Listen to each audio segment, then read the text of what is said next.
one participant.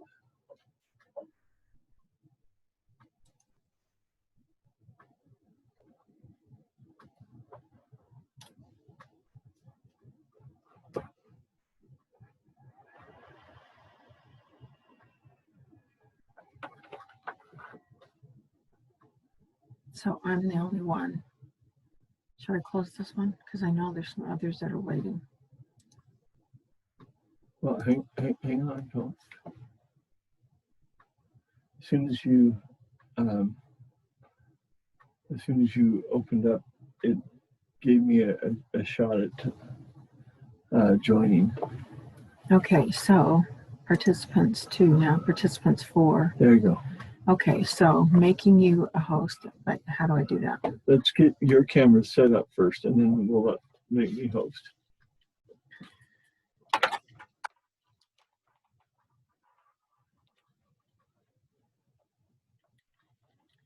Okay, there's the people that are wanting to come in. I let you in first, right? Here goes my hair.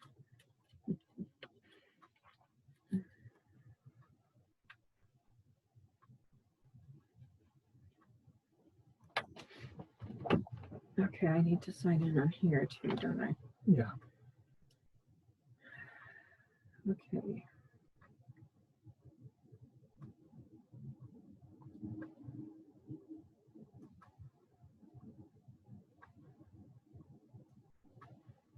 Hold on, Kathy Hoover couldn't get something.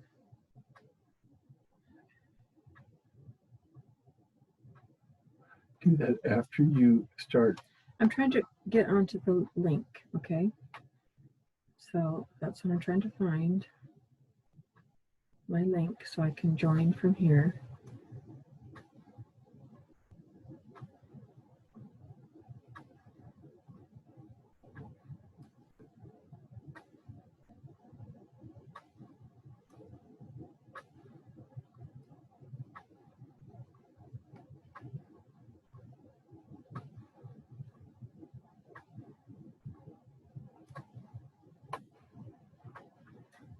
That's the problem right there.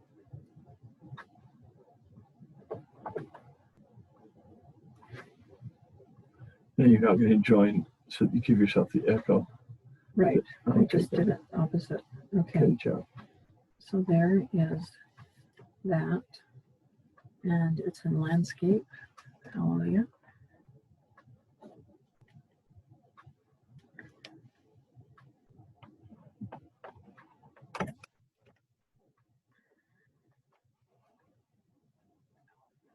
Upside down. That's not going to do us any good. Dang, it's so hard to get out. I'm cutting myself off. Okay. Your microphone is muted. That's fine. I don't want to have the microphone that's not muted. Okay. Okay. So it's showing.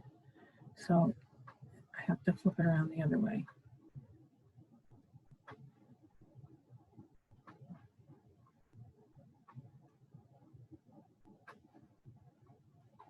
That's what I want right there. Okay.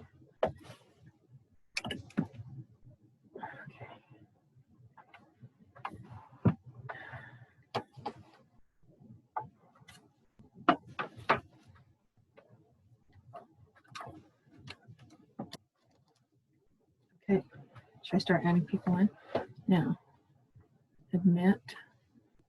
Admit Okay. me. And then I just admitted you. Okay. Okay. Now, how do I make you a co-host? It says you're joining. Just turn down your volume all the way. Oh, I need to turn down my phone volume all the way too.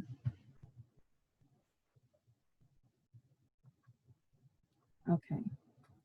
Tell me when you, okay. So, one participant in the meeting. Click on me. There should be dots. Okay, or something. yeah, now you're showing up here. Connecting, it says you're connecting now. Click on the dots. And make host. Make host. Do you want to change the host? Yes. All right. Okay, let me make it full screen. That's full screen. Okay. All right. Okay, start admitting, right? Yes, dear.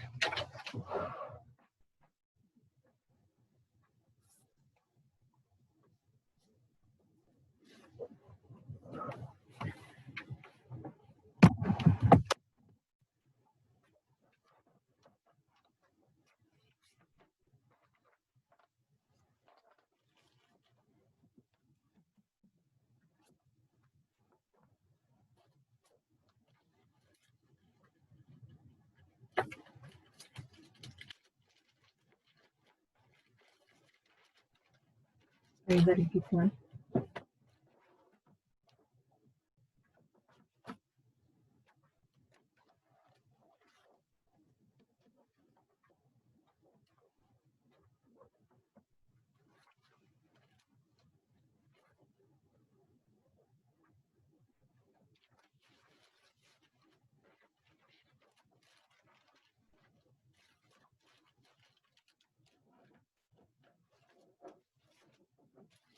Now, how do we know where it's recording to, hon? I do not know where it's recording to. It says it. Here's the recording. I'll investigate that for you, okay? Okay. It says it's recording. Now I need to know where to save it to.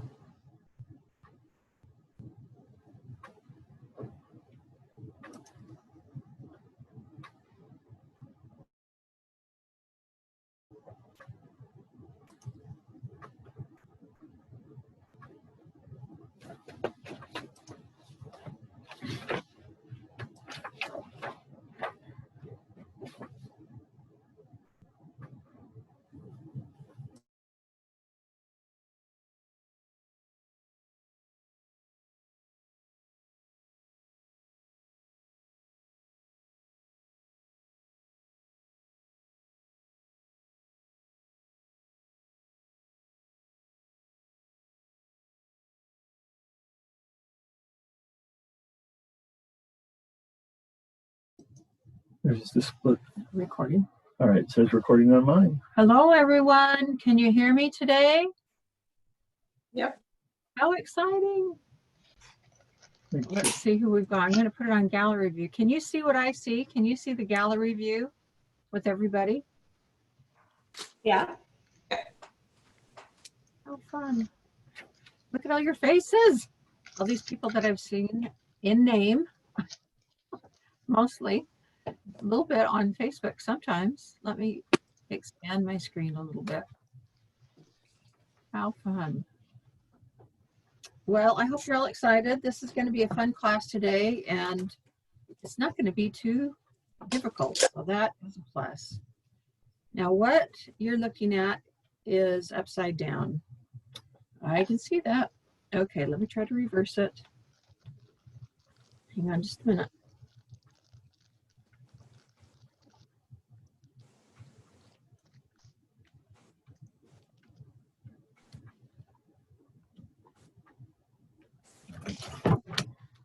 Can you guys hear me? Sure Yeah. can. Okay, Yep. I was making sure I was here. Who was that? I'm not looking. Mary. Oh, Mary. Okay, just a minute. Let me see your face. All right, hold on. Now, okay, now we're right side up. Roger, can you find a place for this cord? I will. think you I will, could drag I will. it just behind the monitor. Thank you, and I will. So it's out of view of the camera. Okay, yeah, that's fine. Oh, is it wrapped around? I'll take care of it. I'll Okay. take care of it. Yeah, unplug it and then unwrap it and then drape it over there. And then I can see Mary.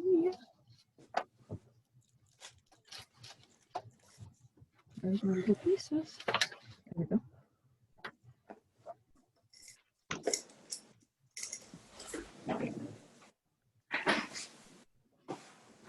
Did you send us the final pattern yet? Pardon me? Did you send us the final pattern yet? Yeah, the pattern came with your wood. So that, Okay.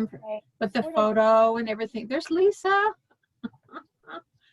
I'm still Oh, asleep there's this Lisa morning. Kelly, Lisa Shaw. Okay, now where's Mary? How come I can't see Mary? Mary, where are you? Will you say something? I'm here. Okay, how can I get to the full Mary? Because I need to see her. There's a way you can sort of shuffle through your Yeah, screen. let me find out how to find out where There you Mary go. is. Okay, just a minute.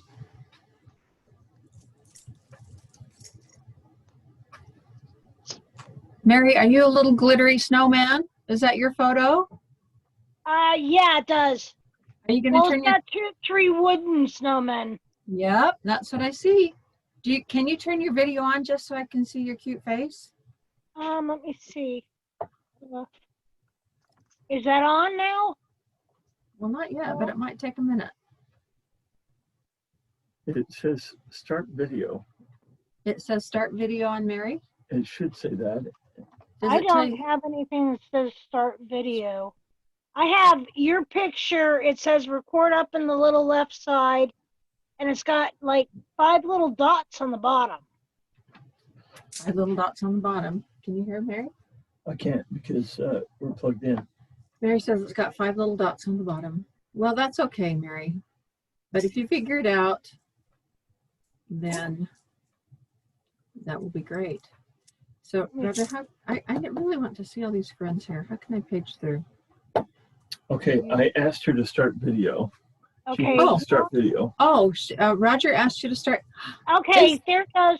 I'm here. Oh, she's got antlers on. I dressed up. Well, I am totally impressed. Can everybody see that? No. Yeah. Cute. It's awesome. In the spirit of the occasion. Can you see it right there? Well, I want to know if women can have antlers, can men have unklers? No, they cannot. Can you hear that? That was my husband, Roger. Well, I'm not sure we have everybody here yet. We have This is for me 14 to stab my husband in the butt here. with. Too bad your husband's what? I said this is for me to stab my husband in the butt with. Oh, To get him moving. here comes Crystal. Chris Wood is having trouble getting in. I sent her the link. She said it's saying for authorized users only. Who's saying that? Chris Wood? For authorized users only. Yeah, so I just sent her my link to her to see if that works. Oh, good. Okay. Well, What I you need wonder. to do is send her the number and the passcode, not the link. Did you hear that, Denise? I did. Send her. Okay, I- send her the. Email, it had everything in it. Oh, you sent her the email that I had that had all the stuff in it. Yeah, I'm texting the meeting code. Way to go. Look how this went. Let me see if this is. Let me move my camera over a little bit. She'll need to open Zoom and put the meeting code and the passcode in there. Did I hear a dog? Did I hear a fun dog? Yeah, you did. Let's see. I think. Now, look at that glare. What's up with that? Oh. Okay, that's better, I think. I've just, You lost your picture. What'd you do? Did you turn Doreen off your phone? called me. I've had a call come in, which cancels my camera. Hi. Hello? Hi.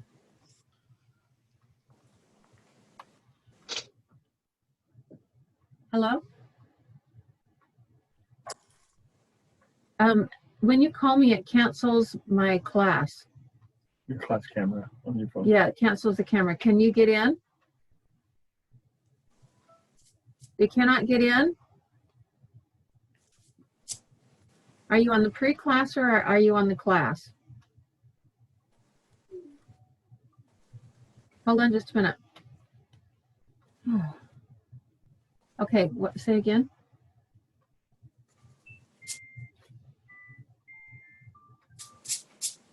Okay, I need to hang up so I can get my my call Roger. Do you know Roger's phone number?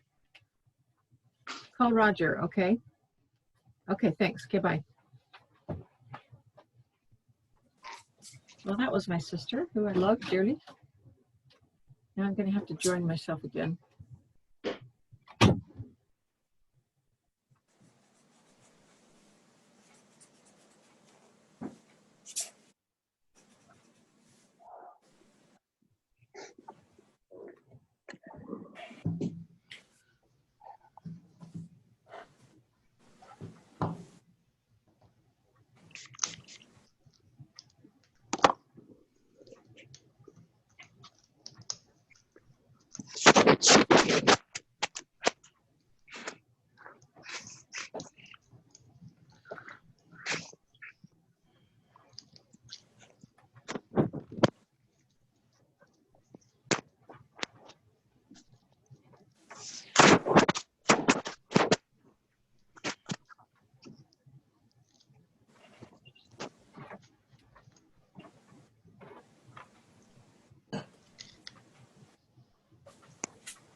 Okay, let me see. Okay, there, I got to get my orientation again. There we go.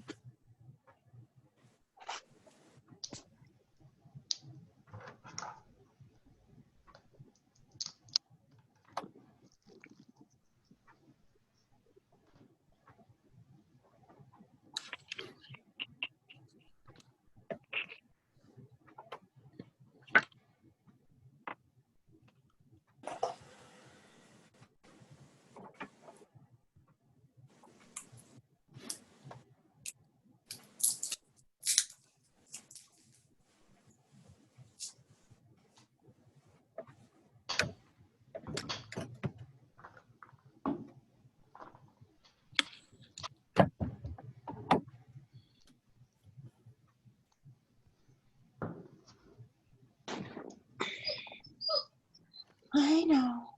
It's okay. You want to go out?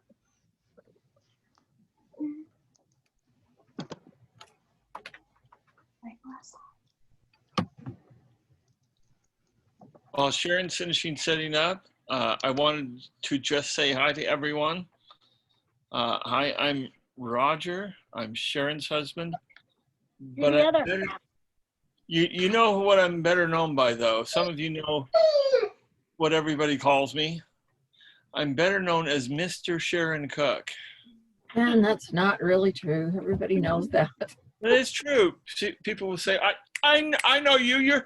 You're Sharon Cook's husband. And I say, yes, I'm Mr. Sharon Cook. So if your wife is well known and connected politically, you know, that's just what you have to do. Yeah, well, none of that's true. So my job today is to look at people who are frantically waving because they have a question to ask. And my job is to make sure that Sharon acknowledges your existence and then answers your question. So there's a way in which you can raise a hand on your controls, and I will watch for that. Or just as easily, you can, you know, do things like this, and I will get Sharon's attention, and effectively we can have you taken care of. And yes, for anyone who ordered wood from us, I will have gone out to our woodshed quite literally and cut it for you. So you've got Thank you. well, you bet you've got a little bit of my blood, sweat, and tears in front of you. Thank you. Well, thank you. Great job. Thank you. We are so excited for the class today. Okay, Sharon, it's all yours. I'm muting now, at least for a little bit. Okay, hon, I want you to call Doreen and Melissa, who are desperately trying to connect, and see if you can help them get in.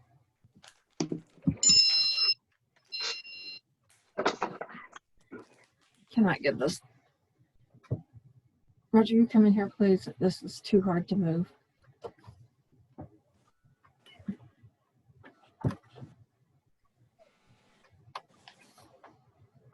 Almost, folks. Almost where I want it. I've got these controls set so tight so they don't bend, which you'd think would be a good thing, but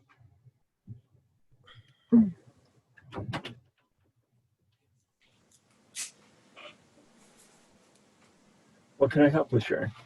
well, I just think I got it bent. I've got this so tight, I can't turn it. Okay, I just want them to see what I've got, and it looks crooked. That's a handsome reindeer, Sharon. Were you able to get a hold of Doreen to see if, I have not yet because you asked me to come in here and help you. oh yeah, that was my call of desperation. Roger helps me through everything. Okay, well, how many people do we have today? We have 18.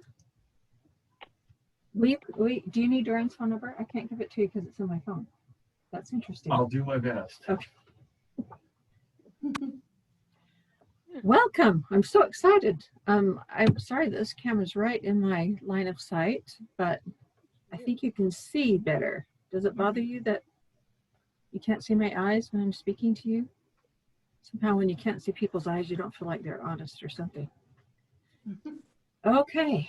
If we're all ready to go, everyone's reindeer should look like this.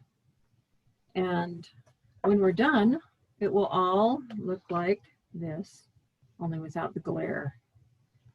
So I'm very, very excited to have you here today. And the first thing that we're going to do is start out with this stencil area right here. Now, I don't know if everyone was able to find this fabulous stencil. If you're not familiar with Tim Holtz things, you're gonna love him. And he's very, very creative and comes up with all kinds of great things. Just quickly, Roger, were you able to get Doreen?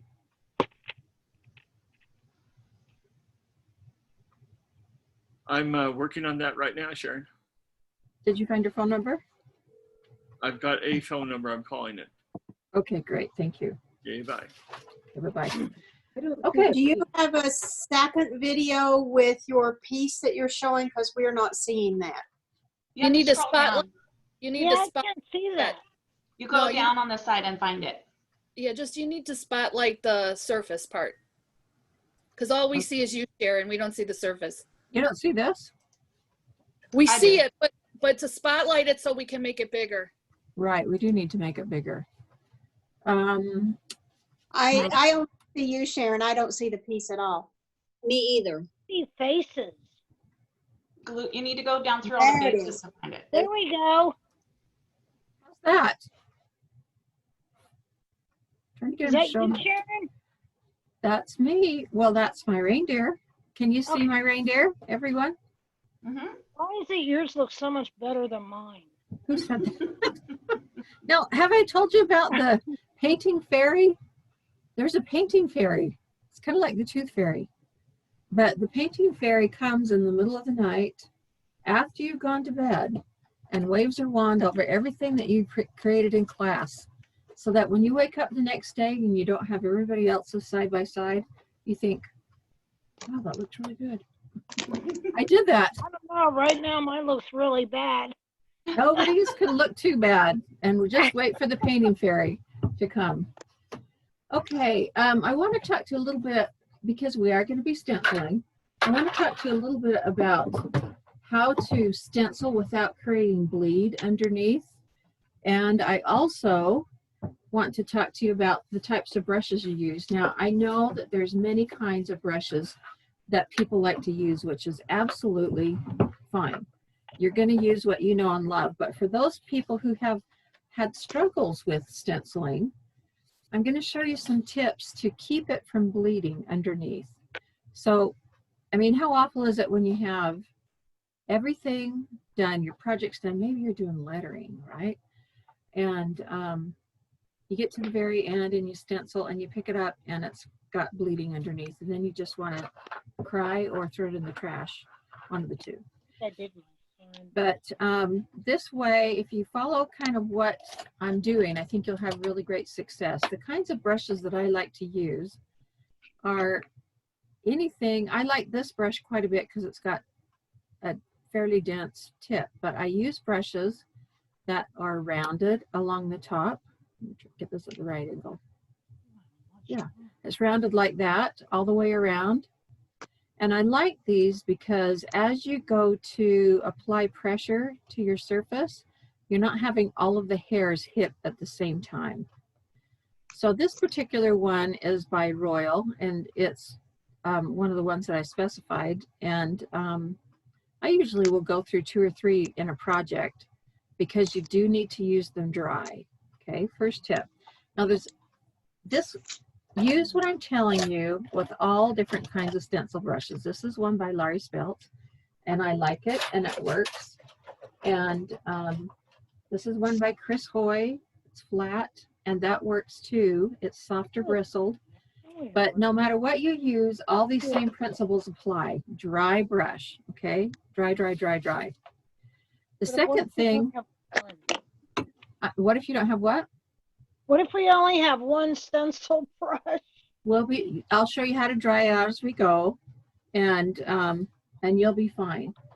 But I want you to get some Royal Navy and Peacock Teal on your palette, and those are the colors we'll start with. I didn't realize that this Royal Navy hadn't been opened yet. Let me shake it a little bit.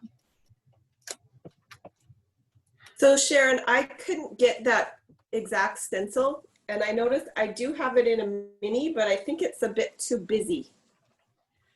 Okay, if you feel like that, first off, let me say one thing.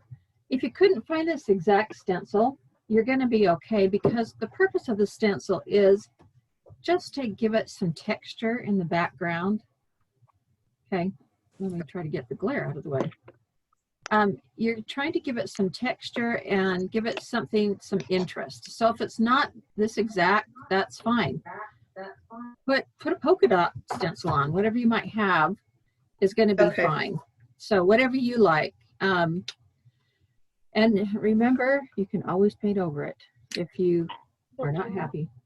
Okay, so I want you to get a little bit of Peacock Teal and a little bit of Royal Navy on your palette, like that. And you don't need a whole lot because this is a small area. Let me scoot him up a little bit so you can see. In fact, he almost covers the whole thing, which is good. So the first thing that I want you to do with, let me move my mouse out of the way so I don't paint on my mouse, which I have done before, by the way.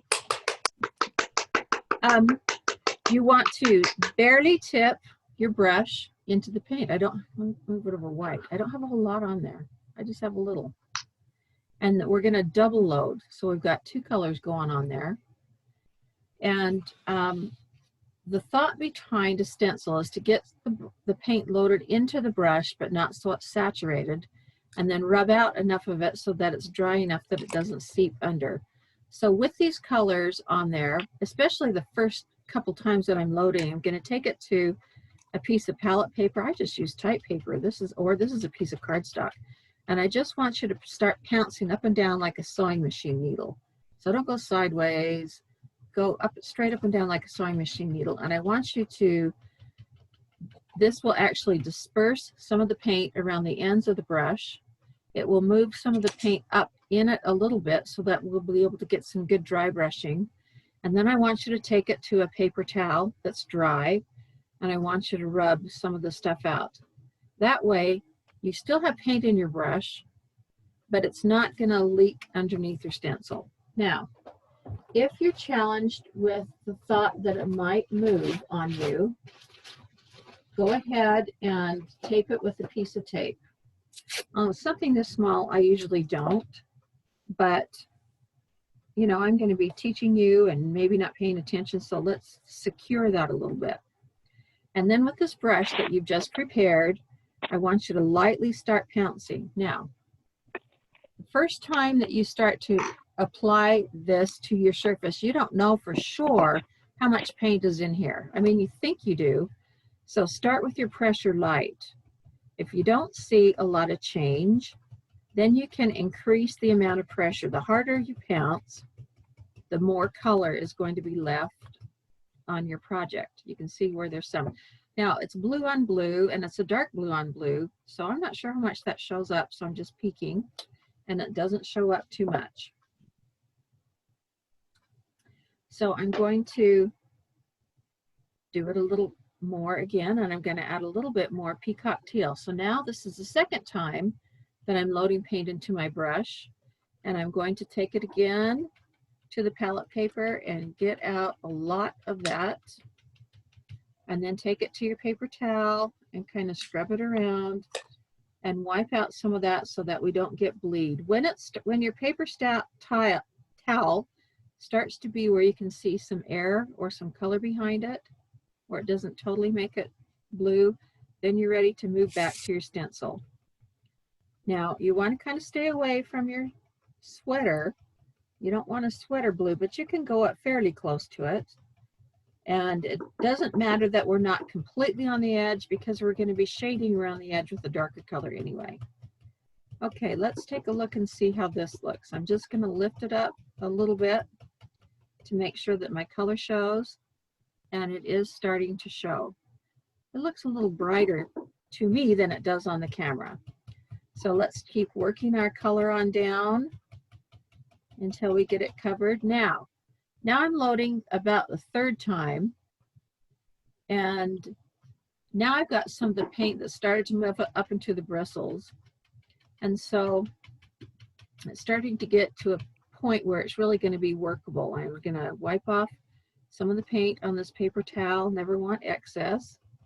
And if you do this, and if you wipe off enough so that you can see some of the white in the background, you will never have a problem with bleed under. Has anybody had a problem with bleeding underneath stencils before? Yes. Yeah. Yeah. I haven't done much stenciling. Well, the key to stenciling is remember to have a dry brush. Looks like there's a chat thread going on here. I don't see the piece. Can you not see the piece, everyone? Yes. You can? Okay. Roger, if you're there, were you able to get a hold of Doreen and Melissa? I don't know, he might be muted. They have joined us, Sharon. Perfect. Hello, Doreen and Melissa, my sisters. Okay, how's it looking? Can you see some texture starting to show? Where after we do this with this color, then we're going to go back in the middle with just the peacock teal and we'll brighten it up. Okay, so we're continuing to pounce and load. We're continuing to wipe off until we don't have any goopy spots and we can see some of the white. And you notice the more paint in here, the more careful I need to be about getting the excess off. Now, I'm getting close to the edges of my stencil, but the surface hasn't ended. The surface ends over here. And so I do not want to stencil this hard edge because I don't want my stencil to show that it has a hard cutoff. So I'm just bringing it over close to the edge, but not stenciling that hard edge because we'll reline up our stencil in just a minute.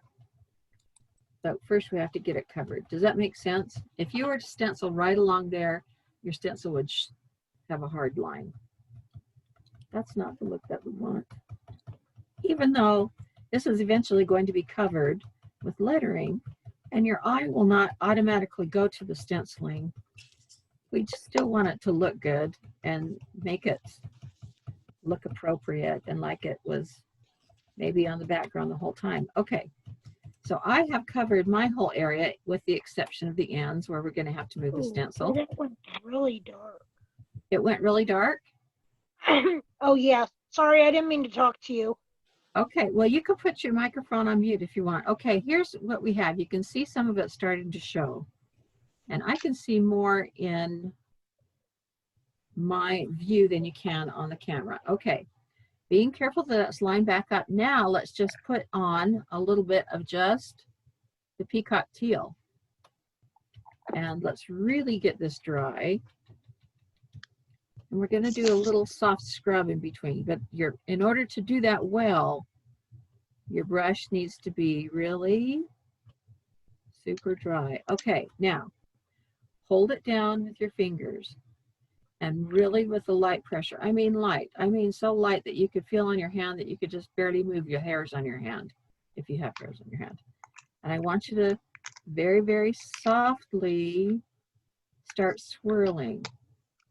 Now, if you put too much pressure, you're going to have bleed under. So we're just talking super soft, and your brush must be dry. There must not be any globs left on your paper towel. Can you use a mop for that? No, they're too soft. Nope.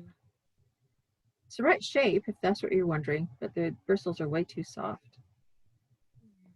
Okay, so it doesn't have to be perfect. It may not be totally perfectly even. Remember, we're having lettering on top, and you're going to be fine. Now, I'm going to check this in just a minute, and I'm probably going to just dip in peacock teal one more time. But look at the difference right there. Can you see that already? Mm-hmm. Yeah. Okay, I'm going to get a little more peacock teal over on this side because it was kind of running dry by the time I got over there, and I've got a whole lot on here this time because now my brush is getting more and more and more loaded with paint. And I'm going to literally almost kind of scrape off some of the excess. We're running out of white there. Okay, there we go. So there's nothing globby left behind. And then super light, super, super light touch. I want to add a little bit over here. And I kind of like, I might put a little more in the middle. I'm always way bold with my colors, so you decide how you want it to look. I know painters that paint really muted and soft and their work turns out beautifully. My eye says I'm not done when I try to do that, so whatever works for you. Okay, so I think that I'm going to be happy with that. I do like that. Okay, and I'm going to lift up my stencil, and because this has a pattern to it that repeats, I'm going to line back up the pattern, which is right here, and I'm going to stencil the sides. Remember, I need a little more peacock teal. The first row of stenciling, that's not quite lined up, was done with a combination of the two colors, and then we added more peacock teal. I don't know, I might have enough paint in this brush without doing that royal navy first. Let's just see what happens if I just try to scrub with what's in here. Because the more you dip, the more paint you actually have. Even when it feels like your brush is bone dry, don't believe it. You always have more paint in there than what you think. Yeah, that works. Okay. I didn't even have to redip it, and I've got enough for the edge there. Okay, so then I'm going to go over and match it for my other side. Did we get everybody joined in? Huh? Looks like we're in good shape. Yay. Now, so like Roger said, if you have any questions and your microphone's off, I usually have people have their microphones off, but this is a pretty quiet group. Then you can put them in the chat. And of course, they can always unmute. Yeah, a lot of them are unmuted, and so that's helpful. That's good. Good. Okay, so if I might not have to reload over here. Remember when I said a second ago, you have more paint in your brush than you think, and I do need to. Okay, a little bit of Royal Navy, peacock teal, pounce, pounce, pounce. It mixes together. There's one thing about double loading that's awesome. You always get an interesting mix. You never know for sure how it's going to turn out, and sometimes you get some really beautiful effects, and that's the same thing that goes with floating. Anytime that you try to double mix on here softly, because I have more paint in here, and then I'm lightly, super light pressure, swirling around.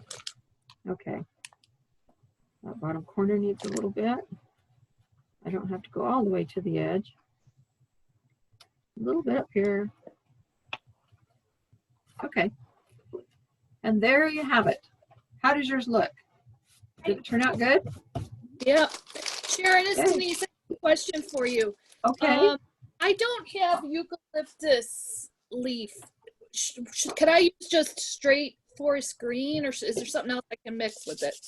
Well, what you've got, let me show you. I know it's getting really hard, and that's a new color. It's getting really hard to find colors, and I'll talk about colors here in just a minute. What you basically want with whatever green you're substituting with, if you couldn't find it, is a value in between your lightest and your darkest. Were you able to find foliage and forest okay? Yeah, I have those. It was just the new one I didn't have.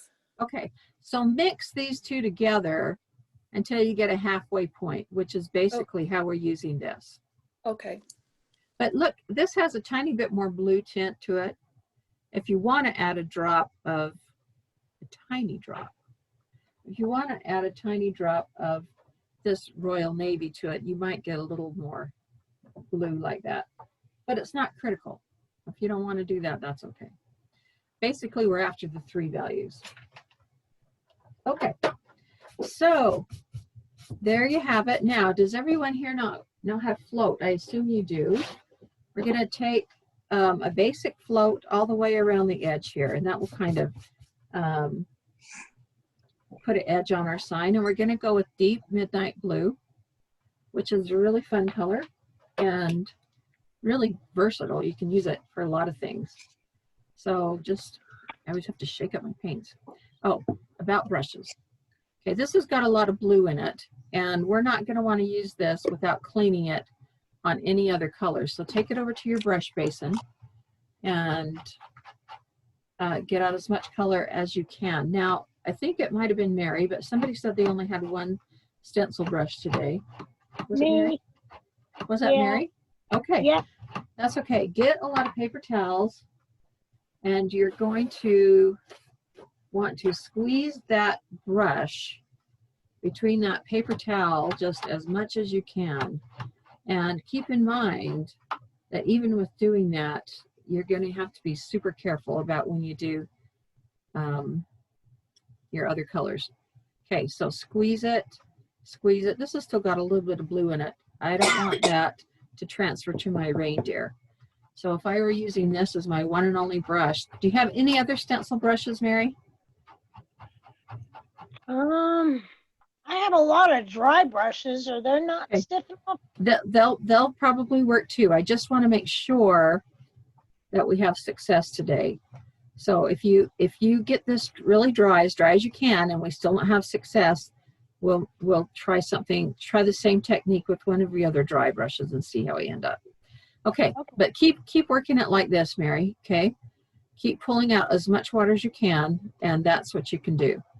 Okay, so I'm going to go to this deep midnight blue, and we're going to start a float around the edge. Now, people like to float with their favorite brushes, and that's just great.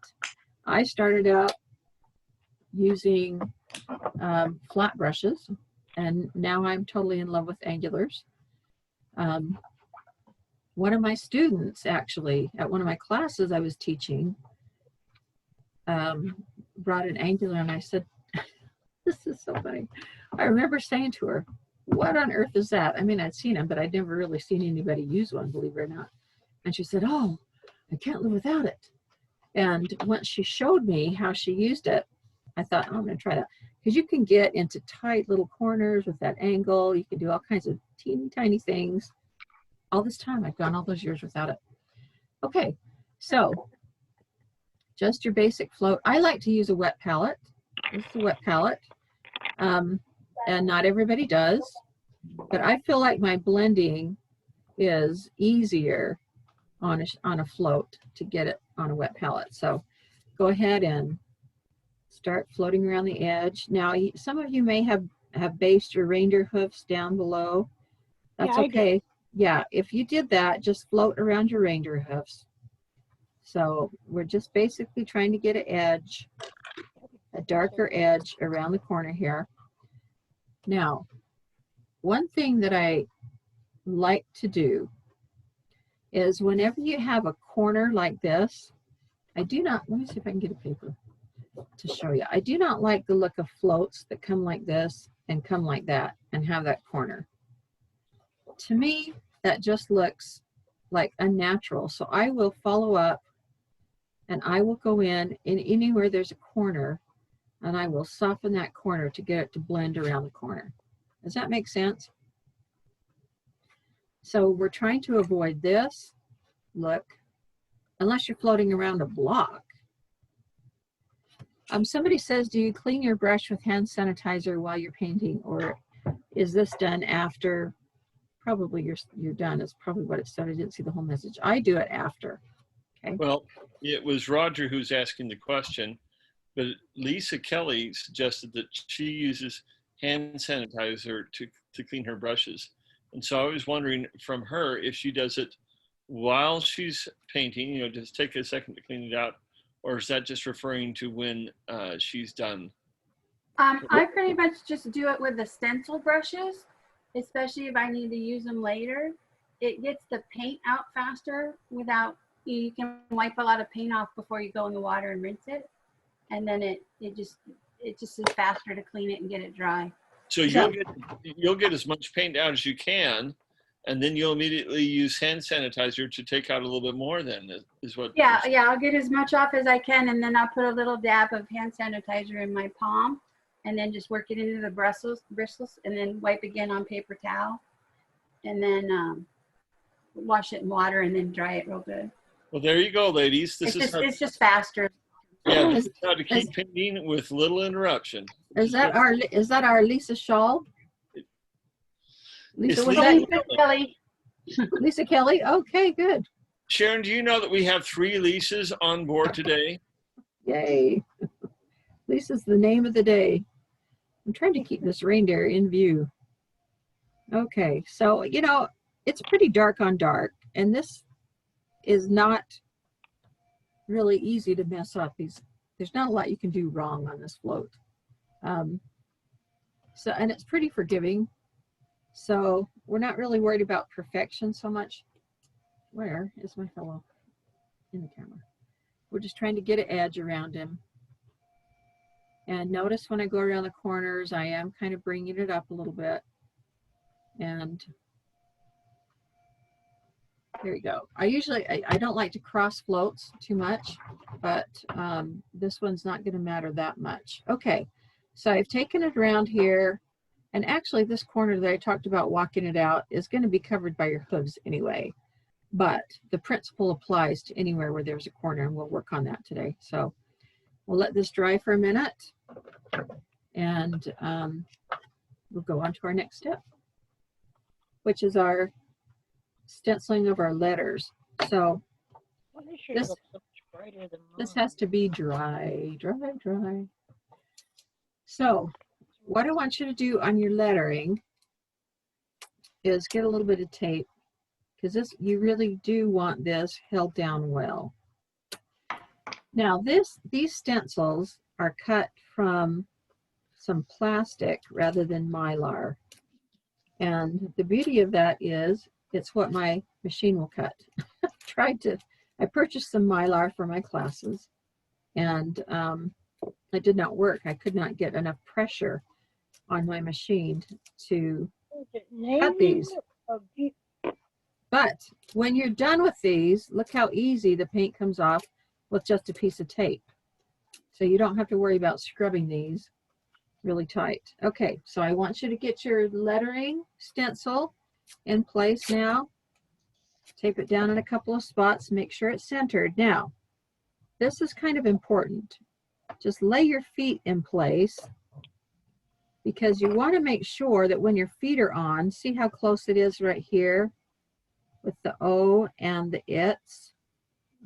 You want to make sure that you're not going to cover it up with your paws, and that you want to make sure that your holly and your hooves are on the blue area. Okay, so you can take it pretty far down to the end if you need to, so that it doesn't cover up your lettering up above. But it's kind of tricky to get that center just right. Okay, mine looks okay to me. Let's make sure my feet are in the right spot. Yeah, and I've got my O and the it's, and these are on the blue. Okay, does that make sense to you? Yes. Okay, And you can set your feet aside. Let me put another little piece of tape here.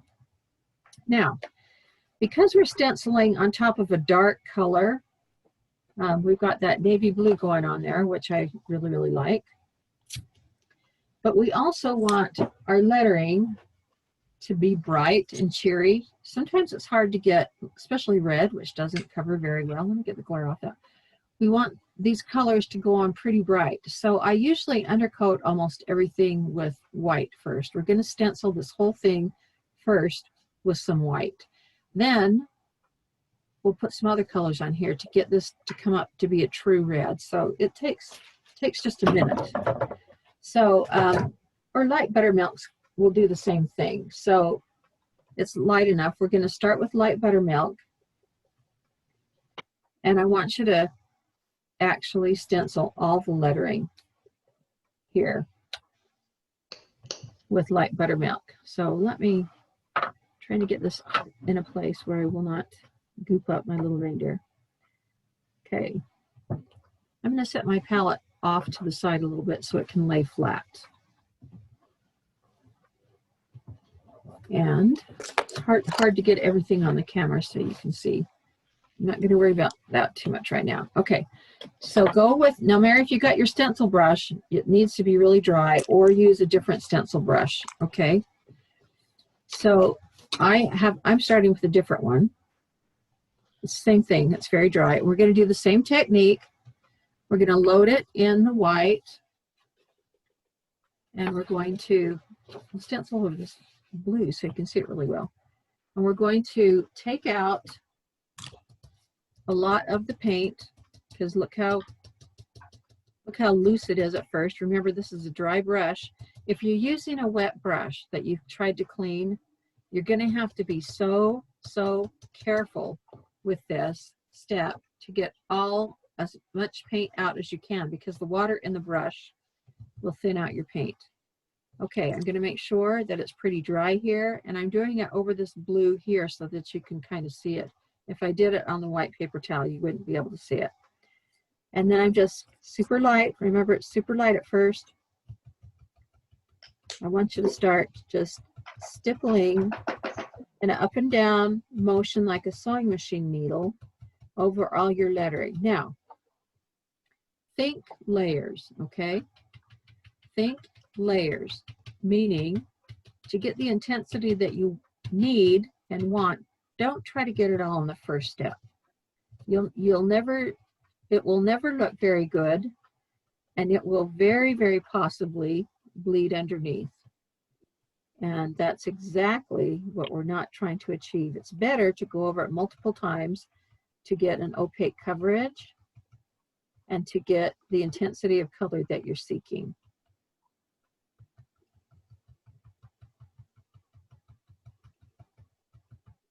Now, it doesn't look like it's starting to fill in much because this is only the first time around, but I will show you that you can, and sometimes you like if you're doing snowflakes or something, you want a dusty feel. If you can lift it up and see that it's still going to be there, and it does show. So we're doing the right thing. We're making progress.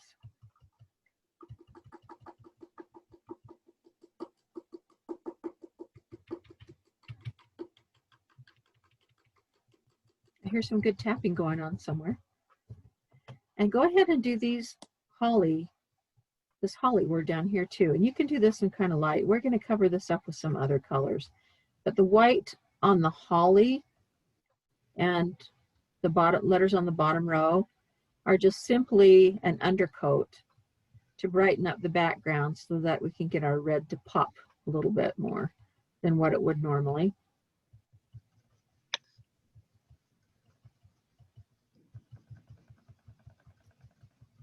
So just let your shoulders relax. I found that when I'm really super tense and I go to stipple, my pressure is way hard. And so I have to like concentrate and just kind of relax. Same thing with your lining. Has anybody tried to line when you're really angry or really freaked out over stress? You get blobs everywhere. Blobs, and you want to go faster than you should, and and you want to throw it against the wall sometimes if it's really bad. Now my holly, I'm just going to kind of leave the holly sort of at that stage because I'm just kind of giving it a light touch. But this golly part we're going to fill in because they are kind of a light background. The same thing with the word golly, it's going to be yellow eventually, like that. So we do want to lighten it up, but these are the ones that we want to get solid, okay? And we're actually going to take a liner and touch these up after, but for the golly and the hooves and holly, it's okay to leave it kind of dusty as a undercoat, a background or an undercoat to make it lighter. Am I making any sense? I hope so. Somebody please tell me if you don't understand something. And there's always the chat thread, and Roger can always help monitor that for us. So I've got a little more paint in my brush this time, and so I'm really trying to be super light. And trying to get that filled in, but not blobby.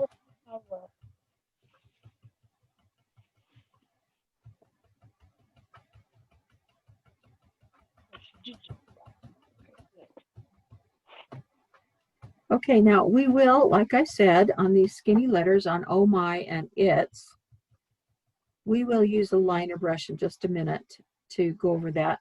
And I do that also because my preference on stenciling is to fill in the little bridge pieces, these little pieces that are in there that hold the middle of your O's in place, etc. Some people leave those in and it's perfectly fine. I'm not telling you that there is a right and a wrong way, because some people love the way a stencil looks.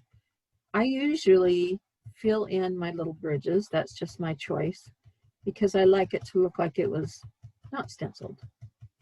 And then people will think you're such a whiz that you painted it all by hand, and you can just smile and say, well, thank you.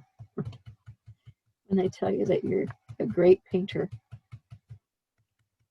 So we're getting close to being done with what I'm going to do here. And let me get some under this H. I just want to bring that background up a little bit lighter. Oops. Okay, let me lift it. Oh, let me do a little bit more there. My eyes keep seeing things that I feel like it needs. Okay, so now I'm just going to lift this up. So this is kind of what I'm after. Now, if you have any little dust crumbs, go ahead and scrape them off or wipe them away. That's fine. And if you do have any bleed under, it's okay. We can touch up. We're okay. So on my oh my and its, I'm going to be taking light buttermilk and using a liner and going over that to fill that in more solid. On the golly and the hooves and holly, we've got some light background going on, which is perfect because now we'll be adding our other colors over that. So leave your stencil in place. We still got light buttermilk on there. And I want you to get some marigold. That's your next color.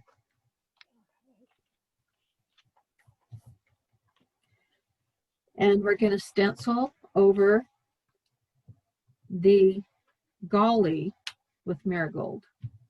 And you can use the same brush with the light buttermilk in it. And the reason why that works is because we're going from a light color, which is almost white, and we're stepping down a color. And you can do that pretty well. You can't really step up a color very well. If we'd started with this, it would be difficult to then use light buttermilk because some of the yellow would show. So let's get a lot of that brushed out onto our paper towel. Sharon, we have a question from Okay. Lynn. Scared me. Yes. What other color can we use instead of marigold? Okay. Any other color that's kind of a golden yellow. There's all kinds of colors that you might have, or you could blend like a lemon yellow with maybe a honey brown, like this honey brown, to get kind of this tone. So hopefully what you're trying to achieve is something that's lighter than honey brown and darker than like buttermilk, but yellow, because we're going to highlight with this, we're going to shade with this. So you need some kind of yellow value where both of those colors will show up. Does that make sense? No comment, so hopefully it does. Okay, so now we're going to actually lay down the color of the golly word, and you'll probably be able to understand why we wanted to lighten up the background. Because Did this you was, use some light to lighten it up? did I use warm white? Yes. I used light buttermilk. Oh, light buttermilk. I'm sorry. Yeah. Now look, I don't want this to go on to the H of the hooves. And the comma is okay to be yellow. I also don't want it to go on that little apostrophe by the end. So just to be safe, I'm going to very lightly just cover those areas with a little bit of tape. And then I might trust my brush not to wander off to parts unknown where they shouldn't go. Okay. So that will protect the area that I don't want to be yellow or marigold.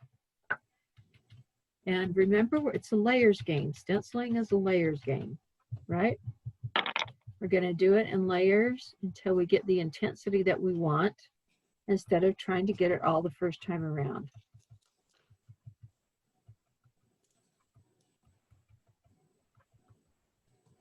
So that's looking pretty good the second time around on my marigold, and that's partially because we had undercoated it with that light buttermilk, or made the background lighter. Let me put that closer in the screen. You can't see that well. Can you see that better? Okay. Now I'm kind of holding down that little bridge on the G. It wants to pop up a little bit. I think it's because this is not the stencil's first time around. Okay. All right. Hey, Sharon, Yes, is this an appropriate time for my reindeer joke?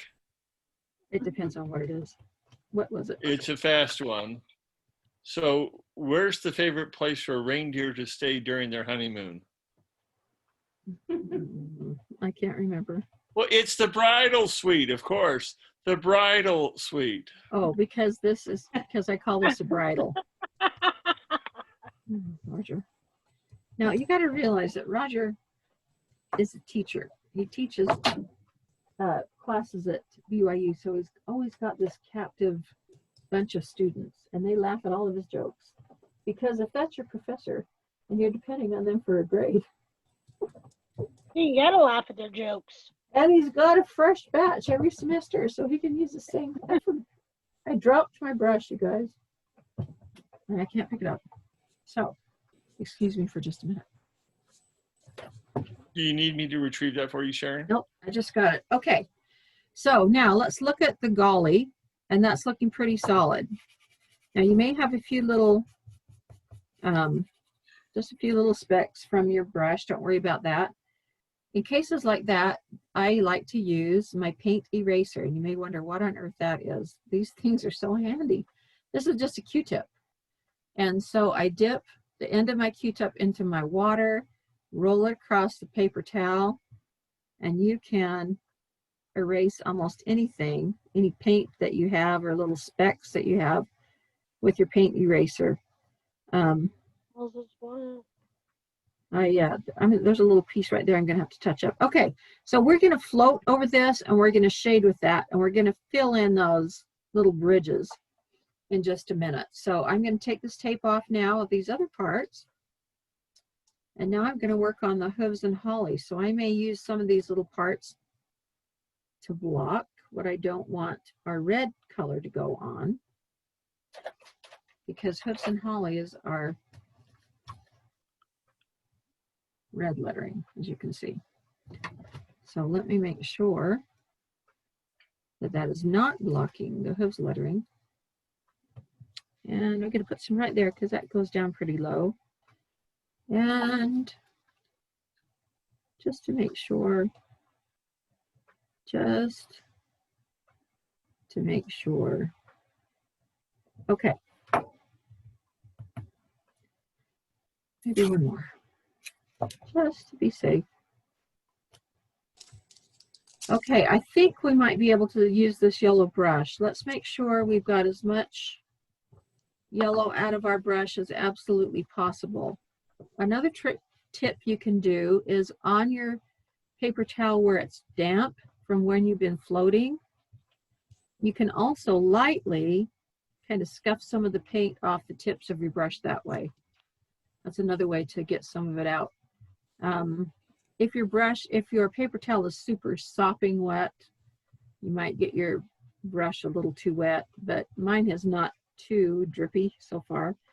So I'm going to do that and then take it to a dry area of your paper towel and scrub a little bit. And that's pretty dry. I don't have too much color in there. So that's another tip for keep continuing to use your same brush for a while. Okay, let me set my tape aside so it doesn't block me. Okay, the next color that I want to use is Coral Blush. Now, you notice when you're base coating that I had everything that was red based with Coral Blush first, and that's because almost all reds, there's like a couple that cover well, almost all reds are difficult to get solid coverage on. So I found that when I undercoat the things that I want red with a coral color, I can get my red to come on brighter. Now, a lot of people use a gray as an undercoat. Some people use green as an undercoat. But personally, I like it a little bit brighter, and so I have always had great success with using coral. So get some coral out on your palette. We're going to use the same yellowy brush that we just kind of cleaned up a bit, and we're going to stencil all over our Hooves and Holly lettering, making sure we're not going to bleed under. And let's just go for it. Did I hear an exasperation sigh? That was me. Well, I hope you don't feel exasperated, because we No, I are good. This project is really fun, and it is pretty easy. Hey, Sharon, Yes. to get Coral Blush, do you have to really embarrass it badly? Totally. Totally. Has to be feel so silly. Yes. Okay. I think I have covered up my little apostrophe. I can't find it. There isn't. Oh, there it is. Yeah, there it is. There's mine. Okay. I had to unbury it. Okay. Now, again, this is not your final color. Remember, because red's the final color. So if this one is not 100% solid coral, you're going to be just fine-a-roo, which means fine in Sharon speak. So we're just making our way along, and we're not pressing too hard, and we're remembering to keep our shoulders relaxed. I'm saying this to myself. That's for my own benefit. Let me move this over a little bit. You know, in Australia, Sharon, Fine-a-roo is just talking about the best kangaroo you can get. I was thinking about that when you said that. I was thinking he's going to say something about kangaroo. Roger spent 2 years of his life serving for our church, a mission as a missionary in Australia. So, Oh, neat. kangaroos are something that, you know, he could relate to. Did you see a lot of them when you were there, hon? No, they hide from people. So you can go to Australia and spend the entire time there and never ever see a kangaroo. And have to go to a It's zoo funny, to though, see kangaroos? when Australians come to America, they laugh and laugh when they see the Indians driving trucks and wearing cowboy hats. Because they think they're all riding horses and They stuff. think that's the funniest thing they've ever seen. Funny. Okay, this is sort of what we're after for our Hooves and Holly, okay? Now I do have a little bit of dustiness going on. Don't worry, we're going to fix that. Okay, so the next color then, you already guessed it, is going to be cinnamon drop, right? Okay, so let's see. I finished the white. Cinnamon drop. Once we get this coloring with cinnamon drop, we'll take off our stencil. Okay, now we can still use the same brush, right? Because we're graduating to a darker color. And you don't even have to clean it out, which is the beauty of it. So now this brush, you know, we've been pouncing with this brush for quite a while. That's actually what you can't see. We've got a ton of paint in there. So the more paint you get in there, the more you're going to have to be careful about how much pressure you apply and how much you take off in your paper towel. It's still very doable. You just want to be careful about the control. Okay, now, Where's my golly? pouncing. Now this, you do want to be solid. So I'm going to go over, I'm going to make sure I'm getting my little apostrophe. I am going to go over this one probably 2 or 3 times. And even then, I'm going to tell you that we're going to float to shade and highlight this. So it will get smooth. If it doesn't look smooth entirely with the stencil, the world has not ended. We can fix anything, and we will highlight and shade anyway. So it's going to be fun. It'll kind of pop when we're done, and then you'll be able to show everybody. You'll be able to put this on Facebook and say, look what I did. They'll be so happy. They'll be so proud of you.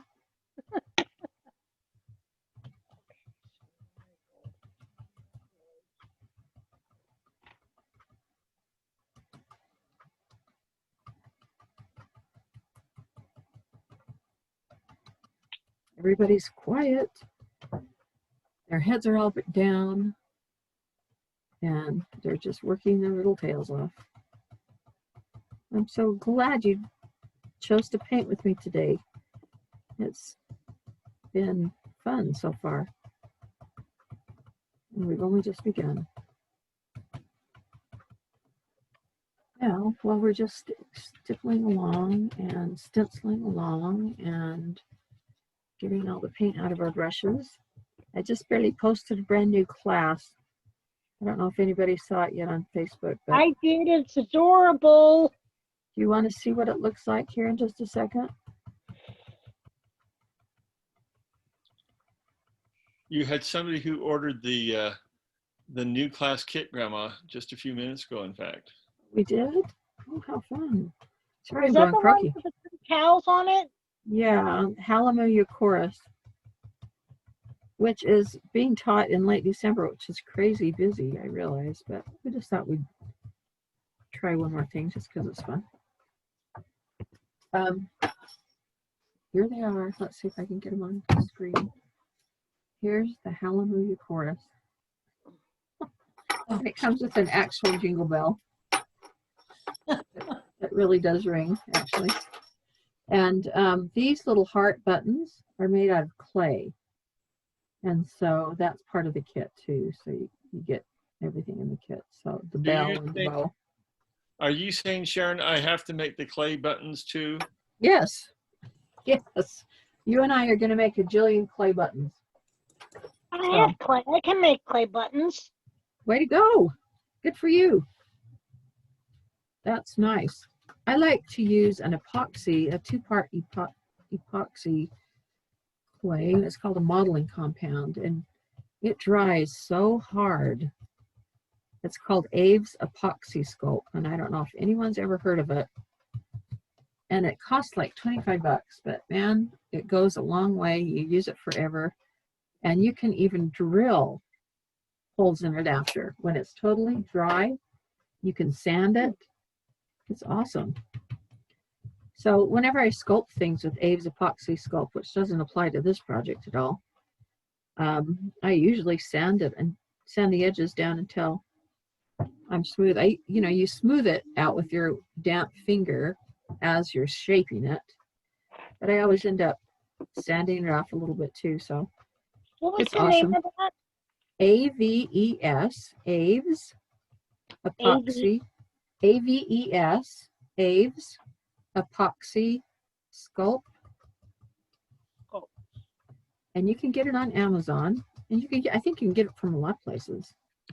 But you could check on Amazon just to see what it looks like and to see a description of the product. But Lisa, I kind of thought about Quickwood. Lisa Shaw does just the cutest things with Quickwood on glass. Oh, Um, yeah. Yes, she's crazy creative in a good way, Lisa Shaw. Very, very talented. And she uses Sharon, Quickwood. with the epoxy compound, when you order it, you get the A and the B automatically. They come together. Right, they do. They come as a set. And one thing about it, I'm not sure which mixture makes the other one harden, but you can buy them in different sizes, but the ones that I get are in tubs like about that big. And and they're kind of like a very thick clay. There's a gray mixture and a white mixture. And I will use like the end of a brush or something to scoop a chunk out of like the gray mixture, and I'll get it off and I'll set it aside. And then I'll wash off this tool, and then I'll use a totally different tool or a different brush to scoop something out of the white mixture so that I don't have any contaminants from either one of the blends getting into each other, because I don't want the whole case to harden up, if that makes any sense. I basically keep the two elements apart, and then you blend them together with your hands, and then you have about a couple of hours before it starts to harden and becomes unworkable. So it's pretty neat stuff. Okay, this is what we're after on your Hooves and Holly. Oh my golly, it's Hooves and Holly. So go ahead and remove your stencils and congratulate yourself on a job well done, and clean out your brush because it's got a lot of red in there first. And then we'll go to repairing some of our little bridges, and we'll do our highlighting and shading on our lettering.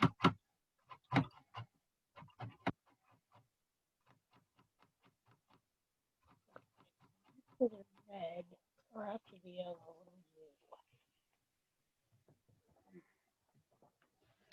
Okay. The first thing that I want us to do, go ahead and scuff off any, if you have any little dusts from your stenciling, you can go ahead and scuff off what you can.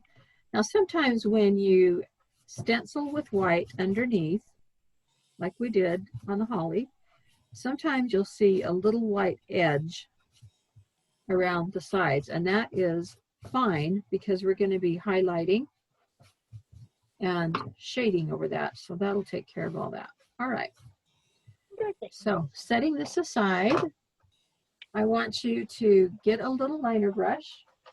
My favorite, as I specified in my instructions, is this 18-aught by Chris Hoy from Cover Distributing. And I have used a lot of liner brushes, and I have had success with many, but I will tell you that I can get a very, very fine point with this, and it's a really good brush, and it's not very expensive. So if at some point you're looking for to try something new, I would highly recommend that. Okay, we're going to line over our oh my and its, and because we want to fill that in, fill in our bridges, and we want it to look more solid. So let me tell you what I do when I line, and you can glean from whatever you want. I know many people are very skilled at this. When I use a liner of any kind, and especially when I'm black outlining, because this is going to have some lashes and stuff on it, I put a fresh pool of paint on my palette, and then I use quite a bit of water. So I will dip my liner brush in the water, and I haven't tried to shake off any drips, and I start pulling from the center of that paint out. So I've got a fresh pool of paint that I'm pulling out with a brush that I've dipped into water. So it's got some drips of water. Hey, Sharon, is it yes, light milk that we're using? It's light buttermilk. I'm sorry, I should have said, oh, did I say whitewash? It should be, I think I said whitewash and it should be light buttermilk. So my apologies. Do the same thing that I'm doing with light buttermilk. Let me turn it this way. Let me start over. Because we want our letters to be light buttermilk. I apologize. But the same technique is true. So Melissa, you said that? Way to go. Thank you. Okay. Dripping and pulling out. And I've got my instructions right here, but do I stop to read them? No. I just paint. I just paint on my merry way. Okay, so go ahead. What? I said you wrote them, you know them.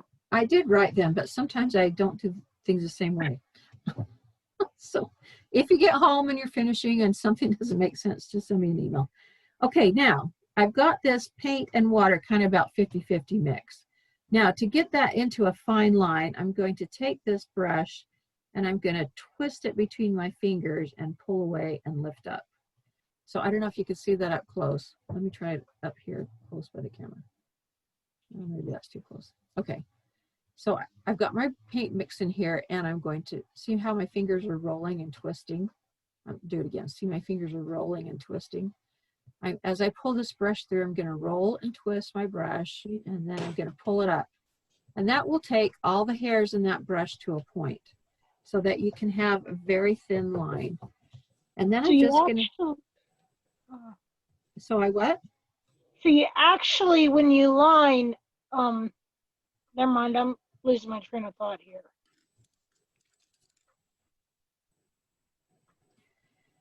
Well, when it comes back, let us know. Come back to us and say, we're just gonna go over all of our oh my lettering so that it gets filled in. Now, if it doesn't look opaque enough, if you feel like your lining is too watery, then you go to the center of your paint area again, which doesn't show up very well on camera.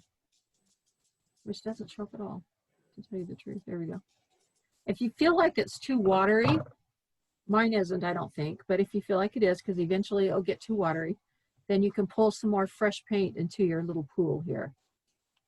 And then you twist it and pull up, out, and out. Does that make sense to you?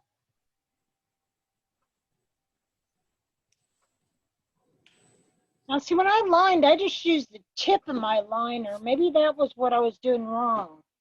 Well, that's okay, but if you use the whole body of your liner like this, you can get your line thicker and you'll have more paint. It'll flow a little bit longer if you are not afraid to come down slightly. If you keep your liner right on the very tip, which sometimes I do that, you will get very, very skinny lines, which are great for eyelashes and certain kinds of things. So we're just lining in our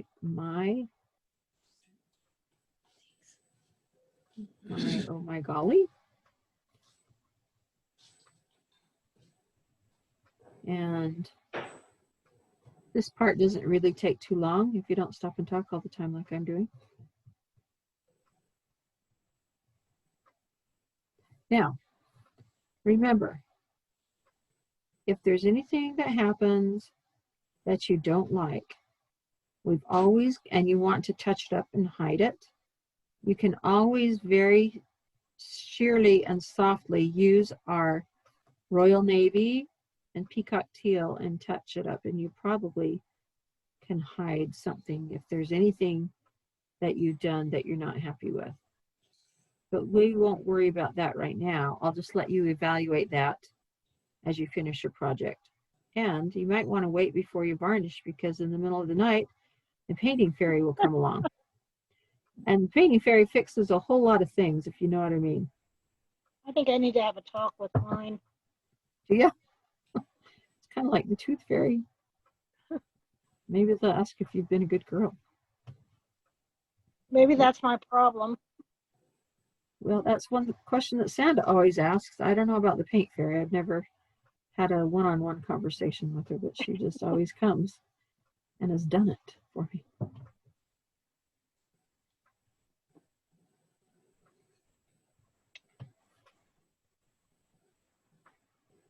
Okay, so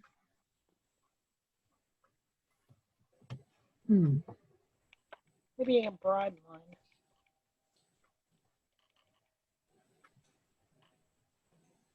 Don't forget your little comment here.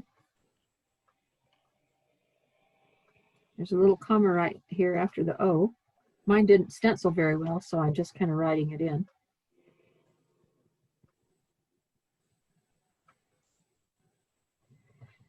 Okay, so I'm going to finish this up later and make it a little tidier, but I just want to get I want you to see the idea of how we need to define this and how much it helps to have the stencil down there first as an undercoat, really, and a guide.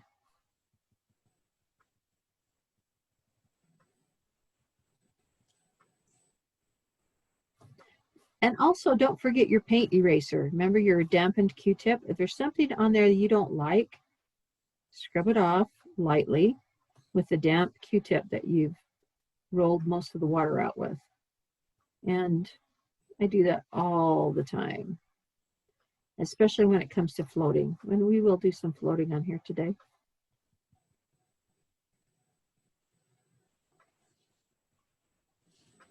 Okay. There we go. I'm going to come back in after we're through and clean this up and make this a little more tidy. I like a little more crisp. But for the sake of time, we'll move on. And that's how you get your Oh My lettering, okay? So now we want to fill in this bridge on this golly lettering. So I need, my marigold has dried. So let me get just a touch of marigold there and fill in that little bridge. Yes. While you're getting your marigold, Lisa Germain wants to know which machine you use to cut your stencils. Oh, I have a Cameo Silhouette, but I know many people love their Cricuts too for that. So that's what I use. And I've liked it for so many things. But I learned after calling them that it just doesn't have the force necessary to cut through a 7 Mylar stencil, which is what you might buy from, you know, stencil making company. But that doesn't mean you can't cut stencils. You can cut all kinds of stencils. In fact, you can even cut a stencil out of a piece of paper. For that matter, it would just only be used once or twice, you know. But anyway, it's a great thing to have. Okay, while I've still got some light coral, my light coral is still fresh on my palette. I'm going to fill in these little spaces on my O. We're going to do light coral first, and then we're going to come in with cinnamon drop. And I'm doing that now so that when we come back to it, it'll be dry, because we're going to work on golly in just a minute here. We're going to highlight and shade. So just get those going. I'm going to fill in this E. I don't like any place there's a little bridge that you don't like. Go ahead and fill in. And there's not too many of them, which is good. Okay. So we've done that with the coral. And then I think I do need a tiny bit more cinnamon drop. And then we're going to cover it with cinnamon drop. And we'll come back and highlight and shade. Pardon me? Go slower. Go slower? Is that Doreen? Green out. I'm still back at cinnamon drop. Well, oh, cinnamon drop on your hooves lettering? Yeah. Well, good thing it's recorded here. Are we doing? You know what, that trick with the hand sanitizer works great. Oh, good, good, good, good. So whoever threw that out there, thank you. It works awesome. That's the neat thing about classes is I learn too. Everybody learns. It's a win-win-win. It was Lisa Kelly who offered that situation, Sharon. Lisa Kelly, you are brilliant. Have you noticed how helpful all of your Lisas have been so far? We have got a great batch of Lisas today, I'll tell you that much. And all the other names too. I hope no one feels left out. Okay, Now, don't drag your hand through it. I've said that, and I've got a painting sweater to show that doesn't, I don't know if you can see it, that I don't always have success in doing that. Try not to drag your hand through it. Okay, now we're going back to our golly, and we need a little bit of light buttermilk, and I do have some on my palette, but it might be too watery from my liner brush. So I'm going to get just a fresh little dot here, and we're going to float. And we're going to do kind of a sheer float. And I want to show you how I do that. I have sort of a technique. Oh, this is going to be light or white on here. I don't know if you'll be able to see it. This is a little bit smaller lettering, so I'm going to switch to a 1/2 inch shader, but I don't always do that, but for demonstration purposes today I will. Okay, so the way I do sheer floating is, as you see, when you just do a float, you get the color and you blend it, and it goes all the way across, and it's pretty intense. I think you can see that on camera. I want this to be a little more sheer on the top of that golly lettering. I don't want it to totally cover the gold, so I'm going to dip my brush in the water again, not swish it around, take it to my paper towel, pull out some color, and I'm going to come back on my palette and blend again. Then I'm going to move this over so you can see. I'm going to, a third time, I'm going to dip my brush in the water, take it to the paper towel, let it pull out, and bring it over here on my palette. Now, I still have the light color, but it's going to be sheer. And I'm going to start, highlighting the tops of these letters here.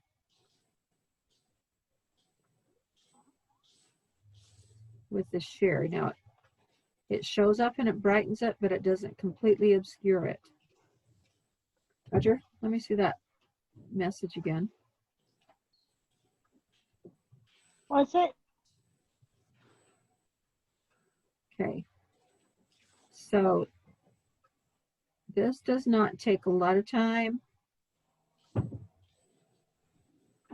And it just kind of makes it pop against the dark color. And you notice I haven't even reloaded because I had some water in my brush.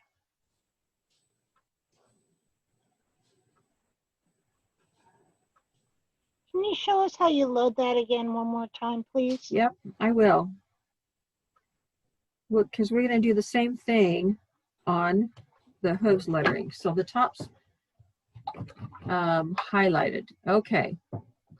So I think you can see all three elements now here. So sorry, I didn't get all the paint out of my brush. Okay. So I load my brush and I'm going to palette blend just like I would normally. I didn't have quite enough paint on there. Just like I would normally do with the float. Then I'll take it and I'll dip it in the water, and I'm not swishing it.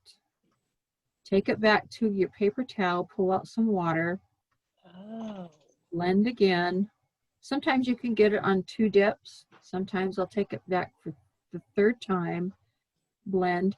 Now the trick on this is making sure when you take it to your palette that you pull out enough water. If you have too much water, it will be too runny. If that happens, take your damp Q-tip and mop up your edges.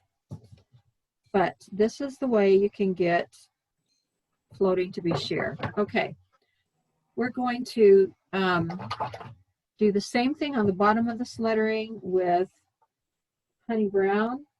That's a great trick. And then we're going to follow the same technique in the lettering for our hooves, only we're just going to use a couple colors. And on the hooves and holly, we're only going to do one of the letters, one of the words, in the interest of time, to show you how to do it, and then we'll move on and tackle the rest of our reindeer. Okay, so here I don't want it that harsh. I'm going to do at least a double dip, and I'm liking that a little bit better. Okay, so I'm going to go to the bottom of my golly letters, which is not on the camera. Let me see. And I'm going to float in some shades there. And I'm going to try to fill in about the bottom 25%. I think I actually want that a little darker. So I'm going to put a little more intense paint there. Let me just try it on one without double dipping it. And if I don't like it, we can take it off. That's what I like. Now, this process of shading your lettering kind of cleans up those raggedy edges that I talked about. Sometimes when you stencil, it has leaves a little bit of a raggedy edge, and this will smooth it out.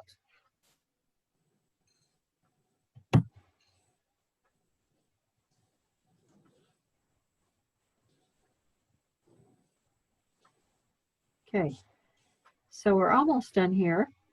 Now at the end of class, if you're done with everything and you still like have a couple little, I don't know if you can see it, I have a couple little tiny white spots in there.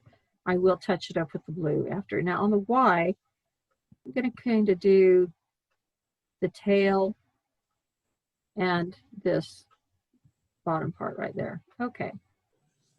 So I like that. Later on, if you decide you want the color a little more intense, go ahead and give it another round of color. But that's how you get the shaded look on the golly.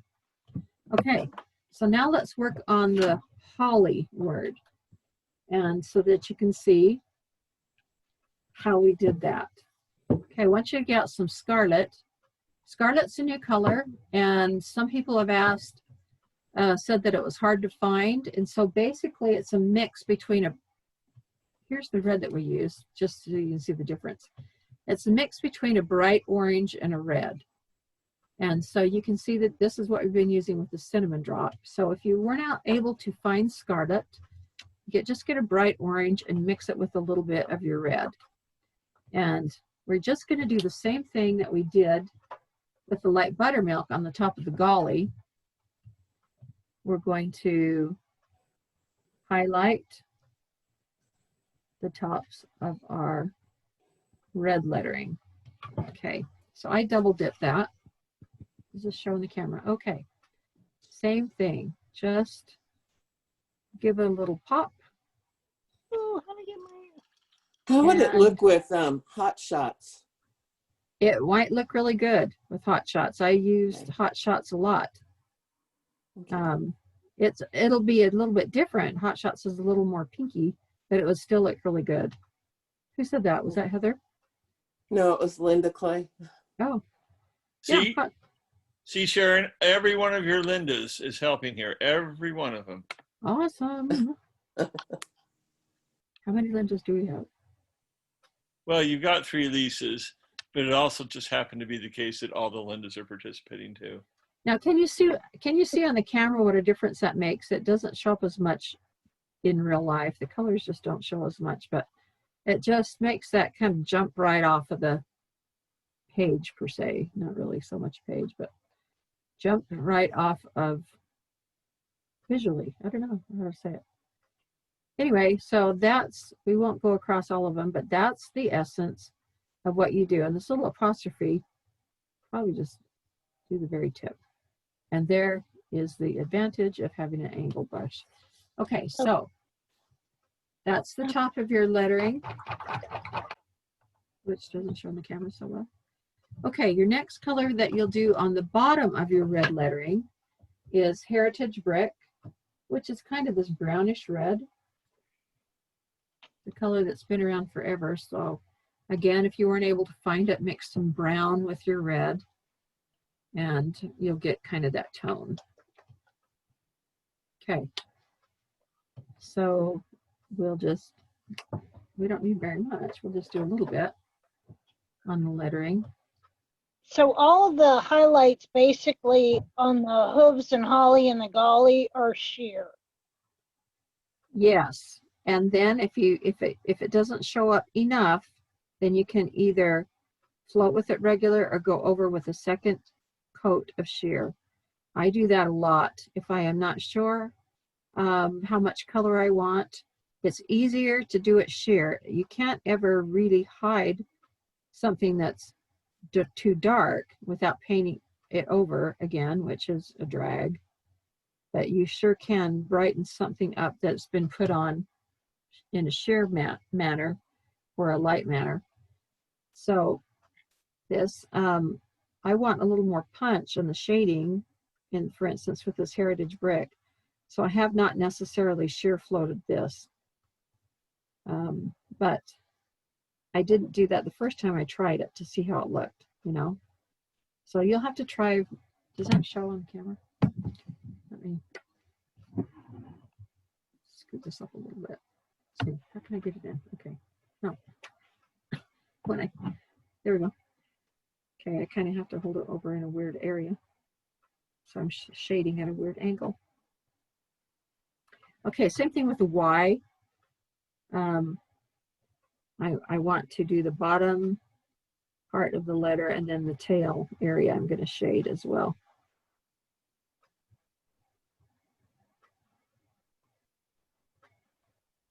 I haven't used hot shots for a long time. That just brings back good memories. It's fun.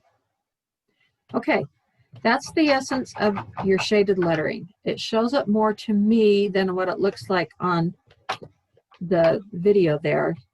But if you want to darken it again, you can go just do a second round of what we've done. And then you can do your hooves and then you make some judgments there. Same thing with your golly. Although I like my golly, I'm just going to touch up with a little bit of blue in between when it's done. And I might go over my oh my later to define it a little bit. So that's the basics for your lettering. So there you go. And that was the hardest part of the whole project, and you did it. So woohoo. Okay, so while we've got these colors out, some of these same colors, you're going to take care of this blue muzzle, which my husband says is a bridle, and that could be the case, but I call it a muzzle. It is a bridle. On horses, it's a bridle. All right, well, in your instructions, when it says muzzle, you'll know that we're referring to the bridle. So there you go. Okay, so another kind of brush that I really like to use that I want to talk to you about, and I will use it a lot here as we go, is these kinds of brushes that I recommended in my instructions. Where's my Zen? Where's my Mezzalina? Oh, I pulled it out for class. I do not have it in front of me. At any rate, I will move on, but Dynasty makes one called a Mezzalina that looks the same shape. Okay, oh, that is a Mezzalina. Hello, where's my Zen? Okay, this is the brush that I recommended in the instructions. A Zen is by Royal Langnickel, and all of these brushes are basically the same shape, meaning they're flat in this direction, and they're also domed, meaning their bristles are tapered. Let me get it with black. They are not cut off flat. They come to a taper this way, and they come to a taper in this direction. And the reason why I like them is I like them for very soft dry brushing. So you need to use them dry, and you need to keep them not from getting wet. And so this is the one I like the best. It was made by Low Cornell, which does not make them anymore. They're called a crescent brush. If you find them anywhere on the market, anybody selling out, buy them and save them and keep them really clean, but they're awesome. So I want you to get a little mixture of Royal Navy and Peacock Teal, like we did down here on your palette. And you don't need very much. And this is going to go really fast because this area is so small. But we're just going to dry brush a tiny bit across the muzzle or bridle, whichever you prefer to call it. I'm going to double load, tiny bit and tiny bit. I'm going to take it to my paper and pounce it out. And this is a little bit different shape because this is a narrow skinny rather than the round.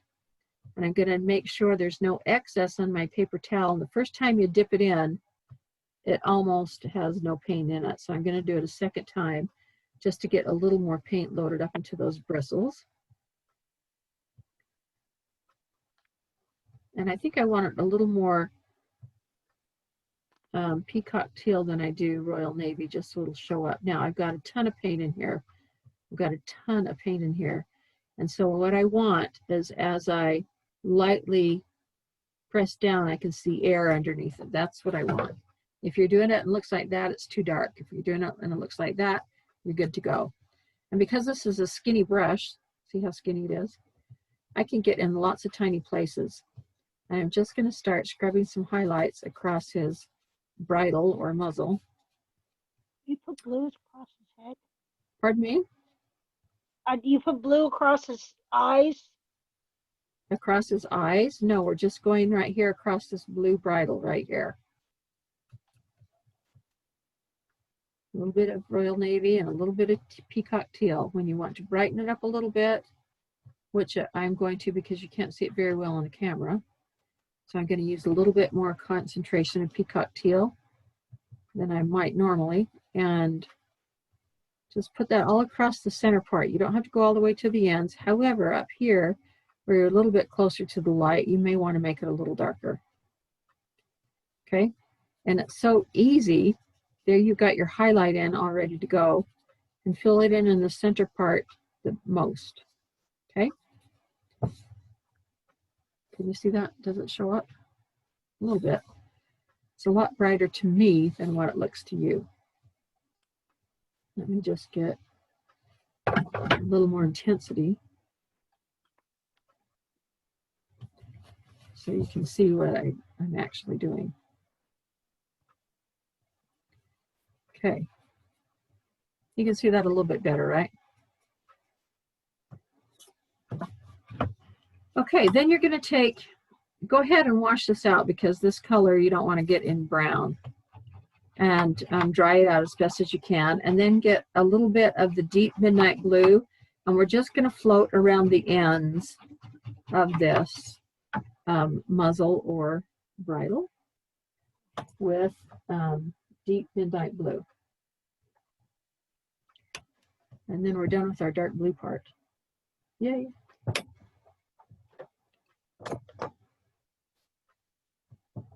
Here's my paper towel.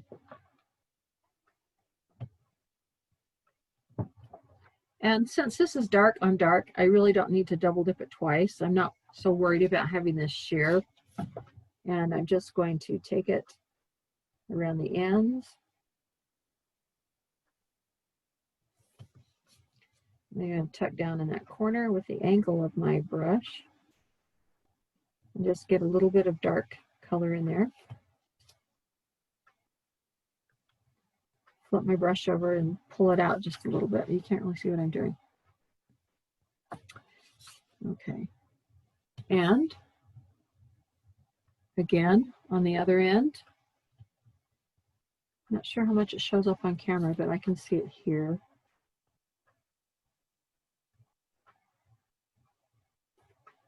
Just a little bit, just to kind of tie the ends over. And then I'm going to take a pretty skinny float. Don't put a lot on your brush. Keep that, don't load too much in your brush. Keep that pretty skinny. And I'm just going to go along the bottom edge here. Just to kind of set that into the face.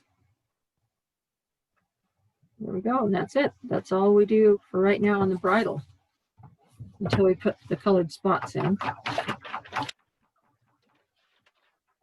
I'm going to let that dry for just a minute because we are going to put the colored spots on there.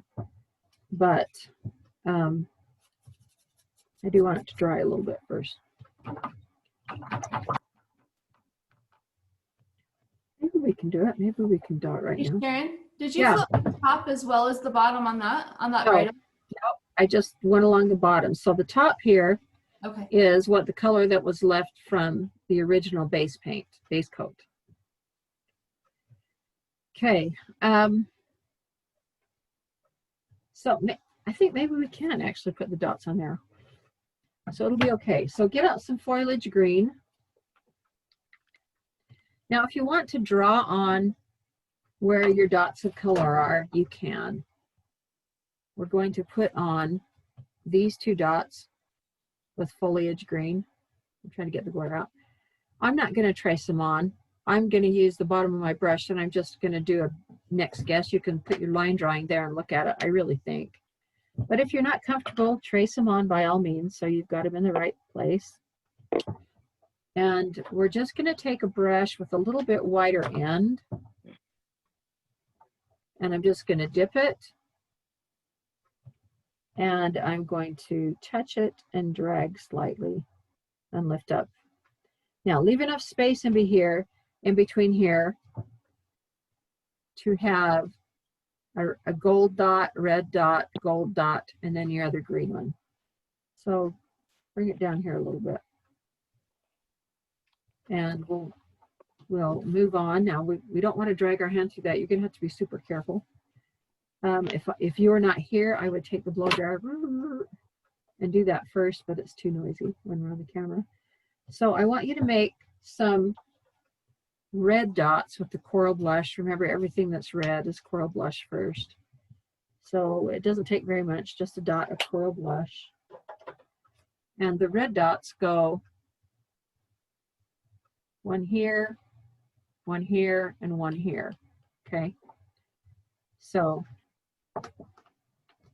getting my brush again. I'm putting one kind of in the middle of these two greenies. Leave a little space in between to put a yellow dot. I'm putting one here at the end, and I'm putting one down here with a little bit of space in between for our yellow dots. Okay, like that.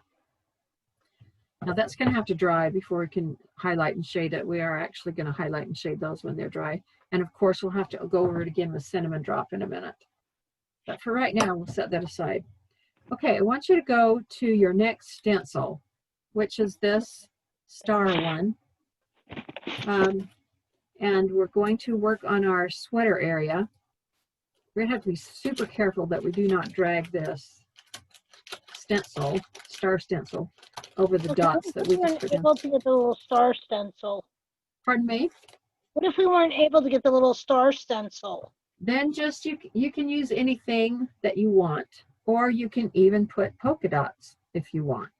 You just want something kind of fun on the sweater. If you do polka dots, it's going to take a minute to dry like that, right? Or just pick another stencil that you have that you think is fun.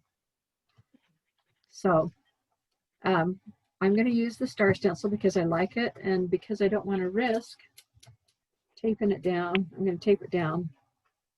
I don't want to have it go on. Can I ask, yeah, how long is this video going to be up? Because I just joined yesterday, so I don't have anything. This video will be up always in the Facebook group of the Hooves and Holly Facebook group. Okay. Okay. So Thank you. It will be there. You're welcome. So Okay. Thank you so much. That's Penny Gum, who just joined our class a few minutes. Oh, that was so fun. She joined yesterday, and I thought, oh my goodness, I don't think we can get the surface to her in time. Well, you know, my friend told me about the class. Oh my gosh. I'm trying to think of her name right now. I can't think of her name. I had a stroke. I'm sorry. So sometimes it's hard names and stuff, but she told me about the class. So that's the only reason I'm here, because she told me about it. I was like so excited. So, well, welcome. We're so excited to have you. Okay, I'm using a brush. Again, this is dry. If you don't have one you haven't used yet, make sure it's plenty dry. We're using, if I didn't say, eucalyptus leaf or your medium value green if you are mixing it. And you're going to want to, again, the same technique, make sure that you're pouncing to get some of the paint loaded up into the bristles. Take it over to, this is the technique. What brush is that? This is a Moderna by Royal and Langnickel. This is specified in your instructions. Okay, good. So it will be in there, and I want you to go over with your stars and just tap a few of these in. These do not have to be really dark. They can be kind of dusty looking if you want, or you can go over them 2 or 3 times to kind of define them. I think I did kind of go over mine a couple times. Now, I haven't bothered to tape or mask off my other areas. So I'm going to be kind of careful that I don't over stencil onto my reindeer or over stencil onto my sign. But to be safe, you could use tape and block it off that way. And that would be great. Another little nifty tool is this one that I don't think I have in my instructions, by Chris Hoy, and it has slipped away from me. She calls it a painter's pal. And it's got all kinds of holes and shapes and edges, and sometimes I'll slip like my painter's pal because it's got a curved edge. Can you see what I just did there? Slipped it under there to cover up that blue edge, and you can use that to block as you go. And so I've got some tape in the way. I'll lift that up gently and slip my painter's pal under there and use that to block. Has anybody heard of these before? I have one. Do you love it? Yes, I do. I know, it was kind of smart. She's very smart. And sure saves a lot of time. You can do eyes with it. It's got a straight edge if there's anything that you need to block that's straight. It's very, very, very functional, and it's only like $2.60 or something. So I'm gonna be getting one. I know, yeah. Put that on your Christmas list. It's great stocking stuff right here, right? I know, right? And you turn it sideways and it makes great noses. Whoever said that, brilliant. I said you turn it sideways and it makes awesome noses. I heard you say that. That's awesome. And that's Mary Meyer, double M. Mary. She's helping again. Hey, Sharon, you've never ever told anyone your favorite technique for cleaning out brushes. What is it? You have your husband do it. Oh, yeah. Last night, he was awesome.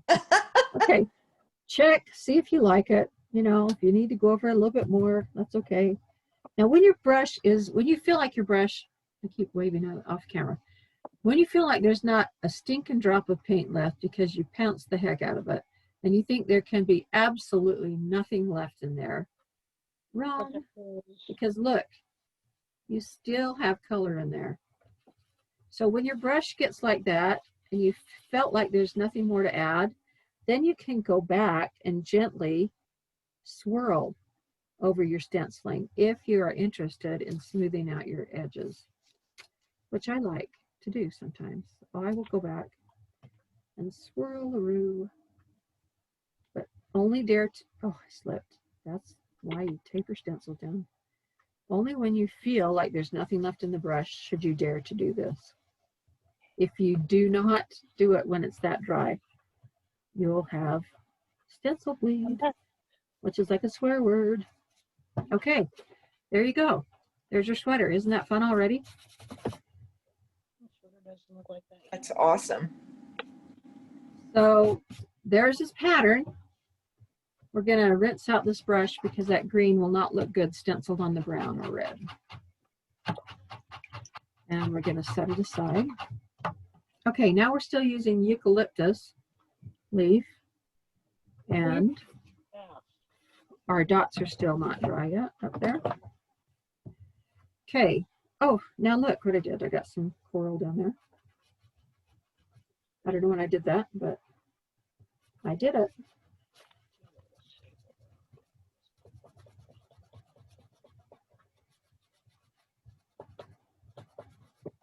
Okay. Okay, so we're going to float. We're still using our fresh pool of eucalyptus leaf. Where's my brush? And we're going to put in all of our ribbing on the turtleneck collar. So go ahead and get some paint on your brush. And that's pretty light to me. I would double load that if I felt like it was too dark. And I'm just going to have a hard time getting everything to show on camera. I'm just going to start here on the outer edge, and I'm just going to float down that first rib.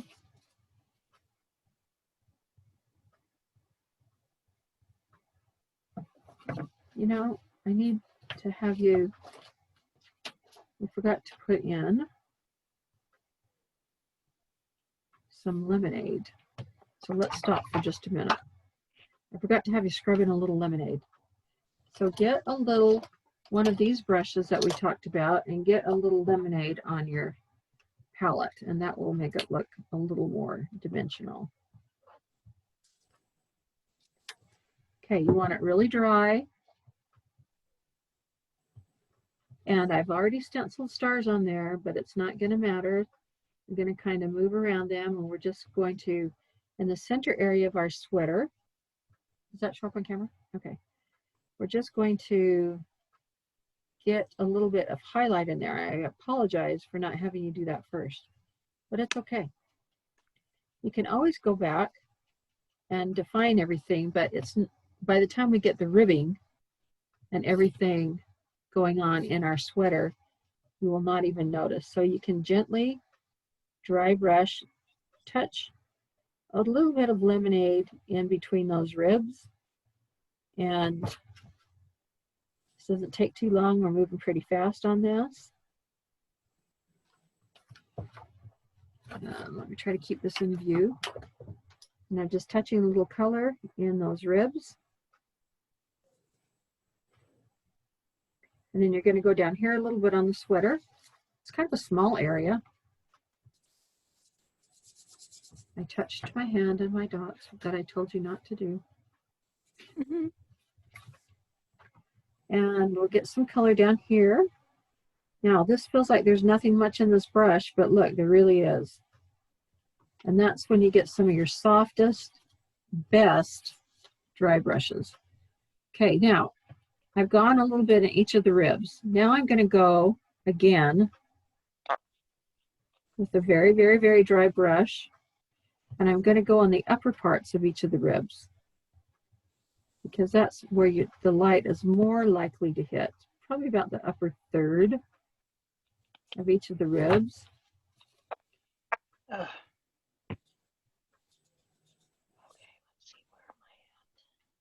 Right up here along each one of the ribs. Okay. Now, is it starting to get a little more dimension? It should. Don't worry about dry brushing over your stars. They're still going to show up. And we've got plenty of shading coming up. So we've gone a little bit in here. It doesn't show up as much on the camera as what it does in real true life. So if yours looks brighter than mine, that's just fine. I'm going to brighten mine a little bit so you can see for sure what I'm doing. Okay, that's pretty intense. Okay, now we'll do what I started to do in the first place. I'm going to rinse this out in front. We're going to go back to our eucalyptus. And actually, I think these might be dry enough. We've got this lemonade here. Let's float the tops of our little green dots. The ones I told you not to drag your hand through, which I did. And it might be a little bit wet, but I think you could float just a highlight around the top half of those little green dots. There you go. All right. Now, eucalyptus, I realize I'm bouncing around back and forth. Sometimes I do that so that we can let other areas dry and move on. Okay, now we're going to shade those ribs in on that turtleneck collar. So we did the first shade right here because I started too soon. Then I'm just going to follow up in each one of the ribs. And you're going to float right along the line there. It doesn't have to be super perfect.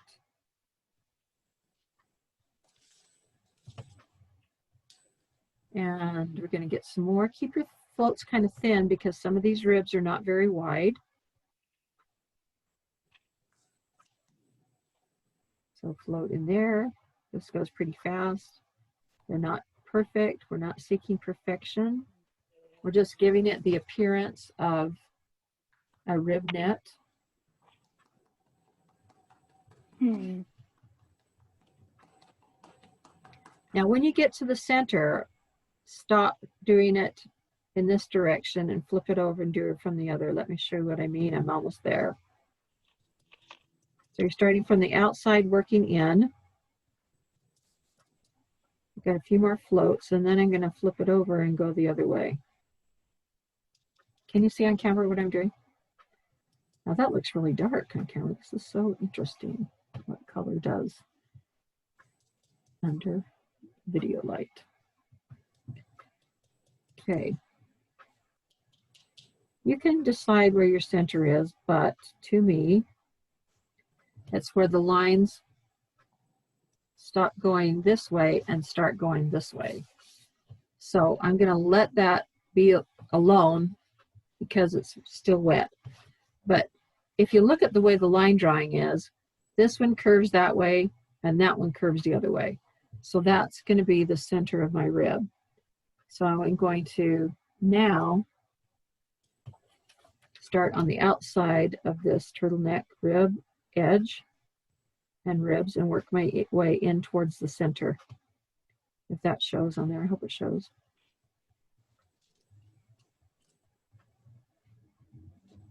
And he's starting to look kind of interesting.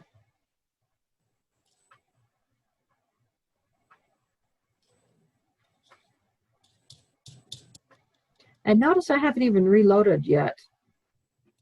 I've got a couple more. I might have to reload here in just a second. But it's okay if it's kind of light and sheer. You don't need it super dark because you want your stars to show up. And we're actually going to put some darker floating in here with that forest green too. So this isn't the end all. Okay, and then in the center area, now we have floats going on either way of that one center turtleneck area. Okay, so there we go. You got that. Now, while that's all kind of drying, I want you to come down here and I want you to float against your sign and against your hooves. I'm trying to keep this in the camera. And remember, I'm going to come back into that square that I talked about because I don't like just square corners. And I'm going to round it out like that. So it's softened a little bit. And you're going to float just against the sign. Don't worry that I've gone off a little bit on my turtleneck because we're going to fix that in a minute. I'm going to reload, and I'm probably going to float that twice so that I get a little bit more solid look to it. Okay. Keep it in the camera. So floating along here.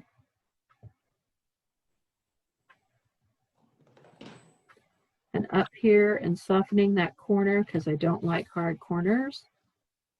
Walking the float out of the corner a little bit. Now, anytime there's a little point here, I'm going to do the same thing, just kind of soften up a little bit. Okay, now, there's a little area here on his turtleneck that sticks out a little bit, so I want you just to shade all of that with eucalyptus teal.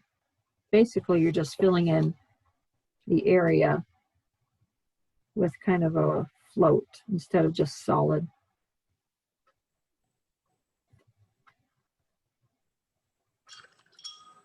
Like that.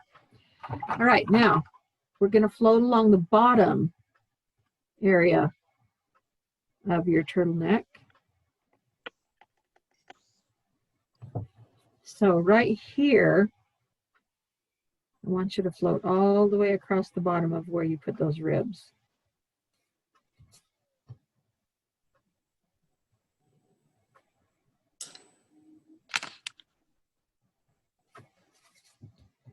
So it kind of looks like the collar has a bottom. It's not floating in space.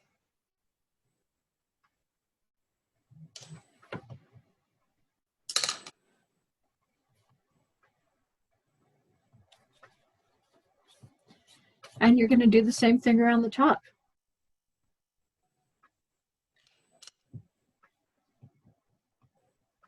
You're going to float here against underneath his head where it comes out from there. And you're going to float all the way along the top of this collar here, all around the top part. Hey, Sharon, we have a 10-minute warning for our break. Okay, that sounds good. We'll get through our turtleneck. Then when we come back, we'll move on to our reindeer fellow. Can we do the shading on, excuse me, can we do the shading on the turtleneck even if we don't have the stars or what we're going to do yet? Yes, you can stencil on top of it. That will be fine. Is that what you're wondering? Yes, ma'am. Yeah, you can. Now, if you do that and your stenciling appears to look too obvious, then you can always float over your stenciling a little bit to tie it back into the project. Okay, float here on the sides of your sweater. Now, when I'm done after class, I'm going to go along all the edges of my wood and base the edges of my wood, whatever the darkest color is, because it does not look good if it's left light, but you probably already know that.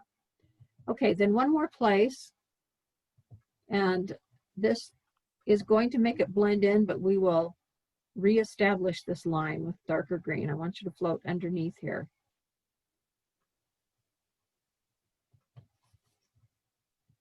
And pick it up again over here on this side.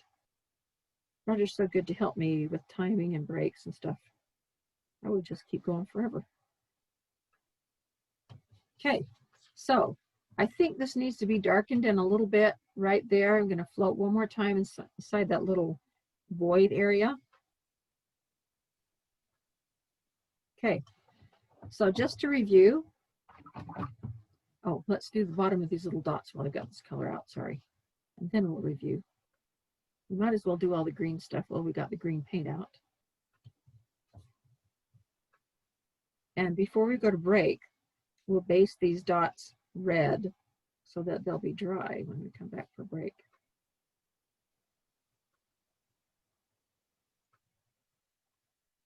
And if I don't say it, if I forget to say it, when we break, go over those red dots with with cinnamon drop. And you don't have to, if you do that, you can just kind of paint it on. You won't have to dip dot it. It'll take less time to dry. Okay, so the collar. We've done all the ribs in it. We've floated along the bottom, the top, and we've floated around here, and we've walked out our corner edges a little bit. Now we're going to shade it a little bit with forest green, or the darkest shade of green if you were not able to find forest green.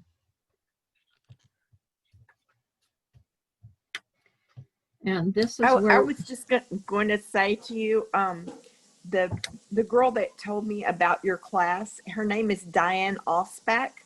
Oh yes, she's very I'm nice. sure you know her. I know she's taken a bunch of your classes. So getting to know her, yeah, very, very, very nice lady. I'm so glad she's she mentioned very it. sweet. Yeah. Okay, so I want you to get some of this forest green in it. It's not very wide. It's kind of narrow. And if you want it softer, this is a good time where you can use your double dip technique to get it a little more sheer. I'd rather have a softer float than too harsh. And I want you to float, let's get this on camera here, on the outside edge of your turtleneck. So that is a little darker, you can see that. And take that all the way up to the neck. Same thing with the other side of your turtleneck.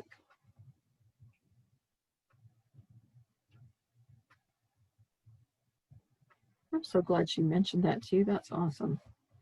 Okay, right here with this dark, and I'm doing it kind of a double dip shear because I don't want it too heavy. And take that underneath the chin because it is receding underneath his chin. And maybe a little bit out there. You can kind of fill that in a little bit. Now that void area that we talked about, that we did by the side of his neck where the turtleneck comes around, I want you to float in there. Make that a little bit darker so it no longer disappears. And I'm going to have to come back, I think, because that is a small area, and wait for it to dry. I'll come back and do the top part again in just a minute. Okay, I want you to float very very thinly and with the shear float right along the edge here, but super light pressure. Is it on the camera? Super light pressure. And just give that a little bit of punch. We're going to come back and darken that area in just a minute after that dries. Now, I want you to float underneath. I want you to float on the sweater underneath the neck, right here.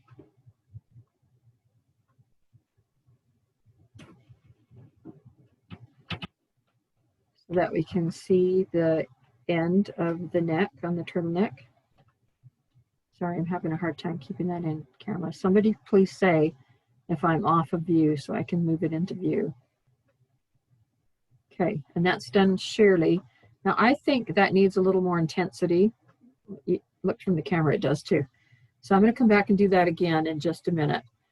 All right, so while I've got this forest green going, I'm going to float, you can see it. I'm going to float the edges here, and I'm going to go again against the sign.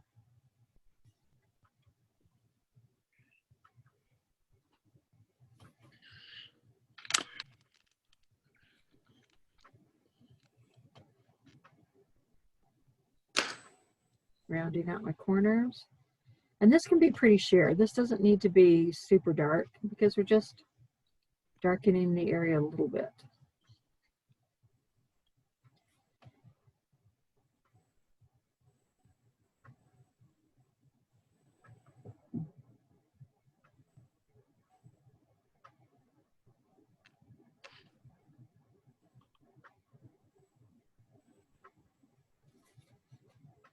Okay, I'm going to walk out my corners a little bit because I don't like the point. And I feel like it makes it look a little grounded to have that in there. Now, I'm going to go once again, because it was pretty light, underneath the neck of the turtleneck. Get that a little darker.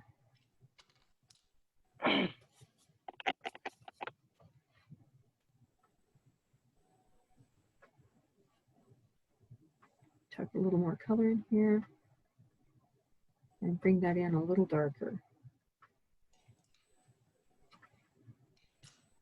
Is that working for you? It's gotten so quiet. That's because everybody's waiting for the next 2 minutes to go on break. Oh. No, we're just enthralled watching you paint is all. What a patient class you are. Okay, let's get the other side of this right here. And basically that's just kind of filled in. I have a question. Yes. Yeah. Did you send out the finishing instructions on these? The finishing, yes, the complete finishing instructions came with your wood kit. I don't got it. You got and I can email it to you if you didn't, but everybody has, I sent a photo, the stencil. I have all that. And the papers have all the instructions in it. It has the instructions have a great big picture on the front. Right. And instructions behind it. I'll go back through it. And that's where your line drawing is too. So. Okay. All right. Okay. Yeah, Thank you'll you. find it. And if you can't find it, let me know and I can email it to you and you can print it there. Okay. Now, All right, thank you. Thin, you're welcome. Thin and shear by doing the double dip method. Okay, I want this one pretty sheer because I don't want it to blend into the bottom. I've triple dipped it. So it should be fairly sheer. I'm just gonna, with a super light pressure, I'm gonna go just once around the bottom part of this turtleneck.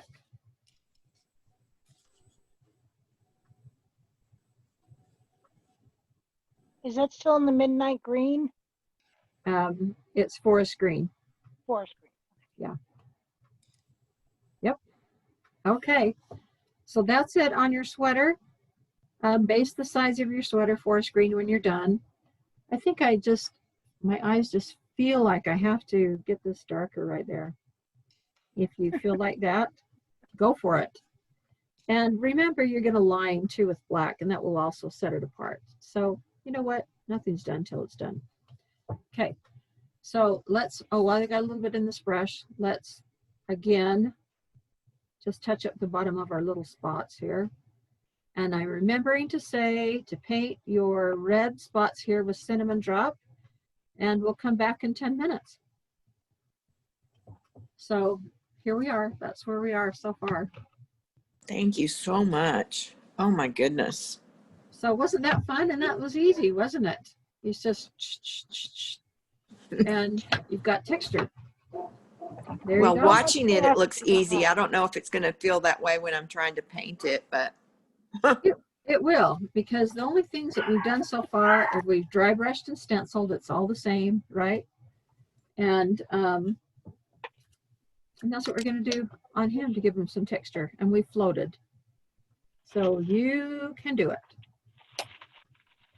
Okay. I'm going to do this, and then I'm probably just going to step across to the potty, and we'll see you guys all in just a minute. And that might have been more than you wanted to know, but there you have it.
Are most of you back?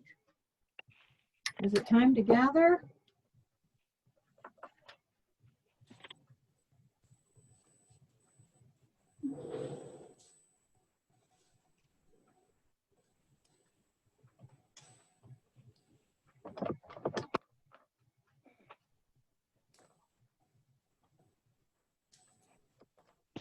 Okay, I think I'm ready to start again. I hope most of you are here. We will take care of our little, oh. Can you hear me now? Okay, great. I forgot to put my own ear things on. Sorry about that. That's not how I live with earbuds. Okay, we're going to do our little holly leaves, and they'll be really fast. We've still got our green colors out, and they might be fresh enough to use. So I want you to scrub in a little green all over the leaves, kind of like we did on the turtleneck. I'm using my little brush and I'm wiping. Sharon, what color? Oh, sorry, lemonade. Good point. We got some. Thank you. Some lemonade. And my brush is a little bit damp, so the color's coming out pretty fast. And this is what happens when your brush is not bone dry. You kind of have to be super careful of the control if there's any dampness in your brush at all, which mine is. It's still workable, but it just comes out a little faster and it's not always as smooth. Okay, so I'm gonna go over that again. You probably can't see it too well. Well, I don't know. It's very distorted, the way that things, I'm gonna go over it again for intensity purposes so you can see better.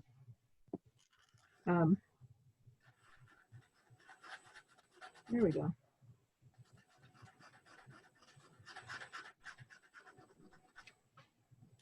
There you go. Yeah, that shows up more. It's odd too because I'm delayed on the camera. I'll finish something and I'll look up and I'm still doing it on the camera. It's kind of a freaky sensation. Okay. All right, so the rest I'm going to float. So I'm going to go ahead and wash this out for right now. And we'll just dry that and set that aside. Okay, now we're going to go with our foliage green, our eucalyptus green, and then we're going to go with our darkest green, which is forest green. I hope I said that right. Starting with eucalyptus. If I didn't say that, that's what I meant. And read my mind. That's what that's what I'm asking you to do as students. Shouldn't be too hard. Okay, I want you to, wrong green. I just told you to use eucalyptus and not forest, so that's what I want you to do. Okay, I want you to get kind of a skinny float, and I'm double dipping just so that it's not so harsh. And I want you to float on your holly. Just start with the base. And then we'll go over to the other side because it kind of has to dry in between.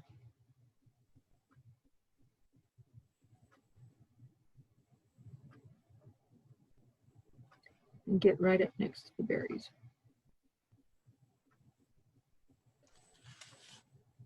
Okay, so while that's drying, we'll work on our berries.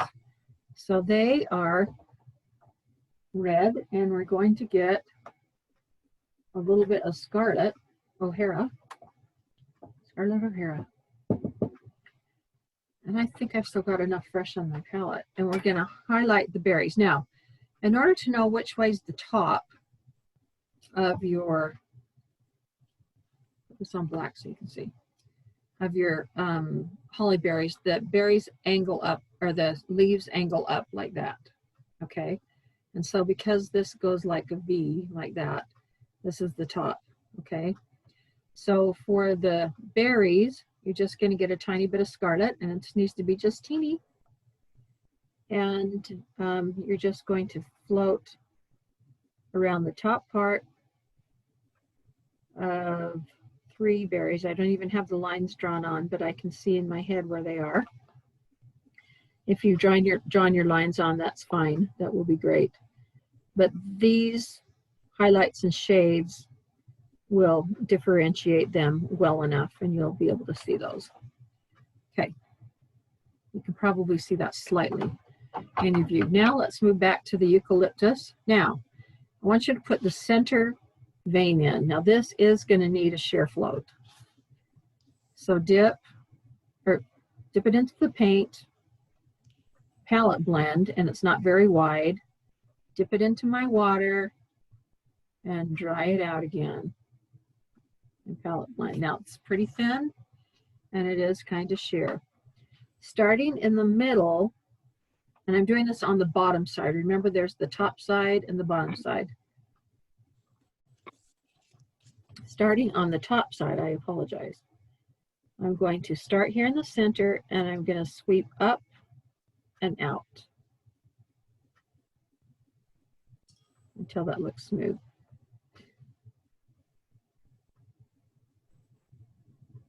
Okay, and then you're going to do the same thing on the other side. Pretty thin. So are you doing the shade on the leaves? I'm doing the shade on the leaves on the upper half of it, on the part So that goes up. the dark's going down? The dark is going down. And this is with eucalyptus? This is with eucalyptus.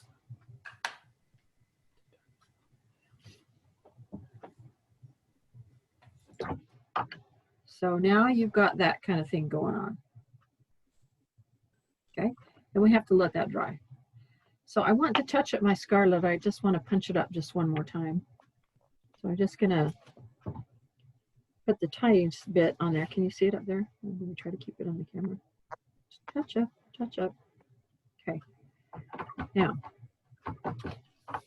we really need that green to dry before we can do the rest. Now I want to put some veins in my leaf. So skinny, skinny, skinny, not very wide, not very much paint, double dipping, and let me just draw you something so maybe you can see it. So so you've got a leaf. This is a eucalyptus leaf.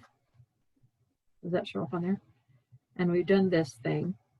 And when you do the leaves, they're they don't all come from the same spot. They don't all start in the center, but they do fan out somewhat. So I want you to start your floats here, and then here, and then here.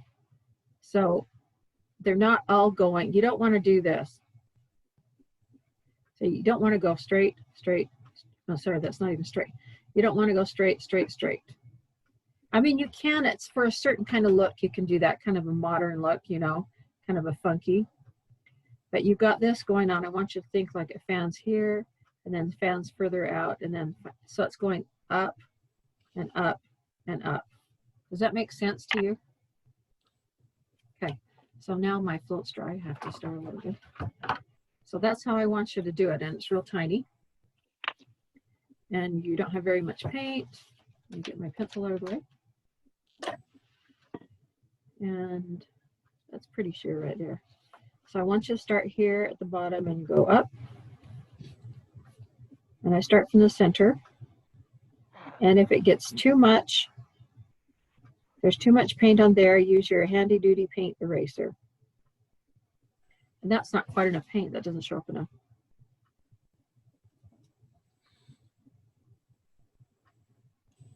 Start in the middle. And I have to get a new paint eraser. I don't like how harsh it is on the ends, and so I'm just gonna taper off the ends slightly with my Q-tip. Now this is gonna be shaded over too. It'll actually look okay, but I wanted to taper off a little more than that. Now that's not too pretty yet. Don't lose any sleep yet. It will be fineroo in just a moment.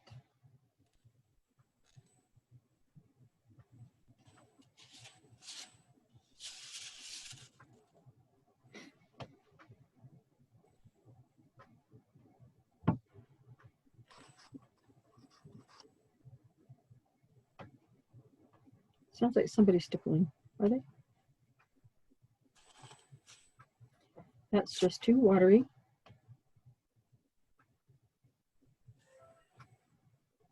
Sometimes you have a drip of water run down your brush that you don't see, and then you have to just start all over again because it waters the whole thing down.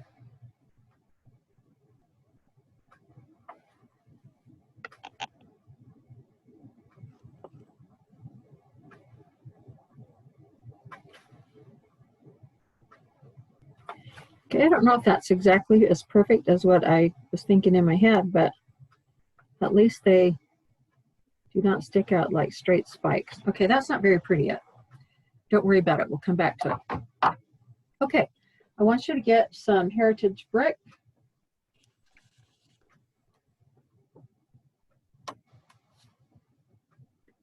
And we're going to shade the bottom of those berries. You don't need very much because it's so teeny.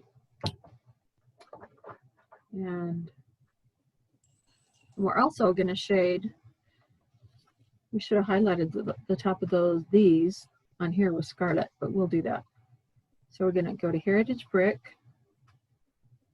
Doesn't take very much because it's such a small area. Now,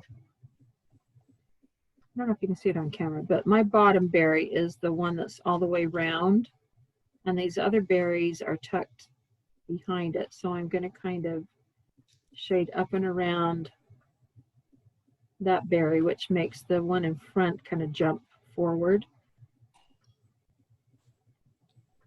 So I'm leaving that like that. When that dries, I'll come back in and I'll tuck in a little more shading here so that this berry right here is the one that sits in back of everything. Okay, then you can go along the bottom of that front berry. And I kind of do like the bottom third to the bottom half.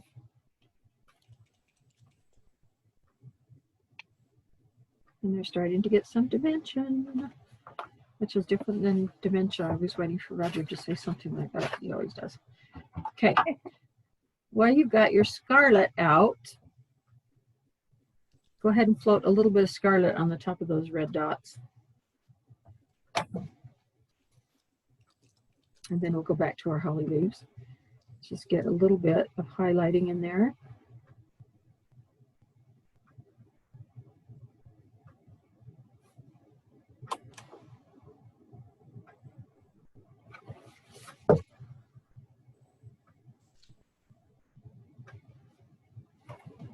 Okay, now back to our holly leaves, because we have to bounce around, keep everything away from each other. Well, maybe we can do this a little bit heritage brick.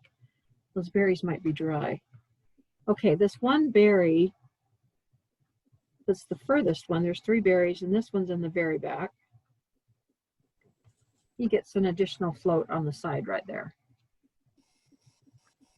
Okay. So there's your berries. Okay, back to your eucalyptus leaf. I want you to go along the bottom, and I want you to kind of go up to the tip and then sweep and round that up a bit. Now, if I were doing a really big leaf, I probably wouldn't do it quite this boxy.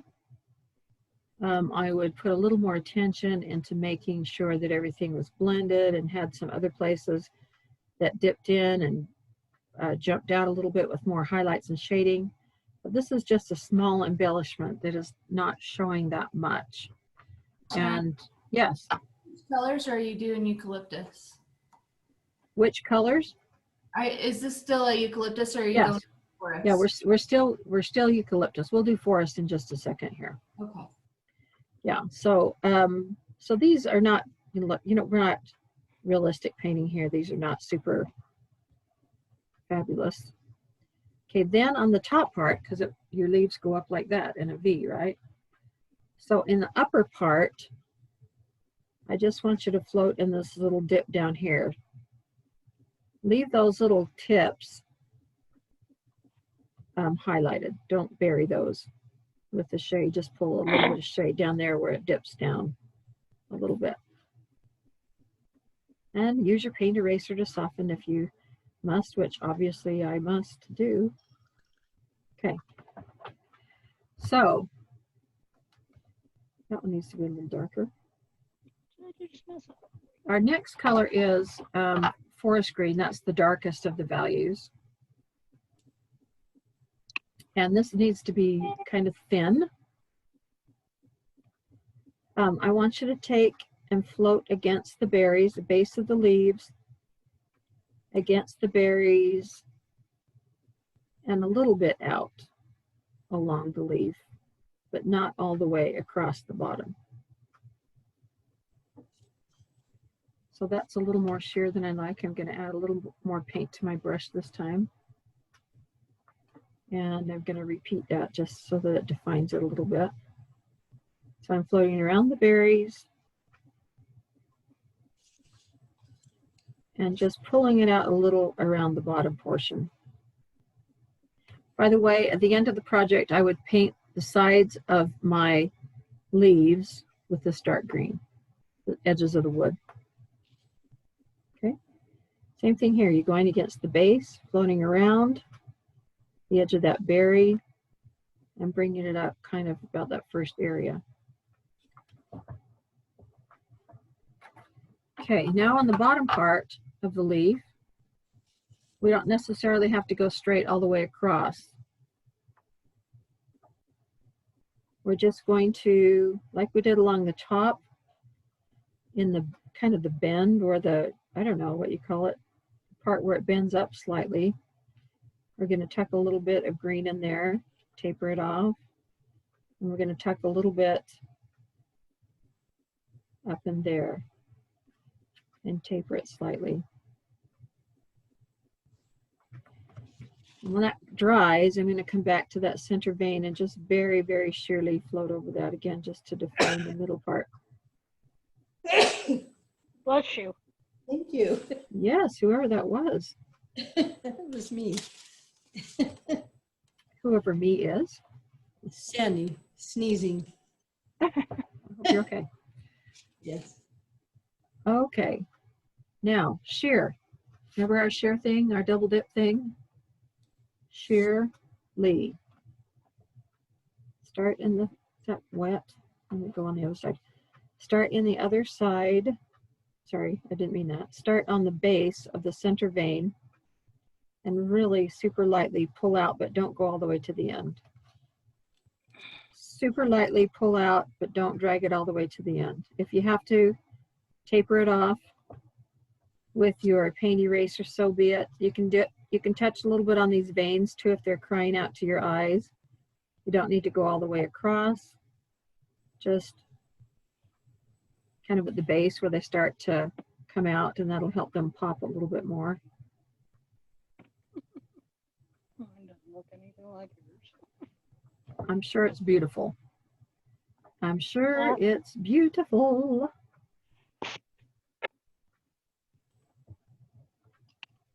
And you'll wake up in the morning and you think, dang, I did a good job. It'll be so fun. You'll be so proud of yourself. Maybe in the middle of the night when I look at it. No, it'll be good. It will. It always does. It always looks better. Now, let me just show you something on these leaves because they, they don't look good with bright green sides. So, we're not going to do this right now, but just to illustrate my point, let me just put a little bit of paint on here. And this just kind of tucks in all the color. See how that, we're not going to do the whole thing because of time, but so if you're worried about the way something looks, if it looks kind of funky, see how you get the edges on that and it looks at home. The shading has blended in.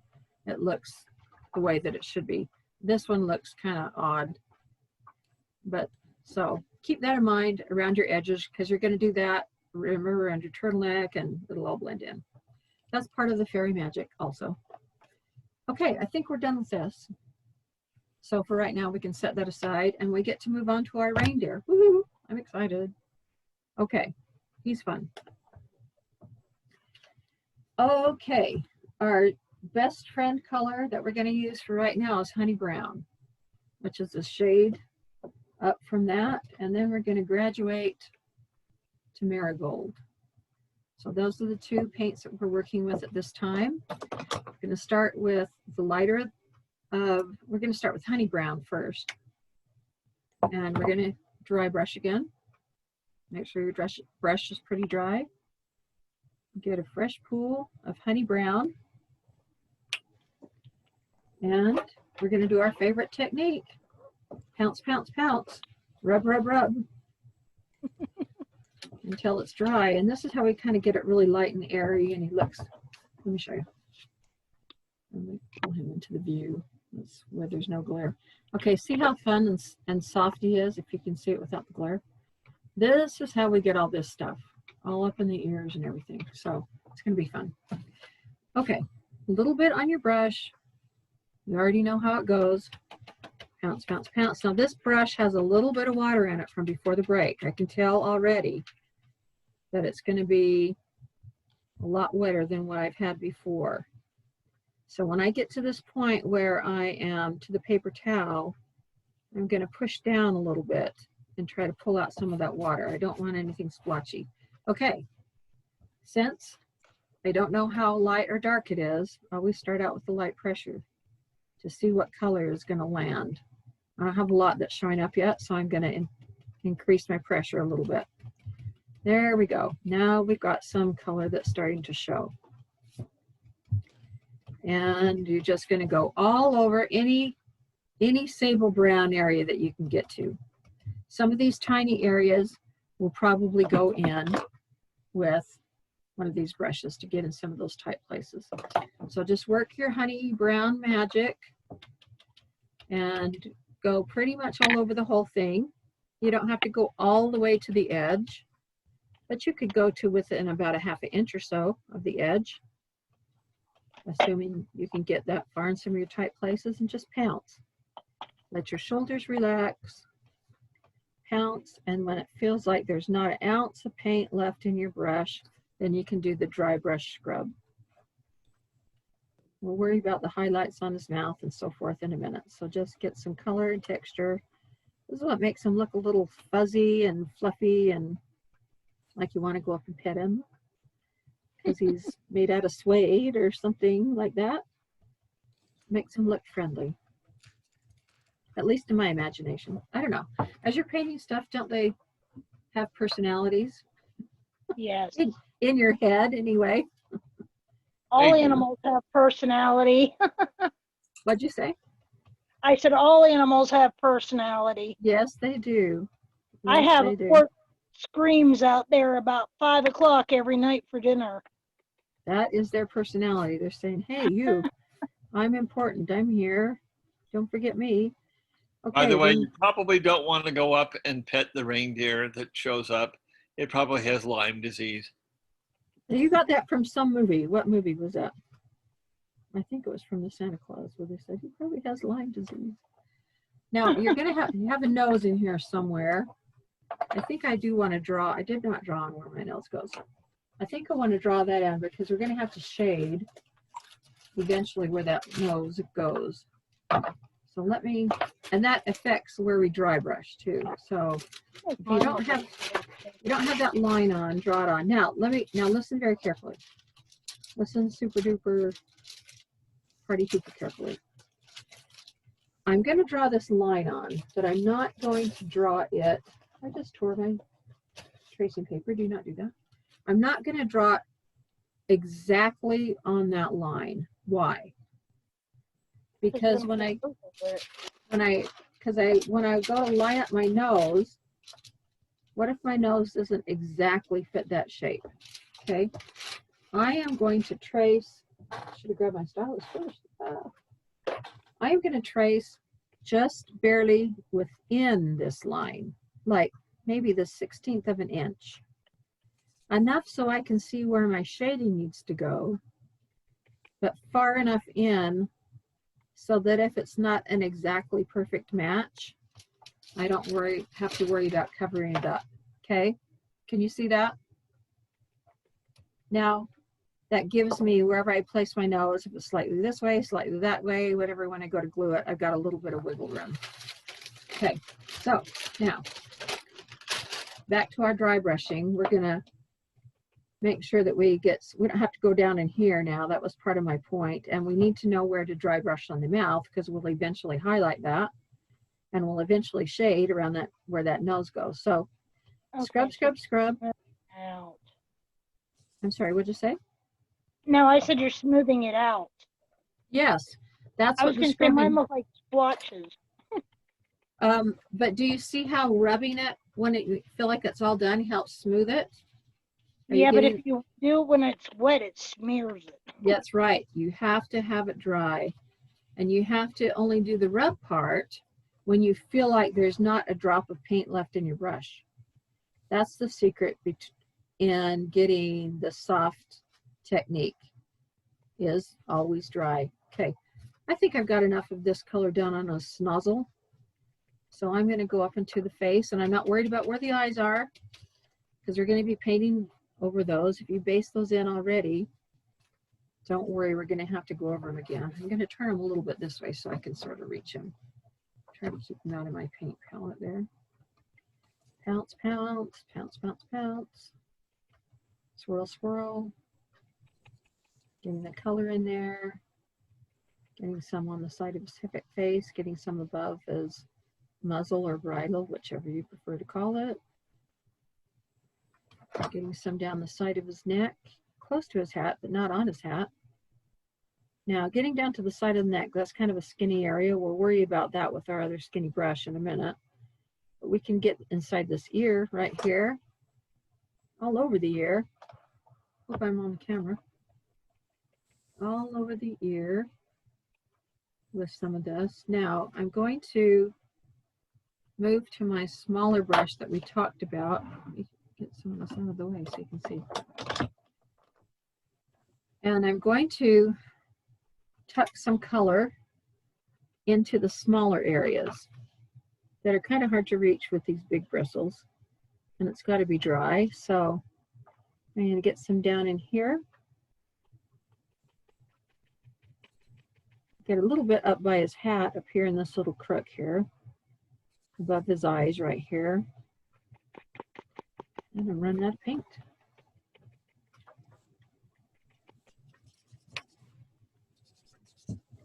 Now, let me show you. I want you to scrub in a little highlight too while you got this little brush. Just a little more down above the mouth, the line of his mouth. So while you've got this and can get a little more attention, we're going to scrub a little bit on the upper part of his mouth right there too. Now, we don't want it, we're going to use hot marigold over this, so you don't need it like super bright, but just enough to make it stand out a little bit. Okay, back to the ears, get some back in here. Scrub, scrub, scrub, rub, rub, rub. And get that softy, fluffy looking. Okay, one more coat of the honey brown, and then we're going to move on to marigold. We're going to do the same thing with marigold. And that's where you'll see some real action, and it's going to be fun, where he starts to take on some of his fun look. Oh, I forgot the skinny part of the neck. That's why I got this brush out. Go down here. Karen, can we use the same brush for marigold or the same? Yeah, don't wash it out. We're just going to graduate up to marigold. Yep. In fact, it's kind of neat the way it blends together. So perfect. Where's the marigold? We haven't put it out yet, but we're going to do it in a second. We're just talking about our future plans here. Okay. So he's upside down, but you can, he's not as bright on the camera. It's just, didn't have to scrub. But that's what you got, okay? So now he's just not all plain. Now I want you to get out some marigold. Don't wash out either brush. Keep your brushes dirty. I like sometimes using dirty brushes. Not all the time. I don't like putting blue on brown or green on brown with dirty brushes, but brown and yellow go pretty well. And if you ran your finger through the paint like I did, make sure to wash it off. And keep your paper towels handy for all kinds of reasons. Reasons like that. Okay, Marigold, same thing. Make sure it's super dry. Let me make sure. Now it's got a dirty brush, so see how it kind of blends together with the honey brown? It's kind of neat. I sort of like it. And lightly at first, because I don't know how bright the color is going to come in. Can you see what I'm doing? Let me move it in. I'm going to start scrubbing some marigold in. Now some of the highlights start to really show up. I'm doing it pretty soft pressure, but it starts to kind of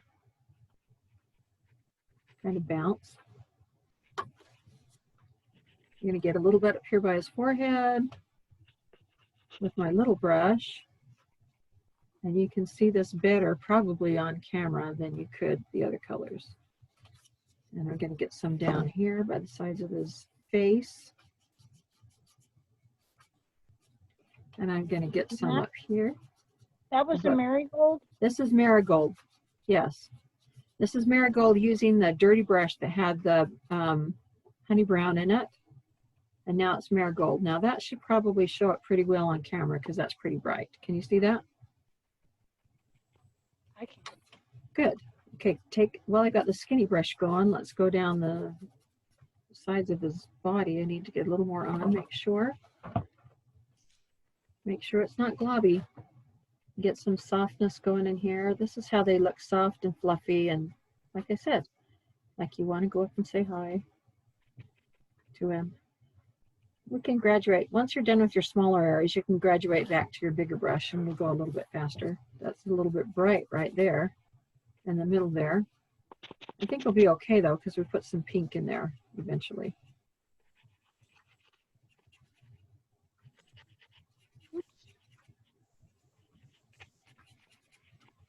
Okay, so he's looking kind of yellowy, but it's okay. We'll brown him up in just a minute. And that will just bring out some golden highlights in him.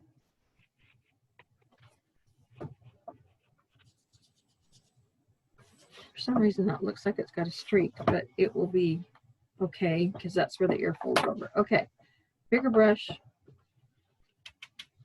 Not his nozzle area. Get it really super dry. And start to really dryly, very lightly put in some highlights across his snoz.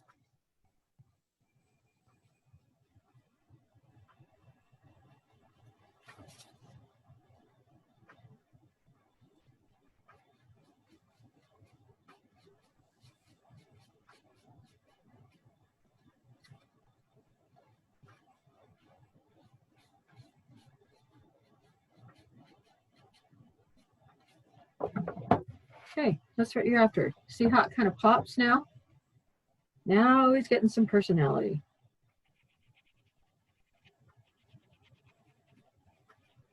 Okay, keep your brushes dirty. Don't wash them out yet.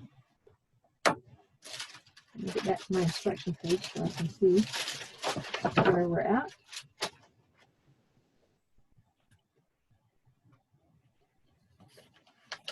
Okay. All right, now we're going to go on to light cinnamon, and we're still using our dirty brushes. I always need it ready for a new palette here. And we're going to dry brush and scrub some dry cinnamon around the edges. Now, when you have a piece of cut wood, this is a kind of handy technique. Now, you can't do this on, you know, a surface that's totally flat. But when you have a piece of cut wood with an edge that you can go over, it makes it very easy to dry brush around the edges, and then you're going to float on top of it, and it's kind of makes your float look more smooth. It's super, super forgiving on your float. So get that brush really dry so you see a lot of air behind it, okay? And then with that, and don't worry about going over the nose area because you're going to cover it with a red nose. I want you to start dry brushing and kind of pull off to the side of the cut edge. Now look how soft that looks. Can you see What that color shade? did you just? Light cinnamon. Light cinnamon. Thank you. Yep. So I'm kind of starting on the edge and pulling off and outward. Now look how soft that is. Okay.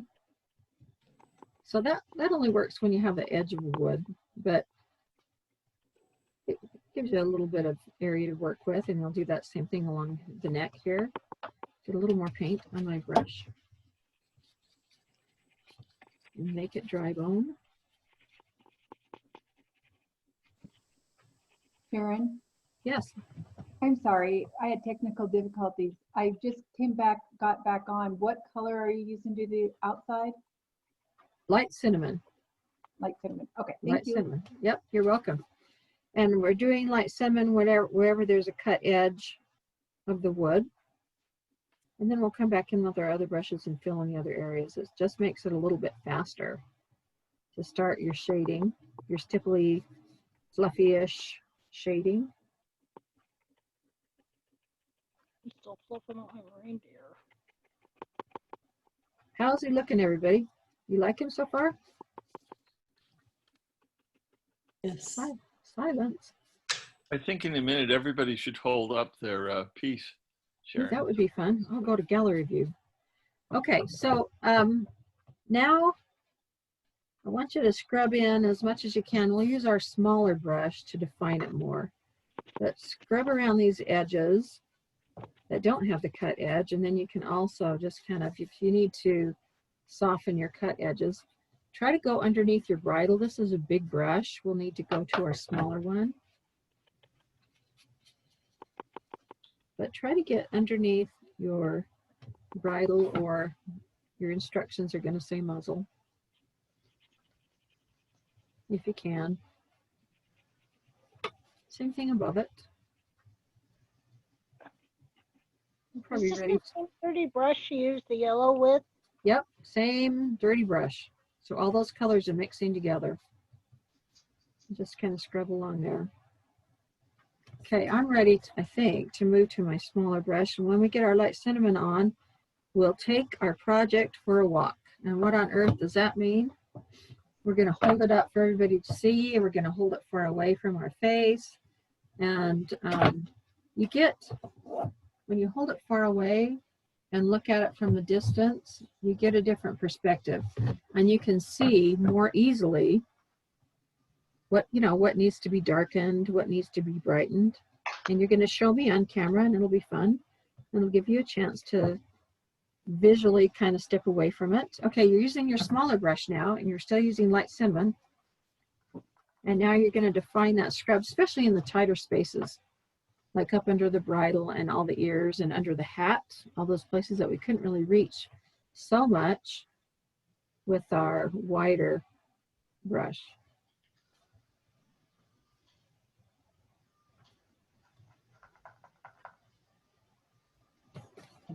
Now we're going to define this with floating after, so it doesn't have to be super perfect. That's what the floating is going to do, is going to define our line. Now, the reason why I had to draw this nose line is because we need to shade around the nose, okay? And so remember, I had you draw it just slightly in from the edge, so we're going to have that shaded area go out a wee bit from the nose, so we're going to pull it out a little bit to make sure that no matter where that nose piece lands, you'll see some of that shading. And it's okay if some of the color ends up on the inside area of that line, because that's going to be covered up by your red nose. So you want your red nose to still show some of the shading around the outside. So you want to move it out a bit from the line that I had to draw on.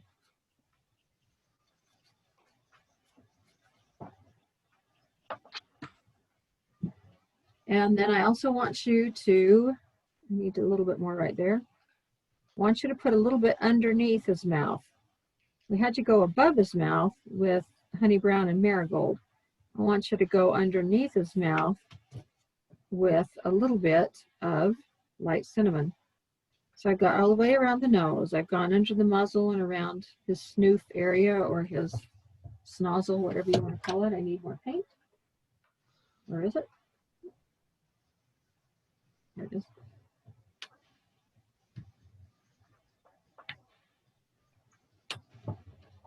And I'm using my smaller brush because I can get in tighter places with it. And I'm trying to make sure it's pretty dry, although it's getting pretty loaded with paint right now. I want to get some down here by his neck, by his turtleneck. You can see that. And a little bit up by this, this other area right here. This does not need to be super dark. Now I want you to go underneath his head here, behind his head, because that definitely needs to be shaded. And I want you to go underneath. Both of his ears have an area that bends over. Let me see if I can show you on here without losing everything. Right here and right here. So I want you to float underneath those areas on the ear. Not float, but I want you to dry brush on those areas of the ears that fold over. And we will float to define that in just a minute. And then I want you to go kind of on the end of his ear. And then I want you to go right here on his ear where it starts to come out by his head. But don't go along the top. We want to keep the top lighter. But you can go right here. And you can go right here where it comes out of his head. Super soft. Pull that color out. Super soft. This will get a lot of the work done for you. When you shade, you can shade all this by floating, and we will. But if you want to knock out about half the job ahead of time, you can do it by softly dry brushing, and it'll walk some of the color out for you that you're trying to achieve by a float. And so, hey, if it makes it simpler, let's go for it. So this is a tight area. We want to, can you see that? We want to make sure we go against where it comes out of his head and pull out a little bit from there. And we want to go down here next to the pom-pom and above the pom-pom. Can you turn that fan on, please? Thank you. Turn the AC up a little bit? If you want to, it's kind of hot. Thank you. And we're just trying to get up in here without making a mess of our antler. And the places that are too tight, we will hit with the we'll float. Okay, now we're going to go underneath his hat. Oh, I got red. Okay, we're going to go underneath his hat, and we're going to go just barely underneath his eyes. Now we're going to start to float. Okay, everybody. That's pretty much, I need to go right here on the side of my neck. I forgot that area, and it sure shows up in the camera.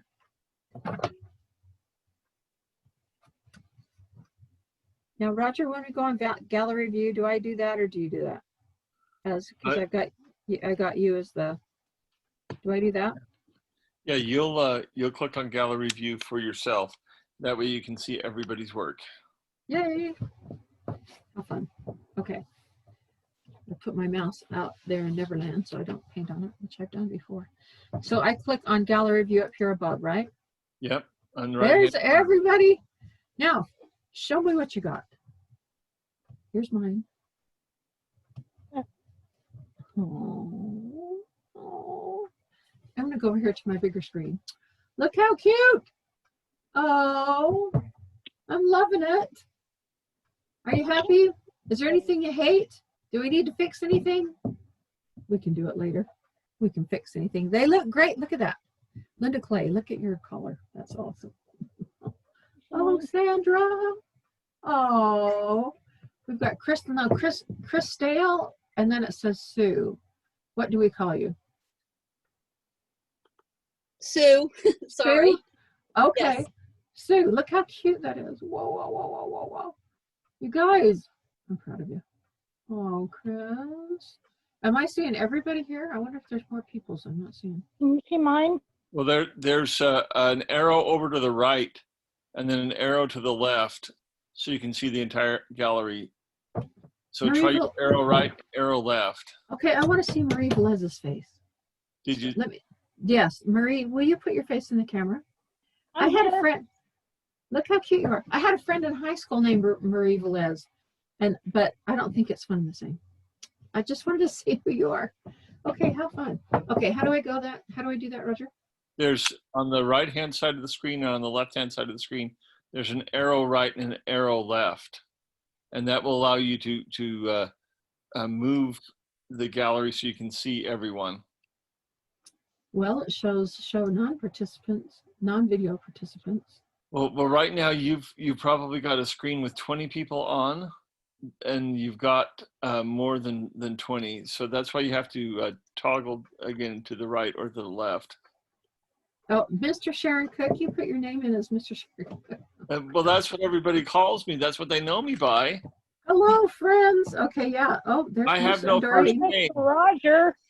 Look at Melissa's. That's awesome. Look at those two. Doreen has a striped shirt on. Woohoo! I'll call you Mr. Rogers. There's my sister. You could. I have been. Lynn, woo! Look at Lynn. Kelly Jones. Oh, you put Merry Christmas on it. Look at Kelly Jones. Look how cute that is. Okay, she changed her saying. Merry Christmas. That's awesome. And there's Penny. Penny, how nice to meet you. And Linda Clay. Okay. All right. I'm yakking your ear off, but it's so fun to see you guys. Hey, Sue, tell everybody what your last name means. Which Sue? Sue, Crystal Sue? Schreiber? Schreiber? Yeah. What does it mean? What does it mean? It's German and it means writer. It means what? Oh, wow. Writer or author. Oh. Well, there you go. Did you know that? Means writer or author in German. Yes.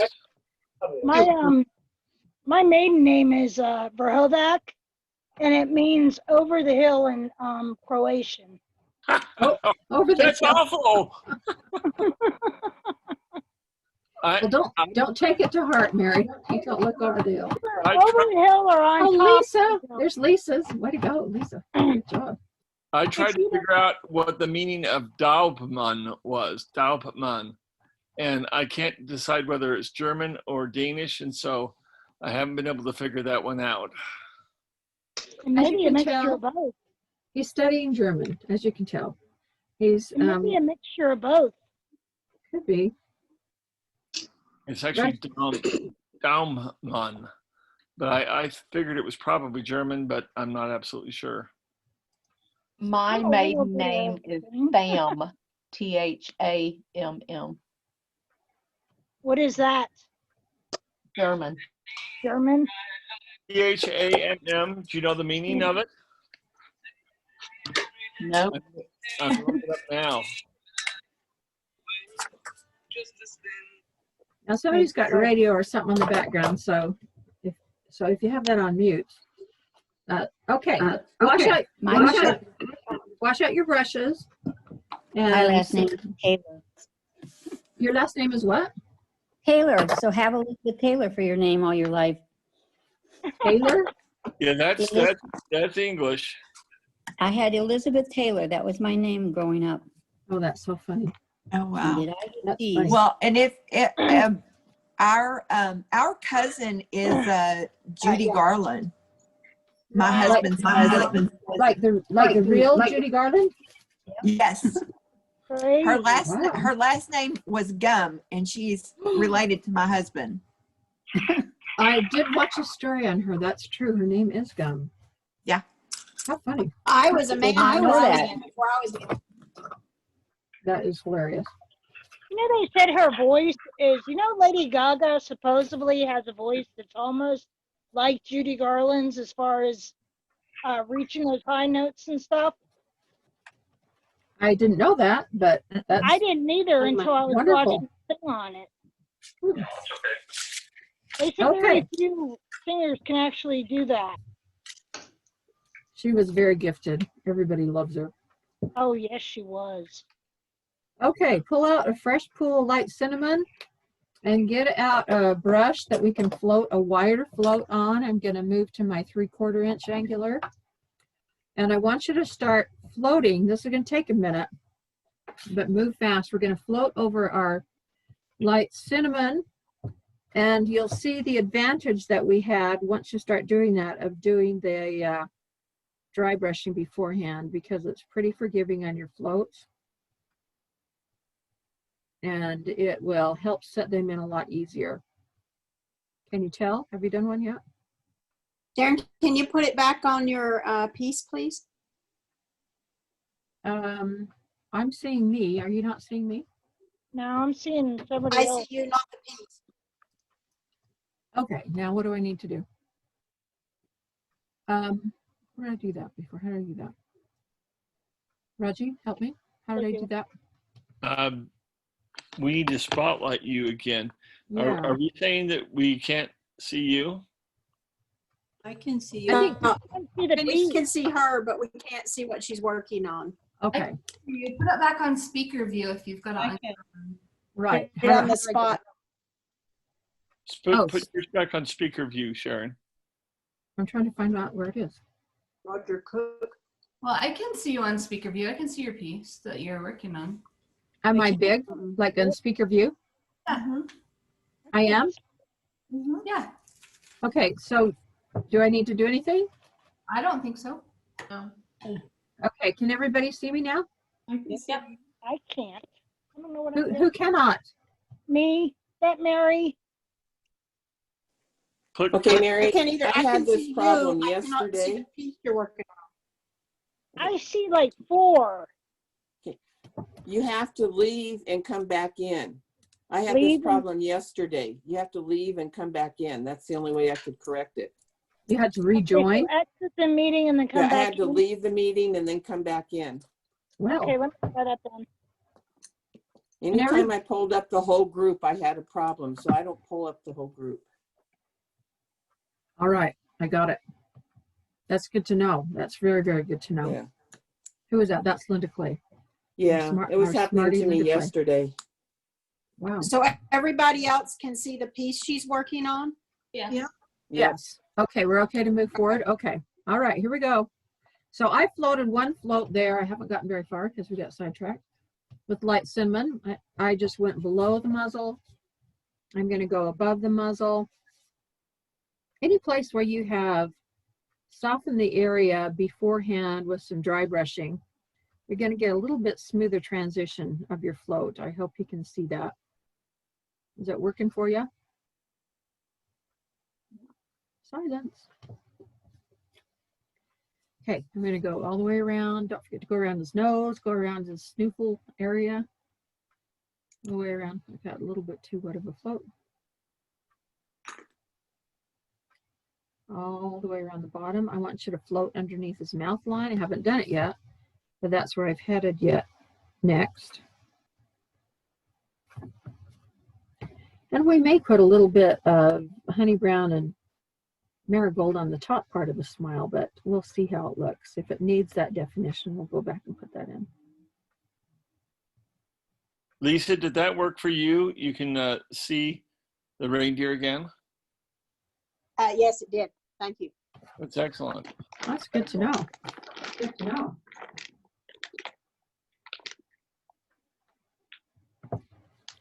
Okay, coming around the mountain over here. Oh, I'm echoing. Do you hear it echo? I didn't that time, but I did a minute ago.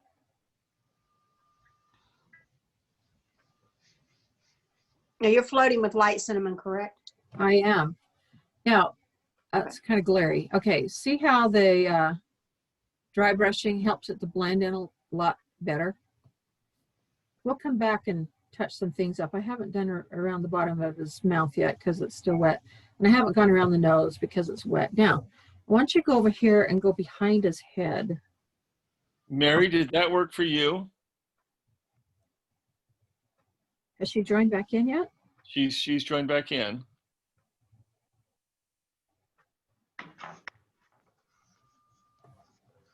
She's quiet. Maybe she's on mute.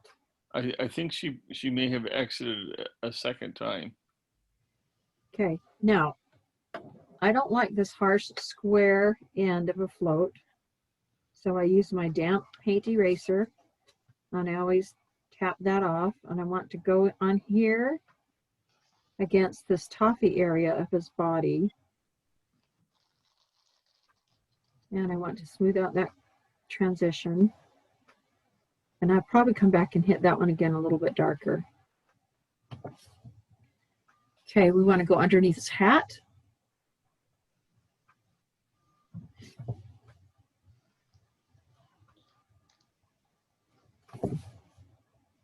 Mary, how's your video now?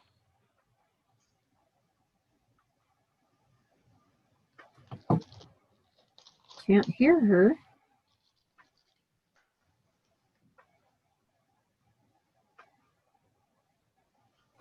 Now this one's a little dark right under that. I don't like that so much. I'm back. Can you hear me now? We can hear you. Great. How is your video now? It's perfect. I had to go out and go back in. Okay, thank you for letting us know. Okay. So that's interesting to know that it might be a Zoom thing. It's just not a one person something's wrong with my equipment thing. So, okay, so I went underneath the hat. If you can see that. Now on his ears, I'm going to go all against the base of his ears, starting about maybe halfway across. I'm going to go down there, and then I'm going to tuck around here to the bottom up into the red part. And when that dries, I'm going to just come and shade against that red part, but it's too wet right now. And I'm going to go on the other side of that ear, above the pom-pom, and along the end parts of his ear. Here's the beauty of an angular brush. You can tuck right in there and get some of those tight little spots. I sound like an angular brush salesman, don't I? I probably do. But you know, you find what works for you. And you love it. Okay, same thing with this ear. We started here and we did about a third of his ear and tucked it in behind his head. Now I have a little bit of, tiny bit of paint that's got onto this blue area, but I'm not real worried about that because that's going to be all stippled over and eventually you'll see what we mean here. Okay, so let's review what we've done so far. We've got more to do. I have not gone into a smile line yet, but I will now because it's dry. We've gone all the way around his muzzle. I'm going to come back and I'm going to go underneath his smile line and above the nose. I've gone above his muzzle. We'll do some more in the face in just a minute. I've gone along the toffee area, excuse me, and up here around his head. I've gone under his hat. I think that's upside down to you guys. I've done the base of his ears. Okay. All right. So let's go take care of the rest of his face area here. Let's start with around his nose, which is why I had you draw that line on there. Now this float's going to need to be wide because remember that the nose sticks out beyond that line slightly. We made that just barely inside. So we want to make sure that we have enough shading that will show once that nose is glued on. So make that a good hefty float. None of the other floats really need to be quite that wide, but we just want to make sure that when that nose sets on top of there, we've got something that sticks out beyond it. Okay, underneath the mouth. Getting to the point where I need to dry your paper towel. And we're just going to tuck in here on this little curl and sweep up towards the nose. And I'm going to paint right on the nose because it gets covered up, so who cares really? It's not going to show.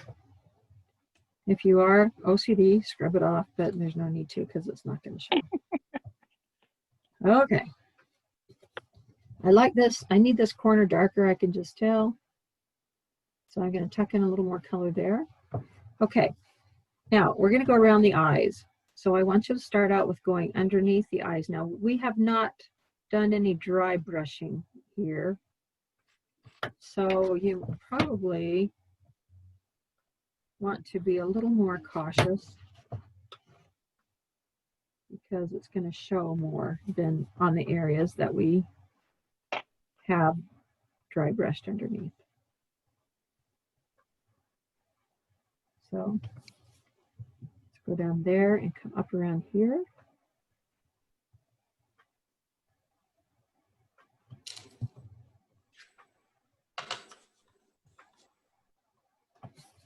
And this is what's going to make his eyes pop and kind of sets him back down into his face. Now, these two eyes are pretty close together.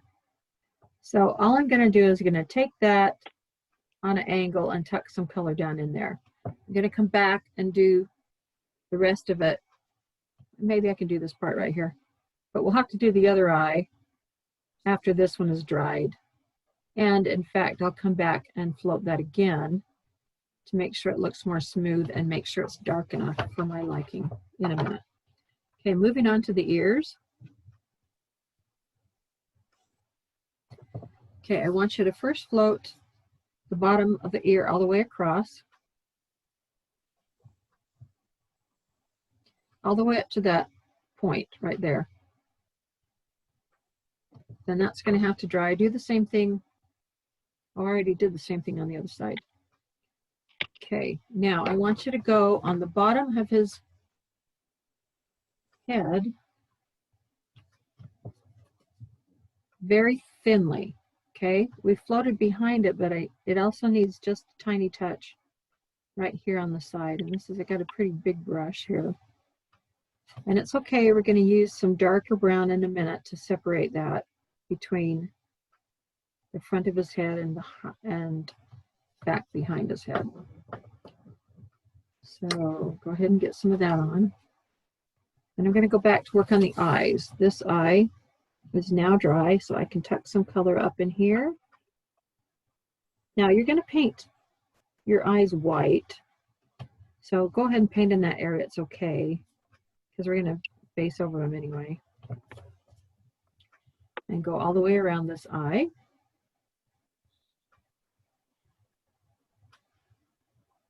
This one's very close to the edge. And if it touches the edge, that's no problem at all. We're gonna paint over it with white anyway. Now, I need to go over that eye again. I want it darker. And then we'll go back and work a little bit on the ears.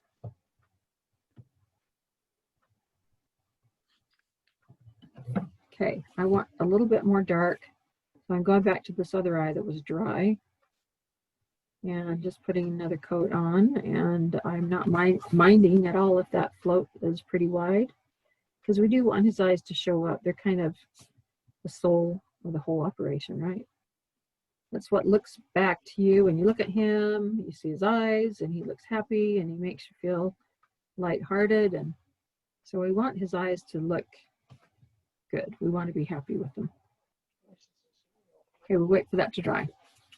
Okay, under the ears, underneath that fold line on the ears, I want you to tuck a float in there. So I can barely see my pencil line, but or my graphite line. But I'm going to come down and I'm going to sweep over to where that is cut in just slightly. Down and sweep over. Same thing on this other ear, except we're going to have to work around that hat. That little spiny hat that kind of gets in the way of things. And here's the advantage of an angular. You can turn it on its side. And you can, I'm turning it, I hope you can see it. You can wiggle that color in there. And pick it up over here. Just like so. Now that one doesn't look too super pretty, so let me go back and kind of jazz that up a little bit.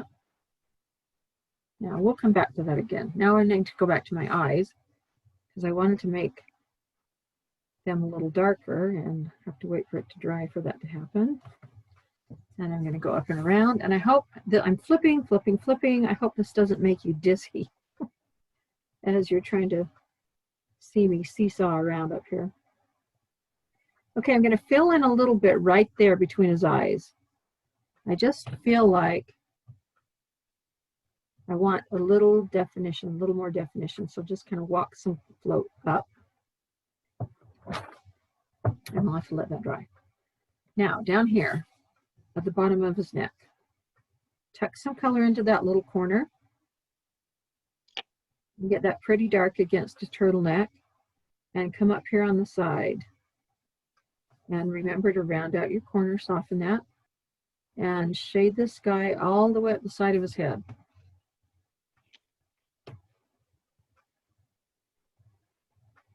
Now this is starting to look like a person reindeer. Starting to get some dimension and some personality. Again, this doesn't look so good on the sides where you've got a cut edge and it's not the same color. So when you're done, make sure you base it with the darkest color and it will help it to blend over the edge. Okay, so that needs to dry a little bit. We're almost to the point where we're ready to move on. Oh, right here. In this, I think I did it like that. Can I check out my own work and see what I did? Okay. I want you to tuck just a little tiny bit of color into that V. Not a ton. Just a little. It's going to be showing a tiny.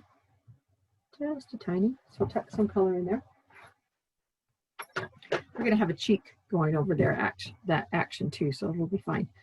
Okay, up here on the upper parts of the ears. Now, I don't want a lot of color on top here.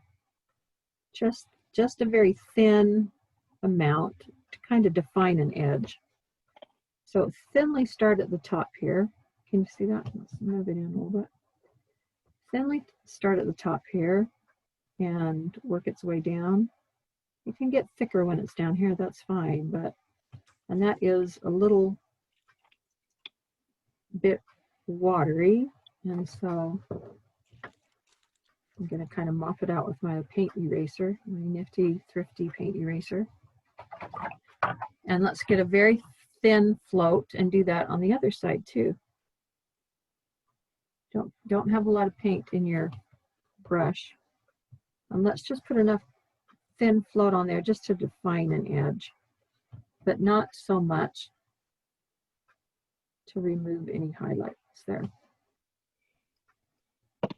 Now I think my black, which was my negative space, went up a little higher on one side, so I'm going to kind of disguise that by just floating a little color up there. Okay. All right. So there you have it. So I think we're okay. I want one touch right there, and then we're going to move on to dark chocolate, I believe is the next color. I shall consult my script, which is my instructions, and make sure that that's correct.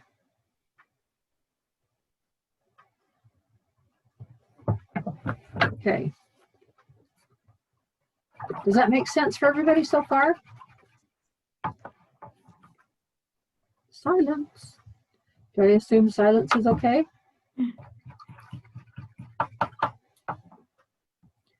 Okay, so let's get dark chocolate out, and I'm going to graduate to a smaller brush. And we're going to repeat a lot of the floating that we did, only in a thinner float, so that the color will graduate softly to the outside to the darker color. So here's dark chocolate.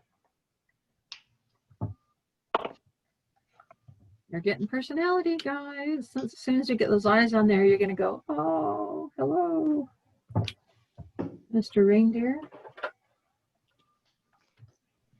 Okay, using my angular, I'm going to start with the eyes first. Because I think you'll see, I don't know, it's just more friendly. Hold on, I've got so much water here.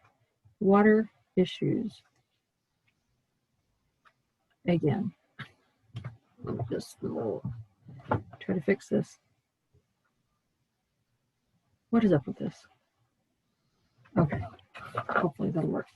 All right, so again, we're just floating around the eyes like we did before, only with the dark chocolate. Now, what's interesting is you look at this with the dark chocolate and it looks like it belongs and it feels right and it looks right. But as soon as I get this one element done, I want you to take it for a walk, meaning hold it away from your face, far away. Sharon? Yeah. We can't see. Oh, okay, sorry. That's okay. Okay. Yep, thanks for letting me know. If I hug it too tightly, it's not in view of the camera. Okay, so I've gone around this one eye with dark chocolate, and to me it looks fine and it looks like it should be. But when I hold it at a distance, all of a sudden I can see how much of a difference the dark chocolate makes as opposed to the milk. Can you tell that already? Maybe not. Yeah. So it shows up more in person than it does on the camera. So let's emphasize this area behind the head. I think this will also help it to pop. So start here and just work your way up the side here with the float of dark chocolate.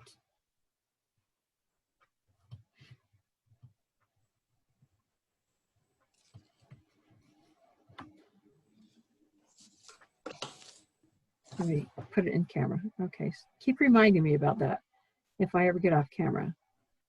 And this is where you'll start to see the head start to separate again. We need some dark here. Put a little bit more on my brush. And it's glaring, so I can't really see. And just tuck that color right in there. Walk out that corner a little bit. And now, when you're not in the glare, that shows up quite a bit more. Going back to the other eye, I'm going to get some more dark chocolate around the eye.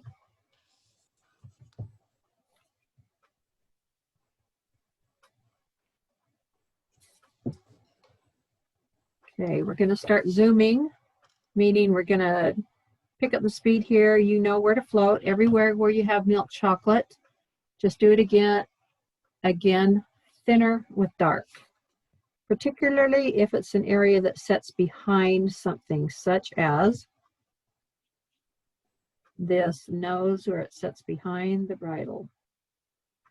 Make sure you don't miss any areas like that.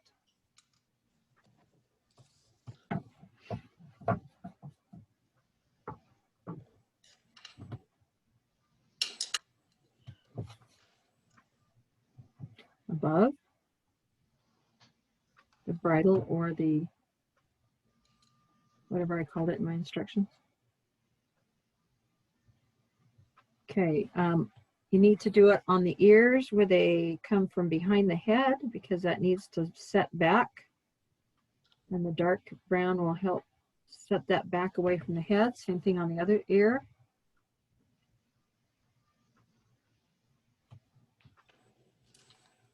So go around the hat where it starts here and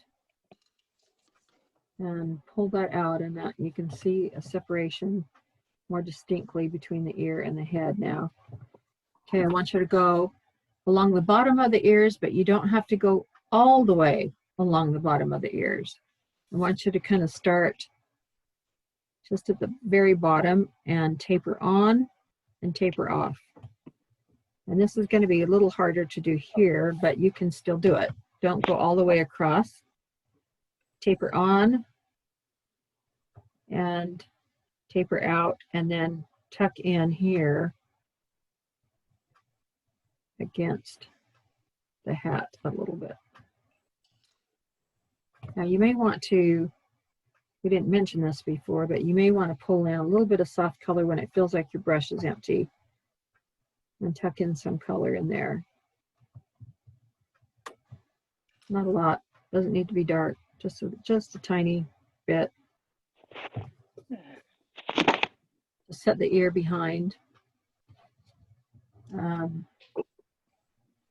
behind the hat, the little tail of the hat. Not very much, just a touch. Okay, now I want you to go right up here under the ear flap thinly, okay, pretty thinly. And I'm going to define one more time up here against the head.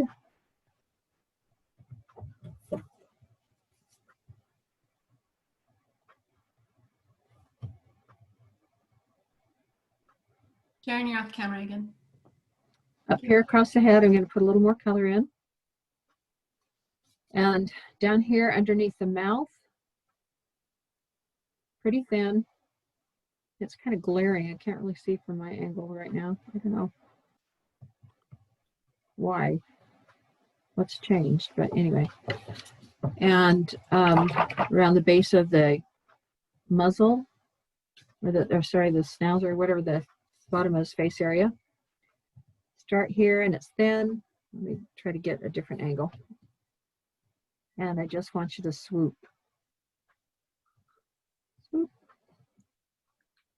Just get a little bit darker. Swoop. Now you kind of got 3 steps going on here with the shading. First you had the dry brush color, and then you followed up with a float of the light cinnamon, which set that color in even deeper. And now you're following up with a dark chocolate, which kind of finishes it. So you got 3 different wets going on that's helping that to blend off to the side. And so you should have a pretty gradual gradation of color.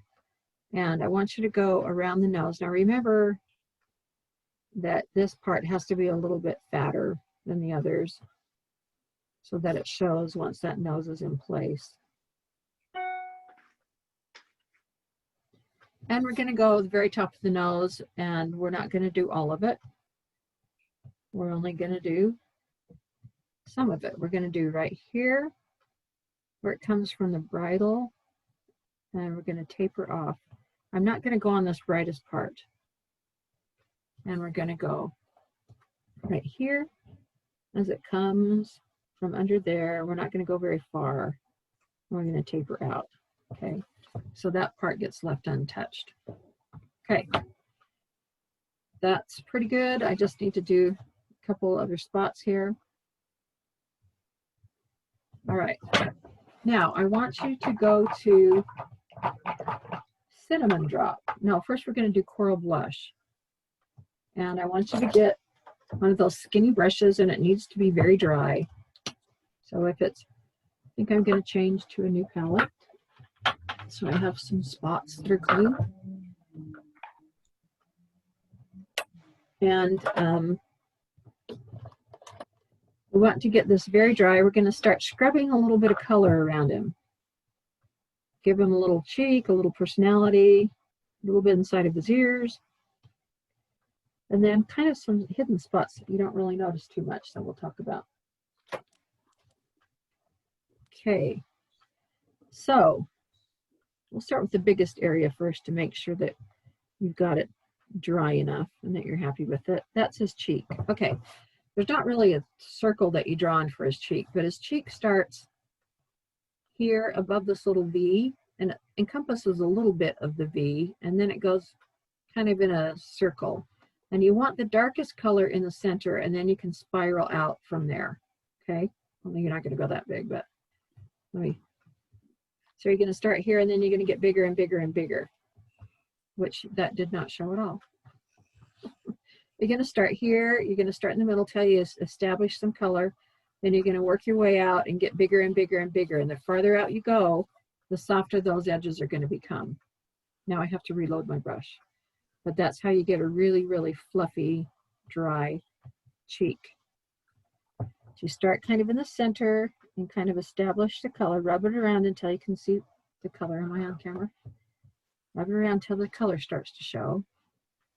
And then you can increase the pressure a little bit and move out into a pretty big circle.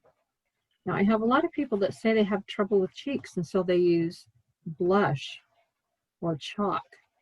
And I've never understood why they felt that they needed to do that. So the secret is just using a brush that feels bone dry.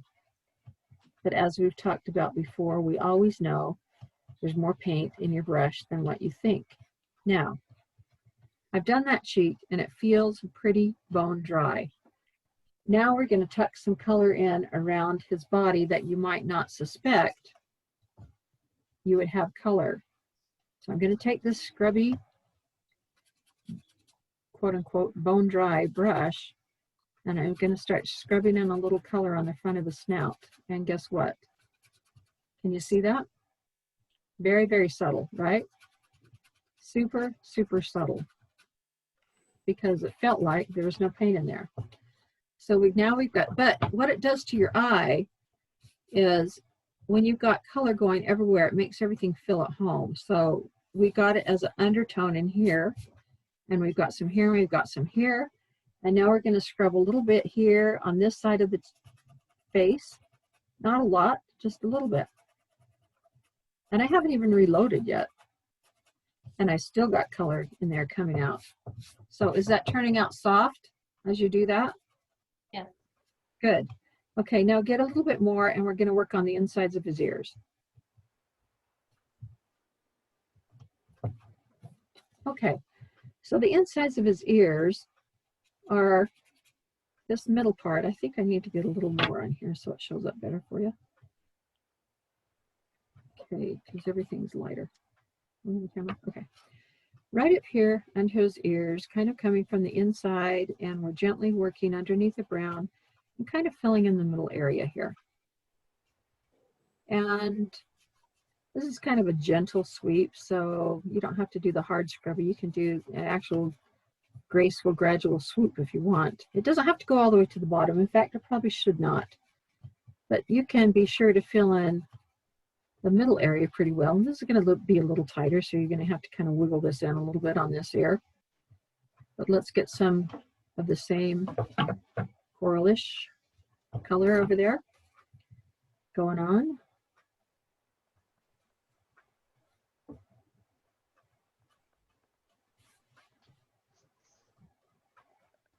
Okay, so there you go.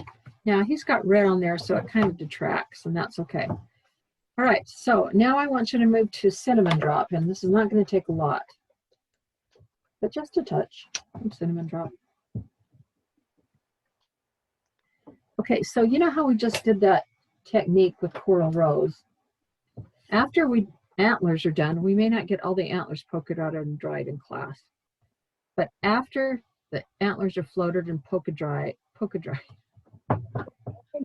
are dry, you're going to do the same thing with the coral blush, super sheer, you know, and just put some on the very edges of the antlers. Okay, that's kind of like one of your last steps. We probably won't be able to do that today because I don't think those dots will get dry. Okay, move into your light cinnamon and really get all the paint out. I mean, like super really. Not light cinnamon, cinnamon drop. Yeah, cinnamon drop. Thank you. Thank you, Melissa.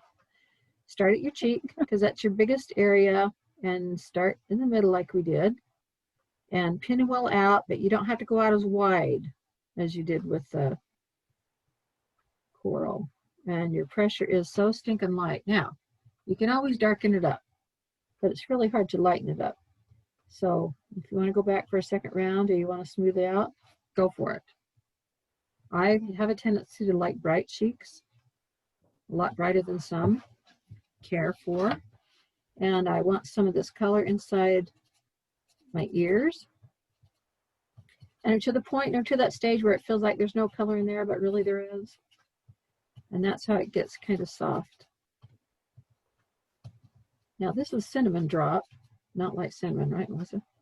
And so if you want to run right into the hat on here to make sure that color gets all the way over, that's going to work out really well because there's no conflict in color, right? Okay. Okay, tucking that in. There we go. He's looking like a poison.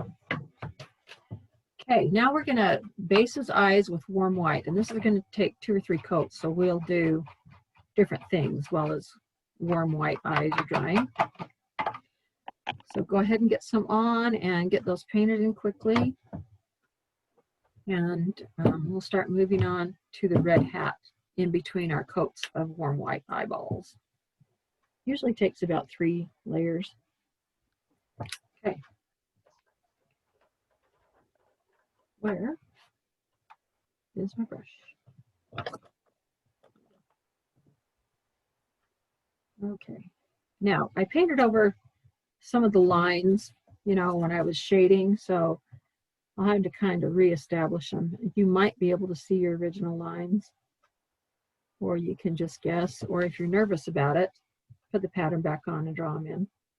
So Sharon, this isn't a float. This is just a fill, right? Did I say float? If I said float, I didn't mean to. Yeah, we're just basing them in. Okay.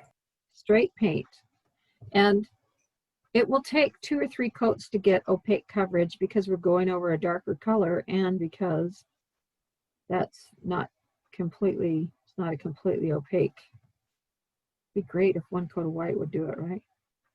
1 coat of white almost never does it on anything, to be honest with you. Think about painting walls.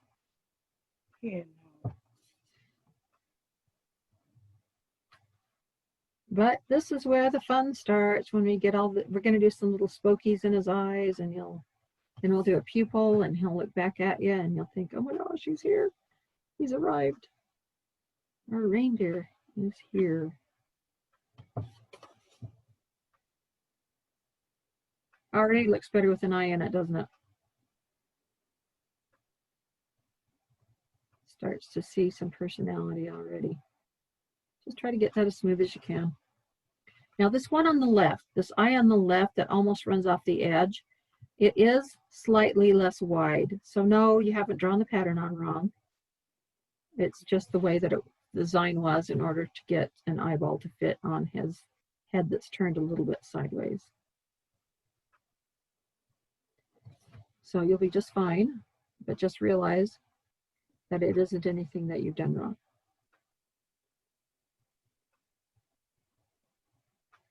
Just so you don't try to correct it, you know.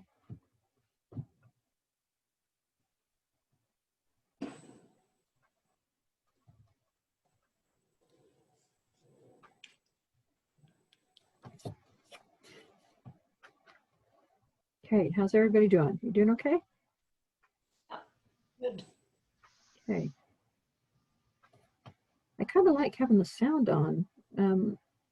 Everybody's had kind of a quiet background. If we'd had a lot of airplanes or dogs or busy trucks, we might have had to turn the sound off, but I kind of like having the feedback and hearing what you guys are thinking, hearing your questions, so thanks. Okay, so let that dry. We'll come back to that again. And now we're going to move on to the hat and to the nose, okay? So I want you to get out some scarlet. I think I started with scarlet. Let me make sure I didn't have coral blush first.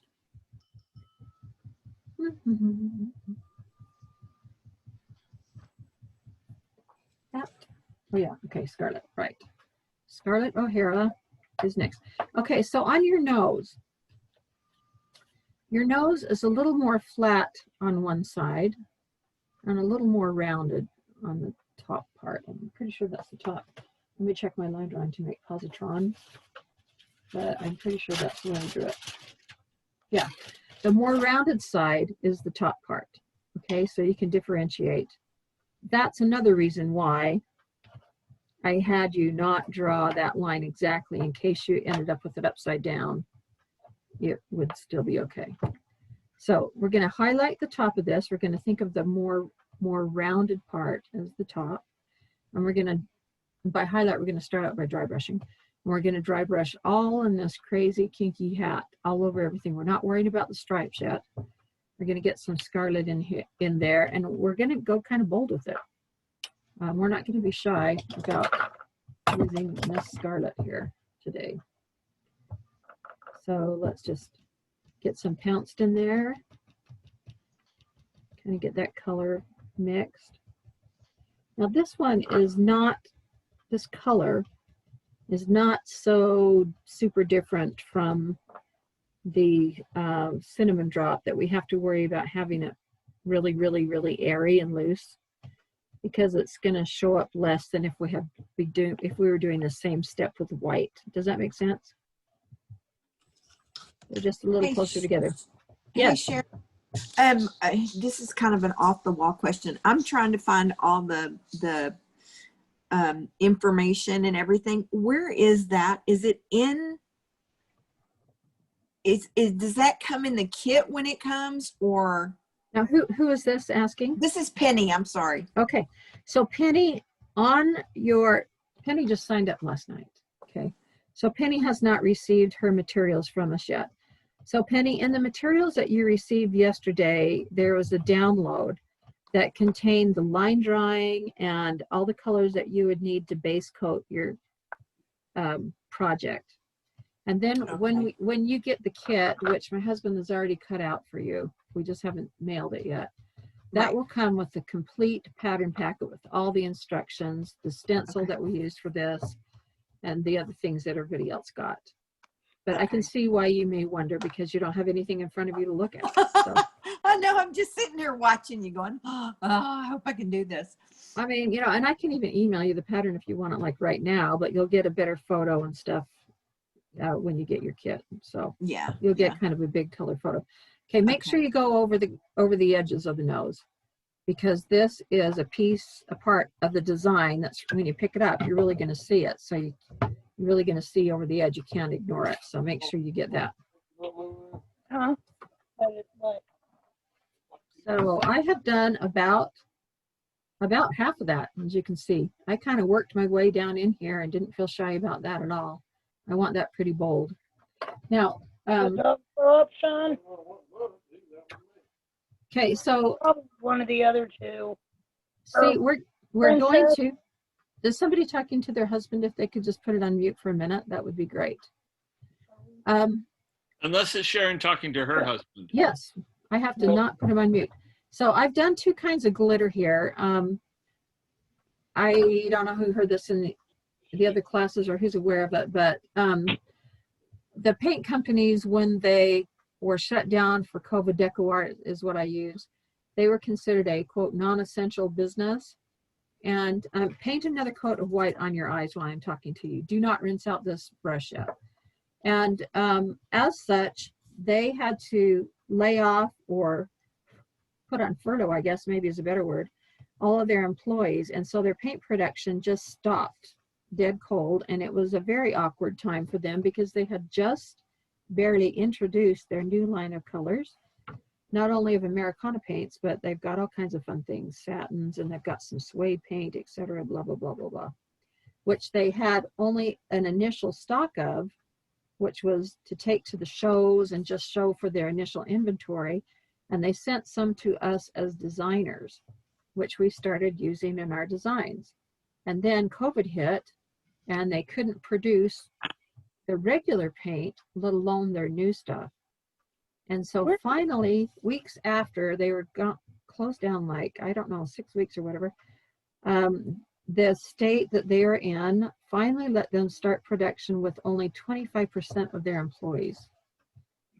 And in the meantime, back at the ranch, some of their employees that they had furloughed had to find other jobs. So they did. So when they started back, they had already also lost some of their skilled workers. So they can only have 20. Yeah, they can only have 25% of their people in place at any time still. This is interesting because I was wondering exactly what happened, because when you go into Hobby Lobby or any place that's supposed to have DecoArt, it's like there's none. I know. It's empty. I know, and they feel terrible about it, and they're working their tails off.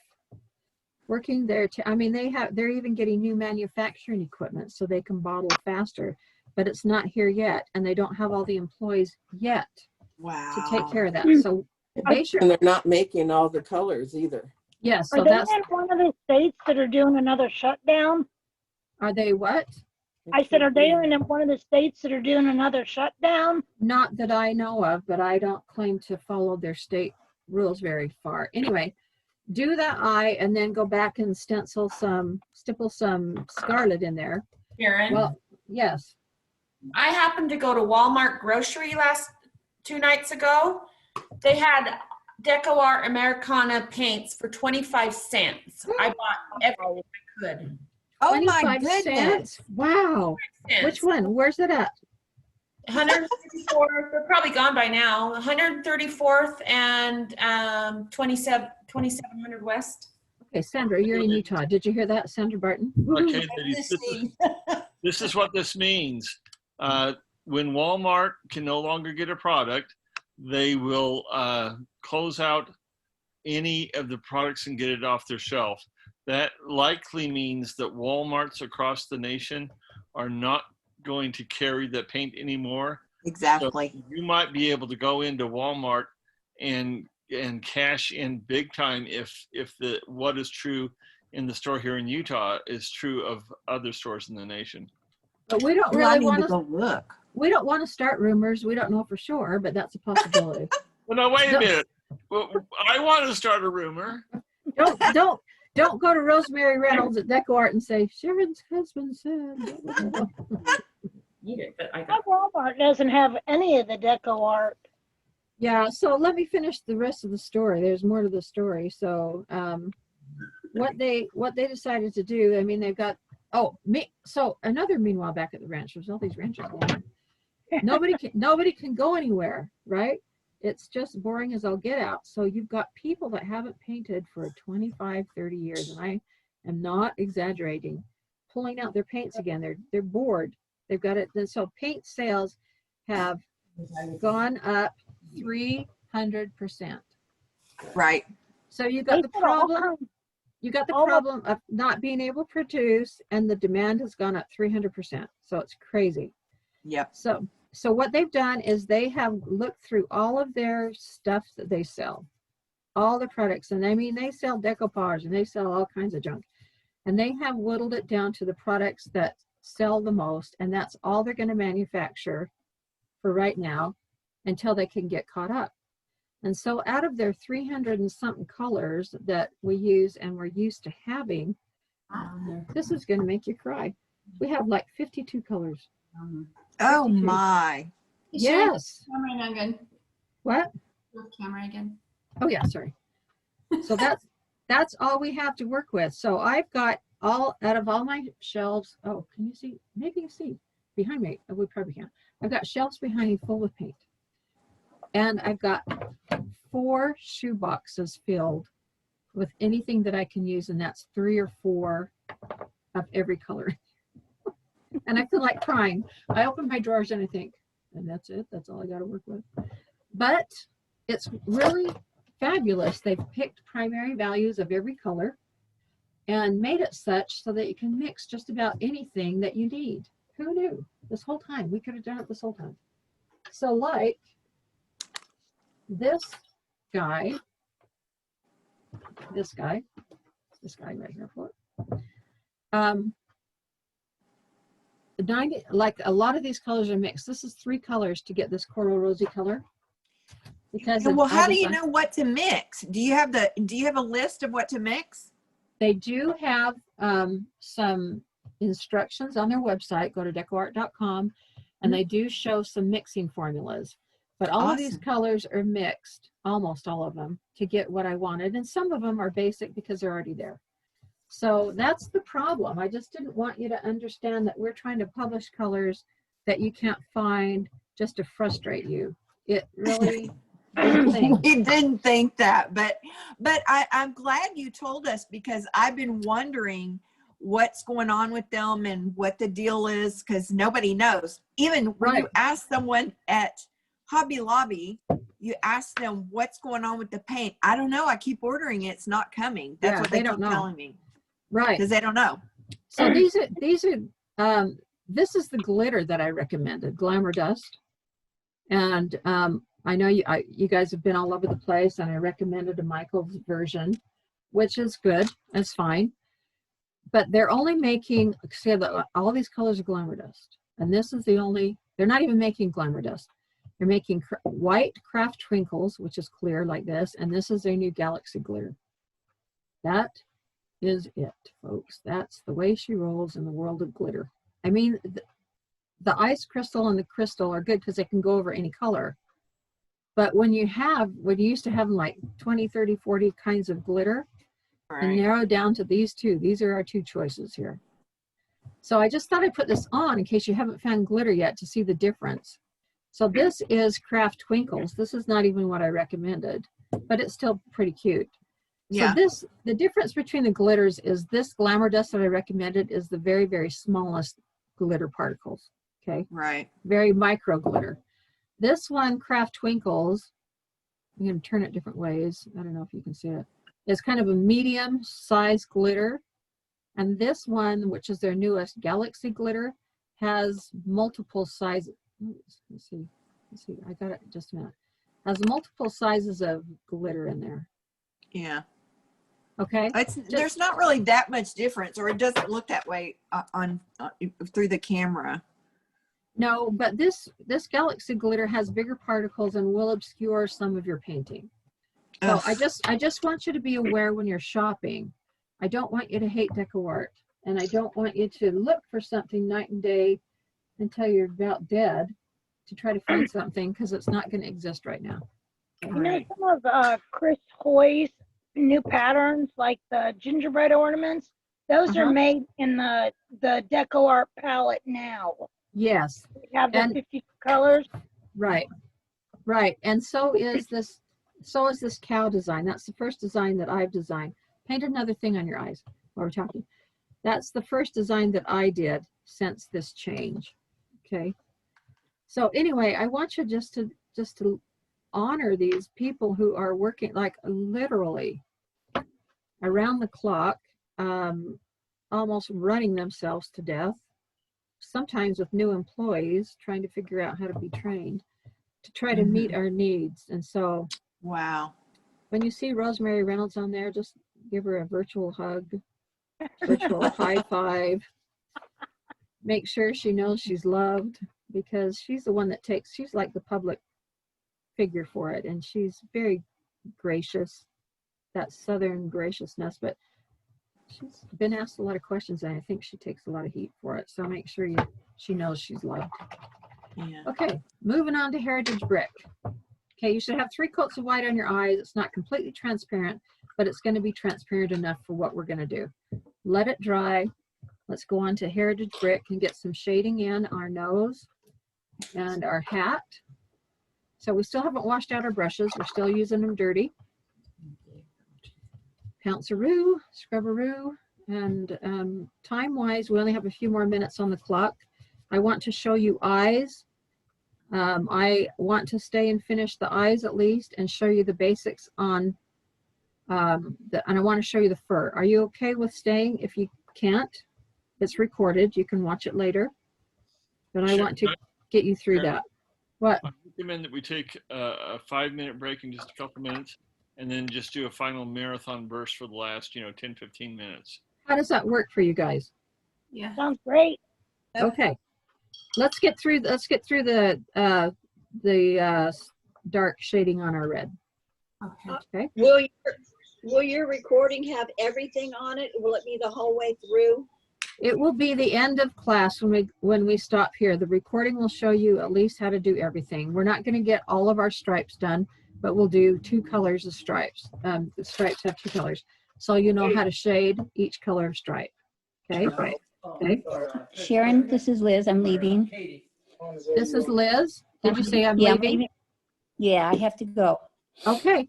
Well, this will be posted in the Facebook group. Okay, that's where you'll find it. All right. Okay. Thank you so much. Thank you. So glad you could come. Thank you. Okay, take your dirty brush and where there's a cut edge, kind of do the scrape thing, and then where you need to do the smaller area, use your little brush and just get some shading around the sides. And then we're going to float. And you know how to float. We won't worry about doing the whole hat. We'll just do a little bit where we're going to do the stripes so that you can see how to go about it, and then you can finish the rest of the hat. You'll not have enough knowledge to finish the rest of the hat on your own. So let's just float in a little color of the Heritage Brick. You can wash out your scrubby brushes now. We got the bottom of our nose highlighted and shaded. This is going to take a little more scrubbing on my big brush. I think I'll leave that in the water for a minute. Make sure that doesn't dry out anymore. Okay, moving right along. I need a little more Heritage Brick because we're going to float a little bit. Sharon? Yes. Lisa Germain just invited Deco Art to move to Tennessee, and she said that we could come with her and we can stay in her basement until we find another place to live. Well, there you go. Oh, I'm sure. sure she's going to love that. What an offer. Oh, sure, no problem. What an offer. Okay. No, they do love painters, but I don't know if they love them that much. But no offense to anyone in particular. It's just the idea.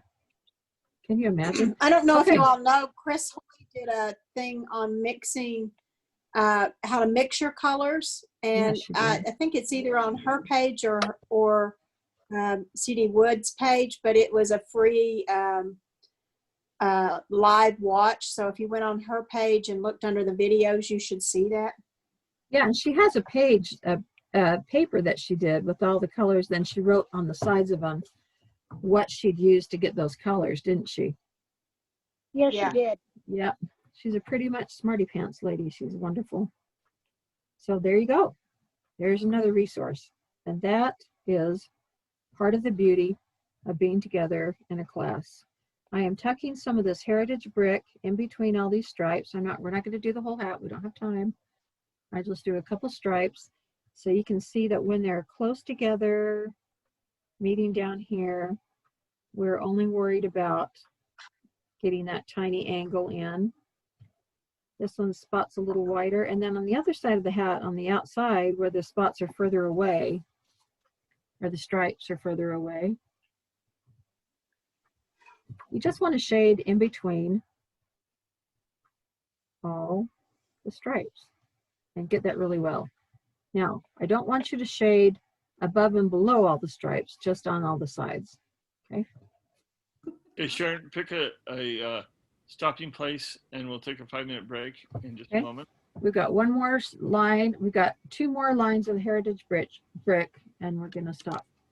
So that is to go right here against the hat, hat band.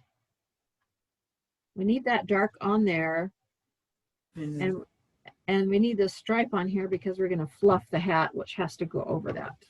I don't know if that makes sense. Float the little tip of this too, because we're going to fluff that hat stuff. It goes right over the color. Okay, there we are. Oh, and we're going to float along the bottom of the nose to define that shading. And then we're going to take a break. Let's just do 5 minutes, give you a quick restroom run, get you a drink of water, whatever you need. Whatever you need to keep you afloat for the last few minutes. We'll do the eyes. When we come back, we'll do a couple stripes and we'll do the fur. And the fur does not take very long, but you do need to know how to do it. Okay, checking out for 5 minutes. I'll see you all soon. No, not yet. You're on it. You're not muted. Okay, I'll mute us during break.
If anyone is sitting there waiting, we still have a couple minutes, but go ahead and lay your line drawing on your eyes.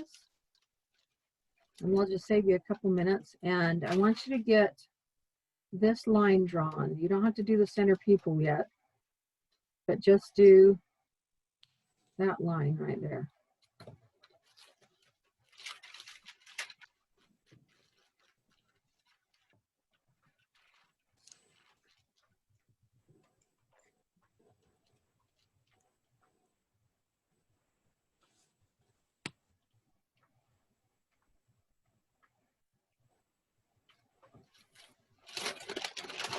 Sharon, I have a question. If I wanted to buy another one of these but didn't want, I don't need the pattern, is there a place on your website that just has the wood piece and the little extra things that go on it? I just put my earpiece on. Did somebody just ask me a question? This is Sue. I did. Hi. What'd you say? I'm trying to find on your website. I wanted to order another one of these, but I don't need to pay. Do I have to pay for the pattern again? I don't see a place just for the piece of wood and the couple little extra things that go on it. There's only the class kit. Right. So we were still trying to determine how much we want for the extra wood. In reality, did we not load that on there, Roger? We have not put up just the reindeer. We've only got the kit up at this point. And of course, it's a great deal for anybody who does it, because you get the pattern and you get the wood. But if you've already got the pattern, you just need the wood now. Yeah. So I think we said that it was going to be $12 or $12.50. I can't remember, because this is why it's a good deal. The pattern packet alone is $8. And so we will load that. We haven't done it yet. Can I do that? I was just going to order the other class too. So I'll just wait a day or so and then I'll check back. That's fine. Oh, thank you. Yeah, we'll ship them all together. That will be awesome. That's a good way to do it. Save a little bit on shipping for you. Okay, yeah. So this class was kind of a good deal. This is our first class that we advertised, and we just wanted everyone to feel like they could do it. And so we really, really, really tried hard to keep the cost down. And so we did take some of a hit on the kit. But this next class, we realized we needed to change the structure, so we reduced the overall class is still the same. We reduced the class fee a little bit, and then we increased the class of the kit, so it comes out the same to the consumer or to the student, but it helps us a little bit. As soon as we start posting our pieces, you're going to be busy making these. Well, that's fun to know. But yeah, post them. We want everybody to see. The thing about posting is, and I'm talking now for just a minute and I'm blabbing, if not everybody's back yet, I want you to lay your pattern on, for anybody that did not hear me a minute ago. And I want you to trace on your eyes. Can you see where I got this? I want you to trace this line on your eyes, okay? Not the middle part, just trace this line while I talk to you for a minute about posting your work. Okay? So the thing about posting your work is, I mean, some people feel very self-conscious and feel like they're bragging, or they feel like I'm telling you to advertise my product by posting your work of my product. That's not it at all. I mean, it is fun to share. So I'm eating a piece of bread. I haven't eaten anything today. It is fun to share and highlight, but you've got people out there, as DecoArt has attested to, who haven't painted for years. And some people who have painted very, very, very little. And they think, oh, I could never do that. Oh, that looks too hard. I mean, think about when you started to paint. Did you think that you could really achieve whatever you wanted to see? No, it just felt out of reach. So when you guys post your work on there, and if you say something like, I mean, you can put it in your own words, but look what I did. I can't believe how neat this was. And you don't have to say Sharon Cook is the best teacher on the planet. You could say Chris Hoy is the best teacher on the planet. It doesn't matter. The point is they need to know that there's resources out there that can help them accomplish this, so that they want to try. And they don't try and it's a dud and they hide it in their drawer that they never look at anymore. They try and they were like outrageously successful, and then they come back and they do more and do more, and that's how people learn to grow. So I got a little bit wild there for a minute, but I just feel so passionate about sharing with others what you can do so that they can learn too. I mean, hasn't it brought a lot of joy to you? These Yeah. Zoom classes are great because everybody can take them. Yeah, from anywhere. Okay, moving back on. I think that's what I love the most, because I am a beginner and I have learned to rosemall. So this type of painting is totally foreign to me until just recently. So I appreciate all the points and tips you're giving me. Well, you're welcome. Cindy, show us your piece so we can see how the person who's just shifted beyond the beginner, that's beautiful. Well, rosemalling is really, really fabulous. It's very different than what we're doing, but it's a lot of skill. That does look really great. Thank you. Joe, Sonia do a lot of that. Yes, and a lot of other things. Okay, we're going to look at the eyes right now. We're going to get these done because the eyes are kind of the center of the thing. So you drawn on your, Roger, are you talking? Are you talking to me? Not yet. Oh, okay. You drawn on this little skinny line right here, and that's going to be our kind of our guideline. Mine's kind of crooked, but I'll soften it up a little bit with an eraser, and it'll just give me the basics of where to go. Assuming I can find my eraser. There it is. There. I just want to make it a little bit softer.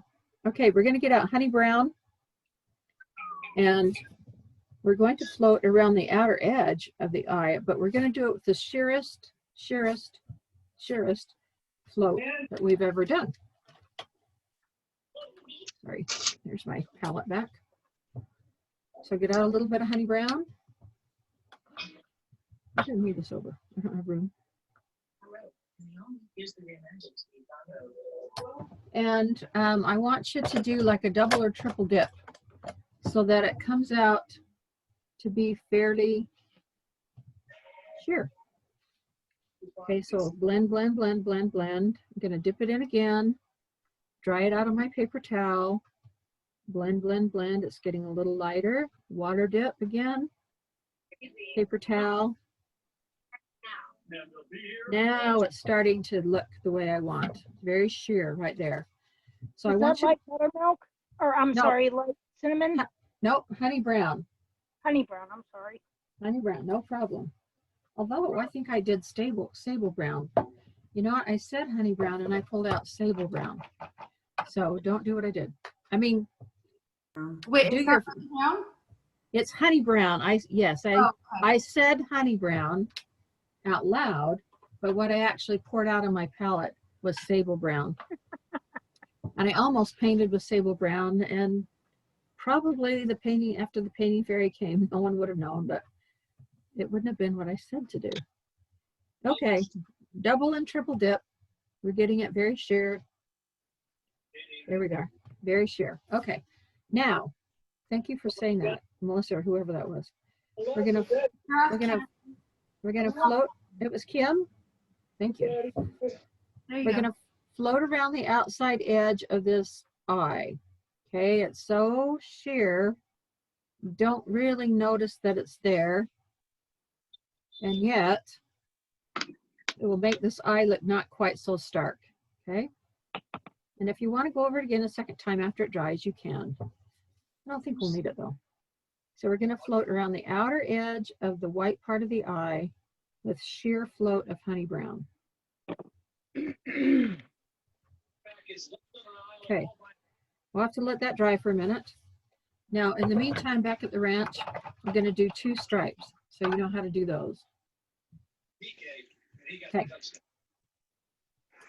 So the first stripe here is light buttermilk. So get out enough light buttermilk to do 1 stripe, and we're going to have to do a couple of layers on it.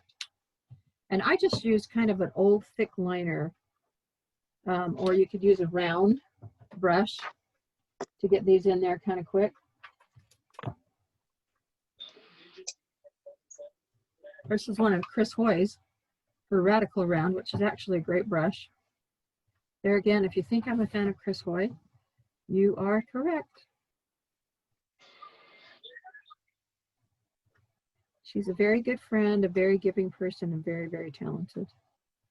She was one of my first ones that I started painting with. Oh, she's awesome, isn't she?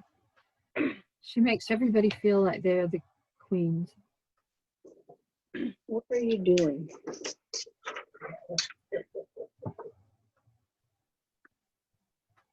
What are you painting? I can't see what you're painting. Oh, sorry. Yep. Keep reminding me when I hold it too close to myself. We're painting the first stripe. We will paint, eventually you'll paint every other stripe in your hat. But just for today, because of time, I just want you to paint the first one so I can show you how to shade and highlight these various stripes. And it is the typical light buttermilk, meaning we're going to have to go over it more than once.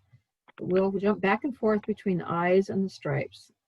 And then once the stripes are done, we can do the fur, because the fur is going to fluff out onto the hat, so the stripe has underneath it has to be done before we can have the fur fluff over it. Does that make sense? If it does or not, you're very quiet.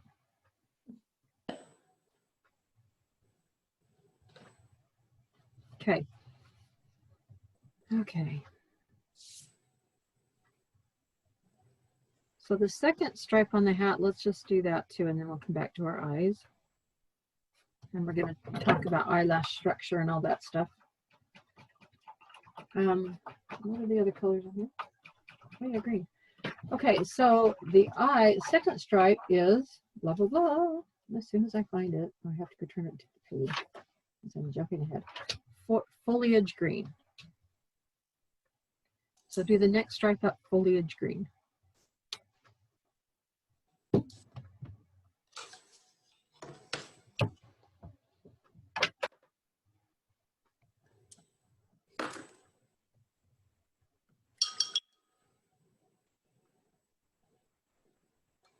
Now, surprisingly, this color is pretty good as far as coverage.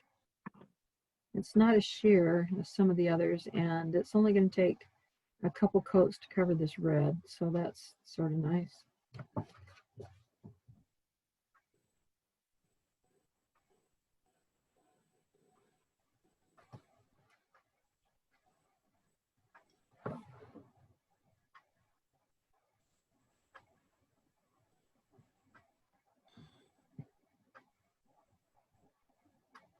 Okay, remember that these are also going to be lined with soft black, so if your edges aren't totally perfectly straight, it's going to be fine. You will not even notice it once you get the black lining on there. So this is a no stress deal. We don't have to have absolute perfection. It's a wrinkly hat anyway, so just call it one of the wrinkles in the hat. Okay, so we'll stop right there with that. We'll go back to our eyes. So now you've got, oh, let's put that in the color. Now you can see where the stripe, what the stripes are going to look like, and we'll know how to shade them. Okay, back to the eyes. Okay, I want you to, as soon as I find them. Okay, get out some light cinnamon. It needs to be a fresh float of light cinnamon. Gotta get my cell phone cord out of the way. I painted it blue the other day. My charge cord has about a 6-inch section of moody blue painted on the side of it because it drug through my paints like this. Don't do that to yours. Okay. Light cinnamon, and we're gonna do the sheer float thing again, and it's not super wide. I'm dipping, I'm drying, taking that out. Okay, now, this is where it's going to get fun. I want you to float around the iris. This is the iris of the eye with light cinnamon in kind of a watery float. And we're going to come back to it and do it a second time. So don't get upset if it doesn't look great the first time. And it doesn't have to look pretty because there's going to have some strokes going on in the eyes over this. There's going to be some further shading. So it doesn't have to be super pretty. It's very hard to get a darker color like this to look really great in a float over white. So mine, for instance, has a little spot there and there that I don't love. I'm going over it a second time. I am not worrying about it. So let's just get this floated in here gently and lightly.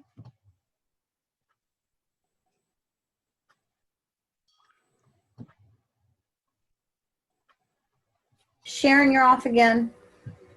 How's Thank that? you. Perfect. Okay. Thank you. Thank you for letting me know. Okay, so this doesn't look super pretty. And this side had some spots in it I wasn't in love with. So here we go, second time. It's still a little bit wet. So get those on there and then go back up and give your stripes a second coat of light buttermilk and foliage green. Somehow I've got to get this paint out of the view of my reindeer. And we'll let that dry for a minute.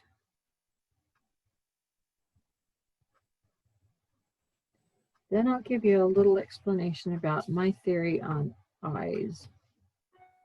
And then we'll talk about eyelashes too. Because that's kind of a thing too.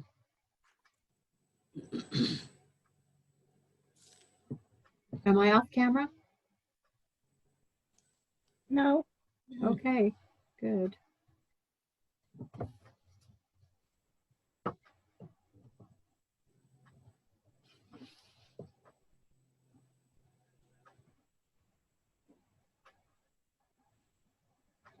I think next time I do a class, I'm going to do a line of demarcation on my table that says if you go past this line, and maybe it's a piece of tape, then you're off camera. That might help me. You're off again, Sharon.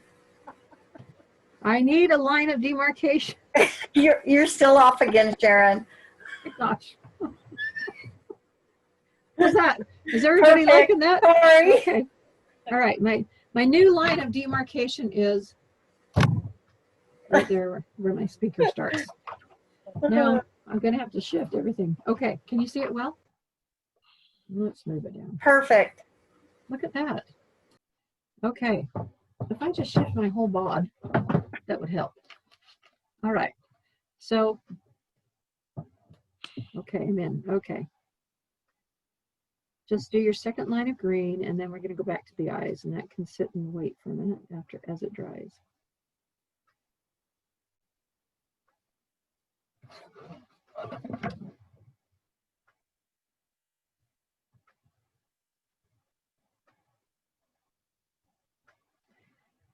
You guys are my guinea pigs. I'm discovering things all the time that I need to do, change, fix. Demarcation is not my new rule. Okay. Okay, let that dry. Okay, now, before we do these eyes, I want to get a piece of paper and I want to talk to you about the way I see eyes. Let me move him off to the side a little bit because he's wet. Okay, pencil, pencil, pencil. Right here. The way I like to do eyes may seem strange to some people, but I kind of like to think about like a wagon wheel or a spoke, like a spoke on a bike, a bike wheel, okay? It's got this and it's got this kind of thing, and the spokes go out from the center, right? Same thing with a wagon wheel.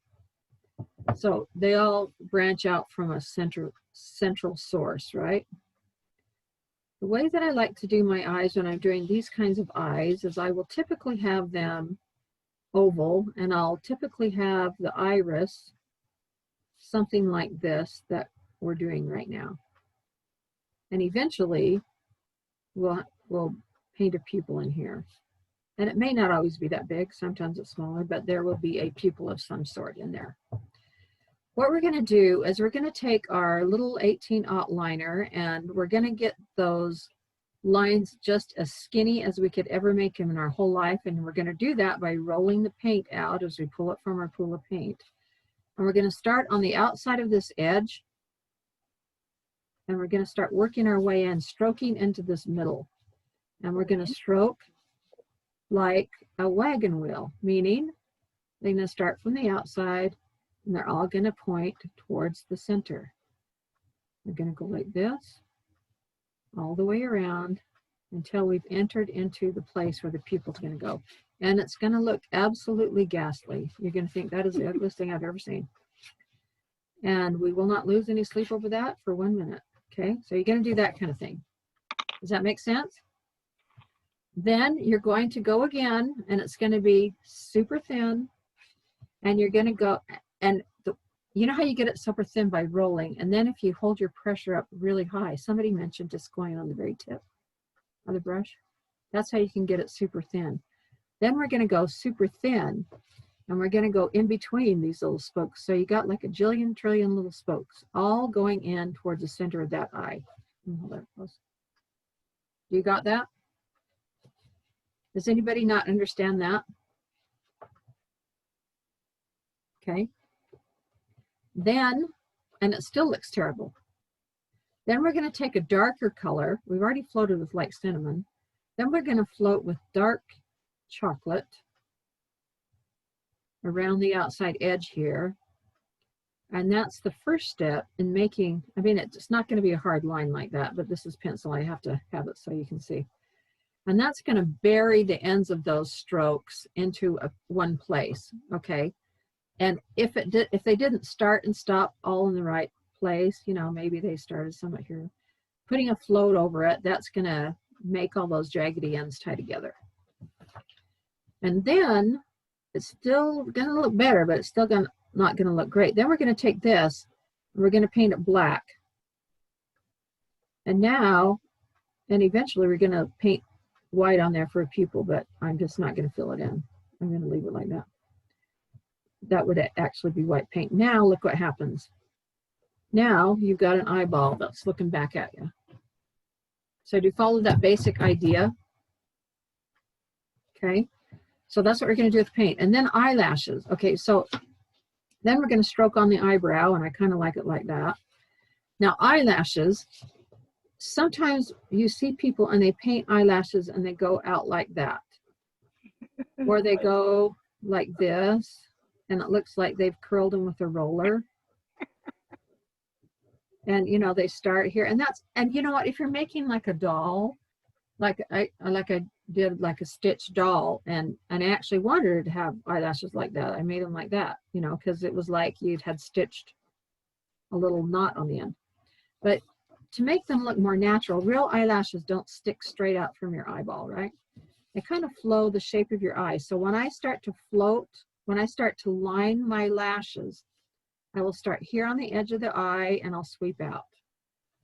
I'll follow the edge of the eye and I'll sweep out. Follow the edge of the eye and all the way down, and I'm sweeping outward, but I'm always starting above beyond where I want it to pull out, and I'm starting on the edge of the eye.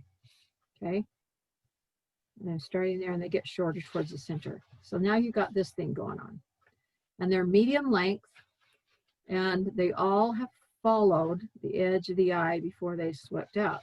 Now I'm going to go in between, following the edge of the eye, and I'm going to do the same thing, only I'm going to make some medium shorties, medium length. I'm going to go right in between and fill in with some short ones. Now you got fuller eyelashes. Now I'm going to make a couple of super long ones, and you have to make sure your paint's watered down enough. And I'm just going to sweep a couple of general ones like that, not a lot. And then I'm going to go in and I'm going to fill in with some tinies just to make them look full. And that is how you do eyes.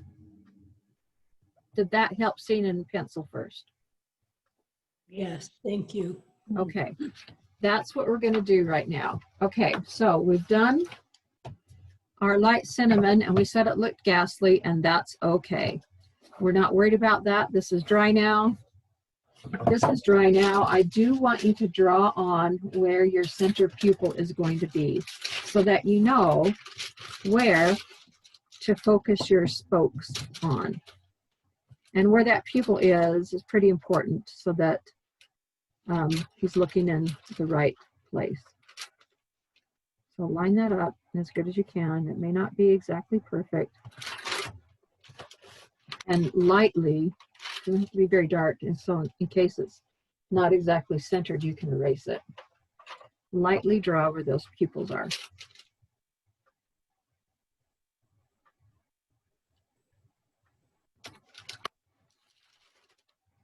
Okay, I can see mine, and I hope you can see yours. It's very light. Can you see it generally? Okay. All right, get out your 18-aught liner, and we're going to use some dark chocolate, and we're going to put it in the middle like we did before, because we're going to pull it out with water, and we're going to twist our brush to get that really skinny hairline. I'm going to put my paper towel somewhere else if I'm out of my line of demarcation. I'll go here. Okay, so I want you to pull some of this out and twist. Okay, you're pulling out, you're getting it thinned down with some water, and I'm going to have this plenty thin so that, and plenty mixed up. If you don't mix it up well enough, it'll look too watery. And I'm going to twist that liner, that 18-aught liner, and pull it out and up. Now, if I hold this on the very, very tip, look how tiny those lines are.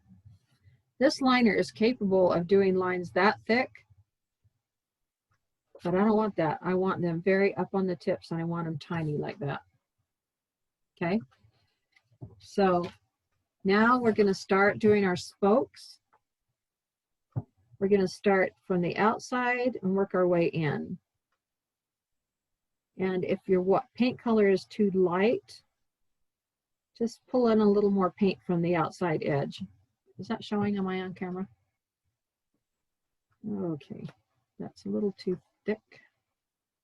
And if some of your lines turn out thicker than others, that's okay too, because you're going to go in between, right? And you're going to fill them in. A little bit. Okay. Let me try to, can I paint up like this? Does this help if I have it this close? Yeah, I just couldn't see. Because they are very thin hairlines. I wonder if I can paint at this angle. We'll find out. And pull the lines down into the center beyond that pupil area. That's why you needed to know. Now that one doesn't look great. This is very odd painting it this high. It's okay. You can't exactly see what I'm doing. Okay, those came out too thick, but it's okay because we're going to go in between. Now I'll go back, and I've got a little drip of paint. Let me try to go up high. Now I'm going to go back in between, making them as thin as I can and pulling them in towards the center. Is it making sense so far? Mm-hmm. Okay, that one's got a space. I haven't done up here yet. Can you still see it? Am I up high enough?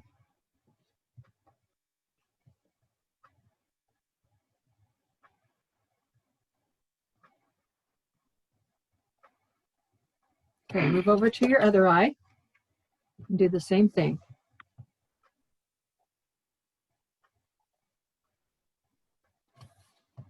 Whoops.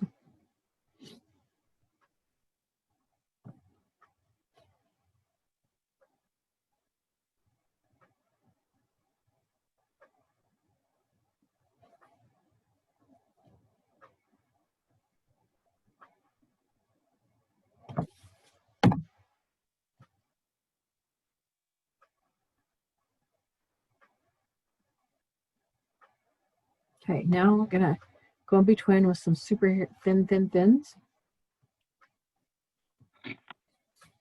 And we'll just fill it in as thinly and finely as we can. Well, that was not a good example. I had a water drip. Don't do it like that. Okay, I'm gonna have to tap it out gently. Okay, let me try it again. Let me try. I don't have any water dripping this time. Good. Okay. Here we go.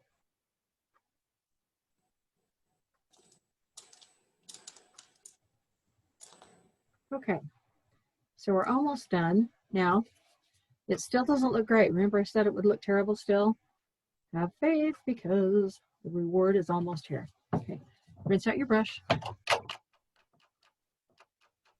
Okay, we're gonna float with burnt umber, the same color. No, burnt umber, dark chocolate, sorry, very similar. We're gonna float with dark chocolate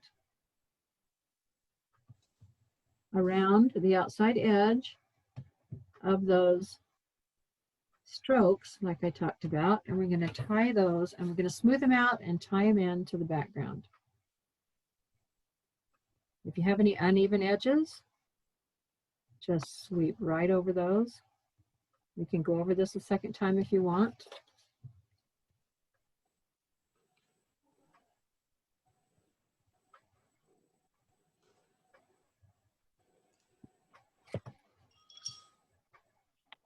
Now already that looks better than what we had, right? I'm going to do a second coat over mine in just a minute. I'll do the other eye first. Here we go. On the outside edge, we're just going to thinly float with dark chocolate.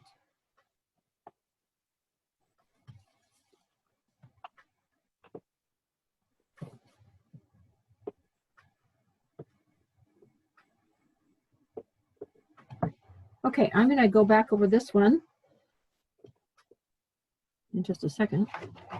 For the interest of time, I'm just going to hit it with my blow dryer.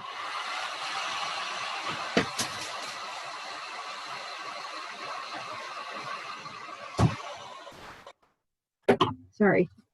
I hope that wasn't too loud. Did you hear that really loudly? Okay. No, it was fine. Okay, I wondered how it would come across. Okay. Now, I want to go over one more time because this is not exactly as smooth as I like. And pull that in around that edge and see if I can get that a little more round. Remember, it's going to be lined with black, which is very forgiving. So if you are not thrilled with your float, it really doesn't matter. It's going to take care of itself. The other thing is, your eyes have a tendency to draw themselves to the darkest and the lightest places. I mean, I don't think you actually recognize that you're doing that. So if you feel that your dark brown strokes are not great or whatever, you put the black in there and that's what you're going to look at. So it's kind of like a little happy reward, and you'll be happy with what it is. Okay. So let's let that dry for a minute. Let's work on these stripes and we'll come back and put our black in and woo, we'll have an eye. It's so exciting. Okay, these stripes. I just want you to know enough how to do these stripes so that you can do them all over the rest of your hat. And then once we get that done and the eyes black, and then we'll do our fur, and then we're about there. We've done it. Well, I'll explain the antlers, but they're really easy. Okay. Let me make sure. Okay. Sharon? Yes. Oh, sorry, this is Mary. I gotta go. Okay. Thank you for the class, and I'll see you for the next one. Thank you. And you can finish up on the recording. And you got the basics of how to do the eye. You got that. You're in good shape. Yes, ma'am, I do. Thank you very much. Thank you so much. Nice to meet you. Nice meeting you guys too. Bye-bye. Okay, bye-bye. Okay, so the stripes. The green one, well, we have to do it because we don't have to do the green one because the fur won't be over it, but we do have to do this buttermilk one. So the light buttermilk one are just shaded on the ends, I think, with honey brown. So just do that really quick. Oh, and we have to shade the sides of the antlers with honey brown because the fur is going to fluff over onto the antlers. So we'll just float that on there really quick. So let's get that a little soft. Okay. So float on the ends of your buttermilk stripes.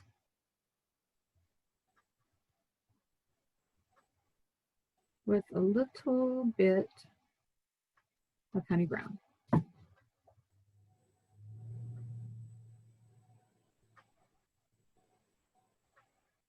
Okay. And then on your antlers, I'm pretty sure it's honey brown. Let me just verify. You have camera, Sharon. Okay. Oh, look, I just set it in green.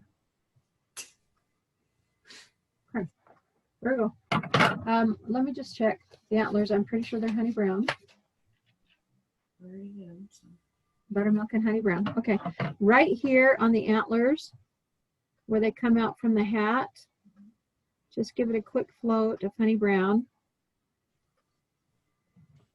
And then you can do the rest of the floating in a little while when you do your antlers, but just do it right here next to the fur with that color, because once we stipple our fur on, it's going to overhang kind of, if that makes any sense. And on this little antler right here.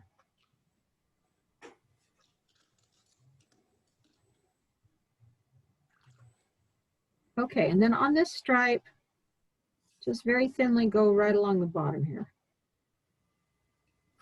Super thin, not a big deal. And my brush is almost out of paint, which I kind of like, so that it's a thin, on my camera, so that's a thin sheer float.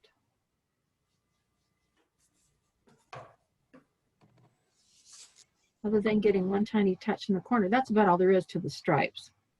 So you're good on that. So we, on the hat, you know, we highlighted with scarlet, and we shaded between all the stripes with Heritage Brick. We base the stripes on with the two colors and we shade them, and that's all there is to the hat. Okay, back to the eyes. I want you to pull out your soft black, and this is where it feels fun. I have some black. Oh, you do? I have regular black. That's what I use for all my. Yeah, soft black is basically a mixture of brown and black, and it's on the verboten list now because Roger's been studying German. That means it's on the forbidden list. It's not forbidden, but it's not being manufactured right now. So if you come across a pattern that calls for soft brown and you really don't want the harsh of black, just mix some lamp black with maybe a cinnamon brown or a dark brown, and you'll get about equal, and you'll get a soft black. Okay, here we go, basing in the center of your pupil.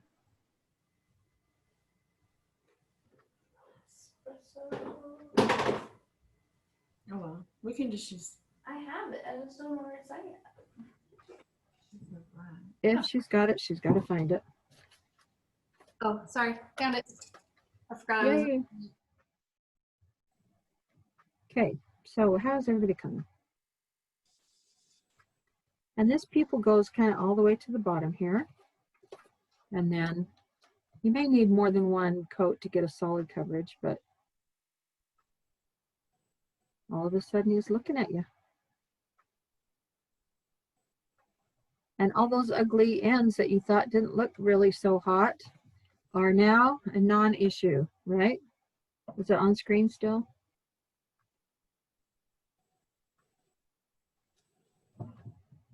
And that's the story of the eye. Do you want to watch me do one set of eyelashes? Mm-hmm. Or do you feel like you're okay? Yes, do lashes. Okay, let's do the fur first, and then for those who want to stay, I'll do one set of eyelashes, okay?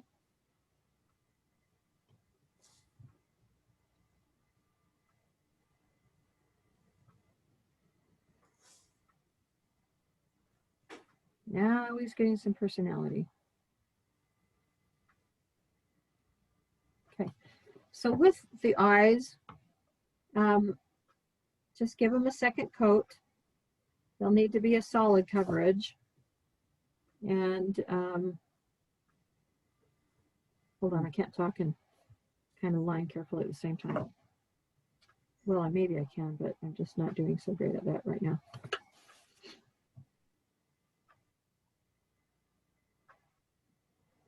Okay, so moving along. All right. After they're dry really, really well, which we're not going to do today, but you can see out on the edge here, let me get this. There's a very sheer float of white around the outside, warm white. And remember how to shear, you know, blend, dip, until it's really, really transparent. And you're going to do a float here on the eye, not to the edge of the black, but almost to the edge of the black, so that it almost looks like it's been lined. And then you'll just dot the center with an oblong dot. And there is your eyes. So it's so fun. Okay, let's do this fur so that we can know all of our steps. So the color that we want to pull out for our fur is an equal mixture. Just a minute. Okay, you want an equal mixture of Royal Navy and Peacock Teal. Believe it or not, this is what we're going to shade those pom-poms with, and it seems a nut job because they're so dark. So mix it up.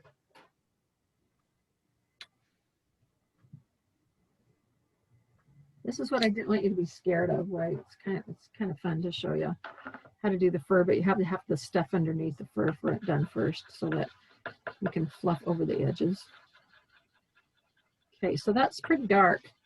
And we're going to shade all around our hat and our pom-pom with this dark color, but we'll do it in a watery float. Excuse me, Sharon, what colors were those again? Royal Navy and Peacock Teal. Okay, thank you. You're welcome. Okay, so sheer float, we know how to do that. We're going to blend, and look how dark it is. So we're not going to put that straight on there. It'll just kill you off. Dip it again in the water. Take it to your paper towel and pull out the water. It's getting lighter. That's twice. Going to dip it in.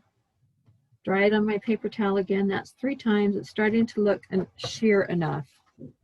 So I want you to float along the sides of your hat, all around your hat, and all around your pom-pom. And that's very dark.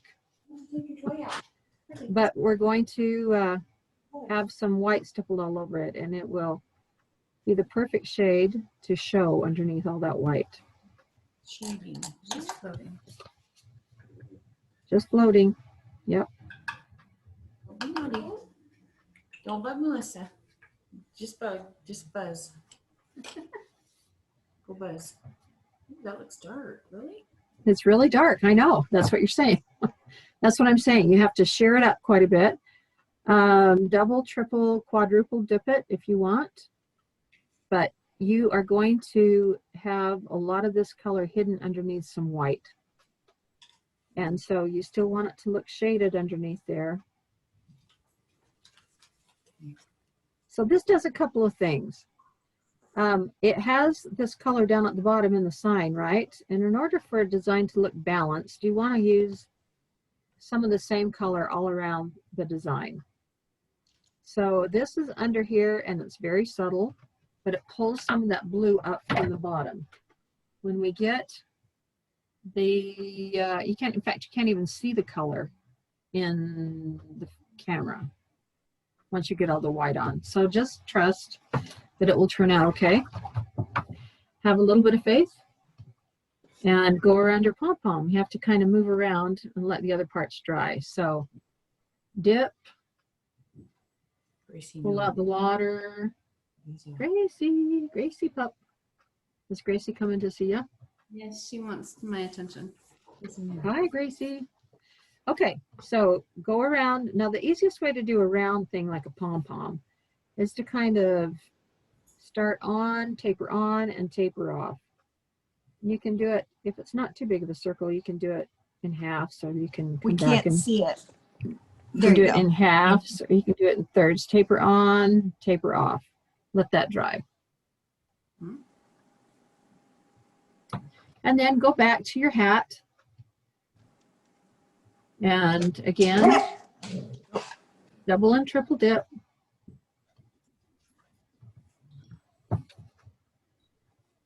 And let's get some shading in around your hat.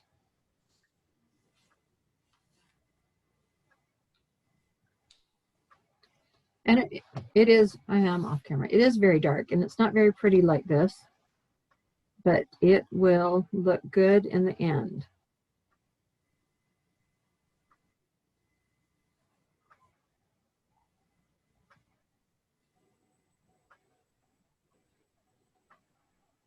I always like to walk out my corners, like I said, even when it's very obscure, like this.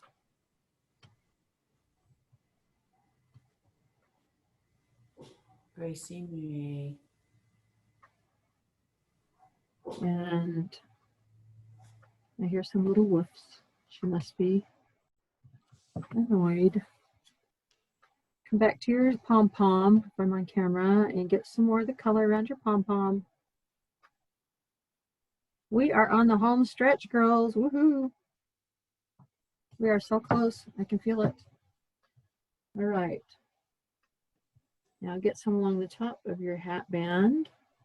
I sure hope I can do this when I get mine. Oh, you can. And you know what? You know how to contact me too if you have any questions. No, I'm just looking at this going, oh Lordy. And when You can. fast, you can pause the tape. Yeah, and do it at your own speed or go get some dinner or Yeah, there'll be a lot of that going on, trust me. walk around the block, go do Christmas shopping, come back to it, you know, whatever it takes, you know. But think how fun it'll be when you hang them on your door or put them in the middle of a wreath or, oh, something. I drug my hand through the blue. I'm not too worried about that because I'm going to cover this up with white, so I'm not. This is one time where I'm not worried about that too much. Okay. So what is that in your tablet? Is that, because I have that same thing. Is that the paper that comes in that, your tablet thing that you're wiping your brush on?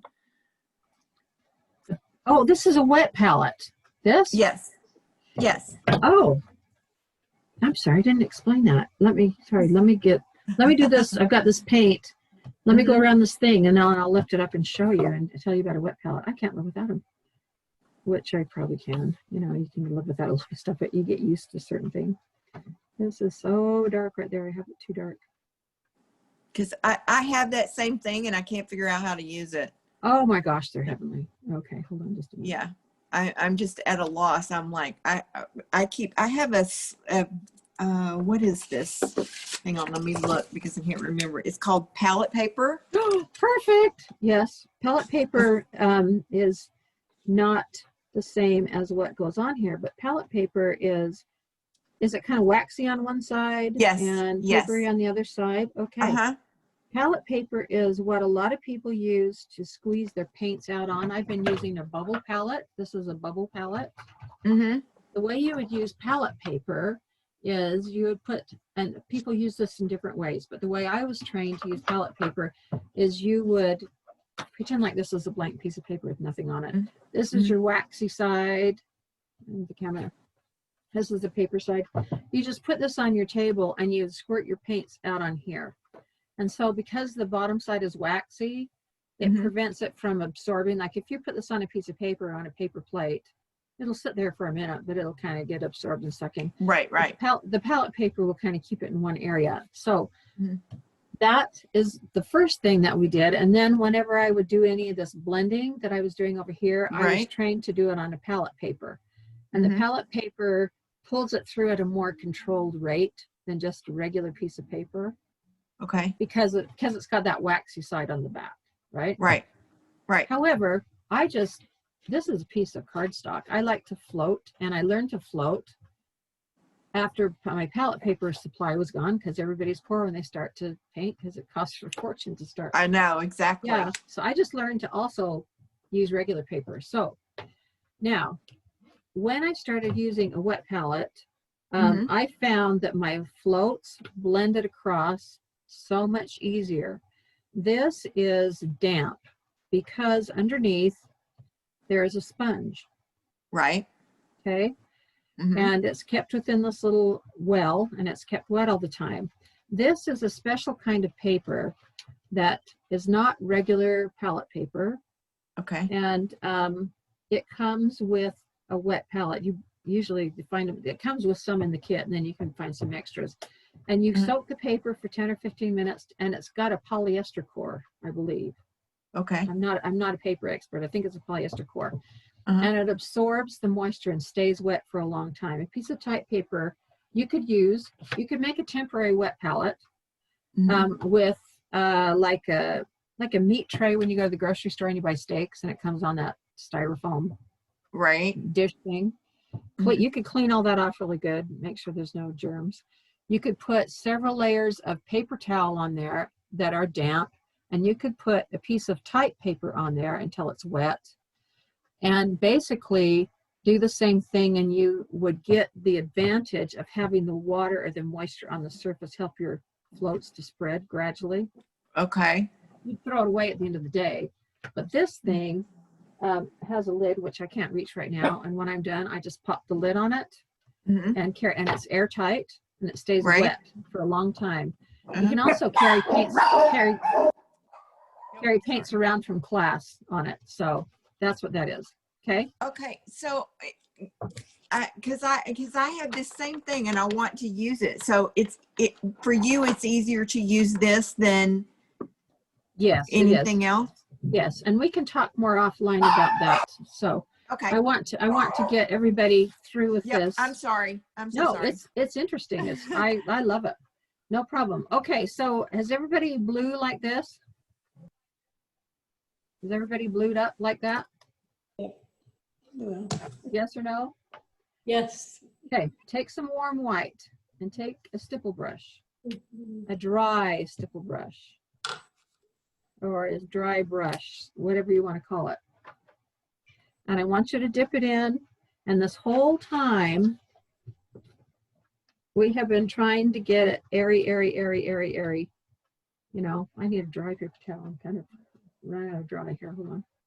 And we do want it dry, but we don't have to have it scrubby dry because we want some texture from the stipples showing this time. So I'm going to take some of it out, and I'm going to do a really light pressure. Okay, so this is when I first put it on. I'm going to not rub it all out on my paper towel this time. I'm going to take it like that so you can see little spots. Let's see. I'm going to take it like this so you can see little spots of white around that. Okay, that's what I want. Now, take it so it's like that, so it's leaving larger spots of paint, and I want you to start painting all over this blueness on here. Don't paint it solid. You know, you do want to have some of the sheerness show through. And then move into, I'm off camera, and then move into the middle. And when you get up to the edge where it touches onto something else, this is why we needed to get all the surface below it done. I want you to hang off some of those fluffs on kind of randomly onto the other things so that it looks like there's a little bit of fur. Why did you come get this? Fluffing out all over. Does that make sense? Oh my goodness. Does that make sense to you? Get some of that fluff going on. Okay, now on here, same thing. Fluff him a little bit out onto his head and fluff it a little bit out onto the hat, which is why we needed to get all these areas. Now that's starting to get too dry. I want it a little more splotchy slightly. So I'm going to pick up a little tiny bit more paint, and I'm going to carry this over onto the edge, onto my black negative space, onto my antler where we had shaded it with honey brown. And I'm going to get some on the red part of the hat where we had shaded it. And just kind of randomly go back and forth, make sure it's not, turn your brush to, just make sure it's just not the same. You need to twist it around a little bit. Incredible. Pounce it all around. Now, some of that dark blue already doesn't look so dark blue, but we're going to put some more layers on it. I need more paint in my brush. Wow. Does that make sense? It does. I'm just wondering if I'm going to be able to do it. But yep, you can. You can. Light pressure. It's like if you touch it on your hand, you can barely feel it. Okay. If you're not sure how light is light, well, I've got fingernail polish on. You can see it. Touch it so light that it barely leaves anything. Touch it so light that you barely move any hairs. touch it so light that you barely feel the hairs on your arms feeling it. Right. Okay. That will Okay. tell you the level of pressure to start with. Then Okay. as it starts to get dry, you can add a little more pressure. Does that make a little sense? Make it feel less scary? Yeah. So now I've added Yeah. I'm on my second row of paint, my second layer of paint, and it's already getting darker and it's starting to look more random, right? And a lot of that dark blue is going bye-bye. So what looked so horrid at first is now Oh my gosh, becoming it looks kind of so fun. good. You like it? Oh, Oh good. my goodness. Well, that's what you're going to be able to do. And that's why, see, this is exactly why you should post your stuff out there and say, look at this fun fur or whatever. Look what I did. Look at this Santa hat. You can do it. You know, tell people that they can do it so that they try. Okay. Now, that's it. That's all there is to it. You can do it. This is my second class with Sharon. We're doing good. Say that again. If I can do it, they can do it. This is my second class with you. Melissa is my baby sister, and she hasn't painted until recently, and she's awesome. So, show us your reindeer, Melissa. Oh, wow. Everybody will love it. Oh, see? You can do it. Okay. I can't see what she's doing. I can't see what you need to do the gallery so I can see it or whatever. Okay, let's do gallery. Okay. Oh, Melissa, now see? That's my little sis. Everybody show me their stuff. Let's see. Let's see what you got. Lisa, look at that. Which one? Wait, where's Melissa? Melissa. Okay. There she is. There's Melissa, and she's sitting next to a black and white striped shirt. That's Doreen. Those are my two sisters. So see, you can do it. Aren't you excited? Heather, look at you. I'm so excited. I want to do it, but look at my face. My blood pressure is going up just watching you. Well, don't let that happen. Okay, you know what? We have achieved. Let me go back to my single view if I remember. Yeah. How do I do that? I can't see myself in here. Oh, I'm right there. Just so you know, Penny, Sharon gets my blood pressure going up too. I'm so glad for that. Yeah, that's a good thing. Well, here you are, folks. Here's what we've got. Your hooves are on. Let's all pretend like, and when you glue it on, it'll be great. And your glitter, you can glitter what you want, but I glittered, I believe. I glittered the nose. I glittered the hollies. I glittered the golly and hooves and holly lettering, and I probably glittered these spots. In between these spots, you'll just simply take a dip dot of gold, okay? And you already know how to do the lashes. We've already done a demo on that, although we haven't done it with the brush. And these are just stippled in, floated around the edges, and polka dotted. So you are good to go. So that's about it, Sharon, folks. the mouth, is there something that we need to do with the mouth? The only thing I do with the mouth, let me pull up this because it doesn't show up. When he's lined, and then try to describe it, I'll just show you. It's just simply a line with black, black paint. Black paint. And Solid black or soft black? Soft black. Everything in here is soft black. So that's that. Okay, so and then what you do is we need to go back and line it with the soft black. Yes. Yes. Now that brings up a good point. Thank you for bringing that up. Now everything else that you line, okay, I'll look inside the hairs, inside the ears. There's little tiny, skinny, wispy hairs, and that's just done super thin. Now on everything else is lined with a straight line, right? You don't need to line around these. You don't need to line the turtleneck stripes. Let me pull that in. And you don't need to line the stars and stuff like that. And you don't even need to line the outside edges of the wood. You can if you want. I did here where it was a lighter color, but you don't have to. Okay. You do need to line around the antlers because they're a light color. You want to define them.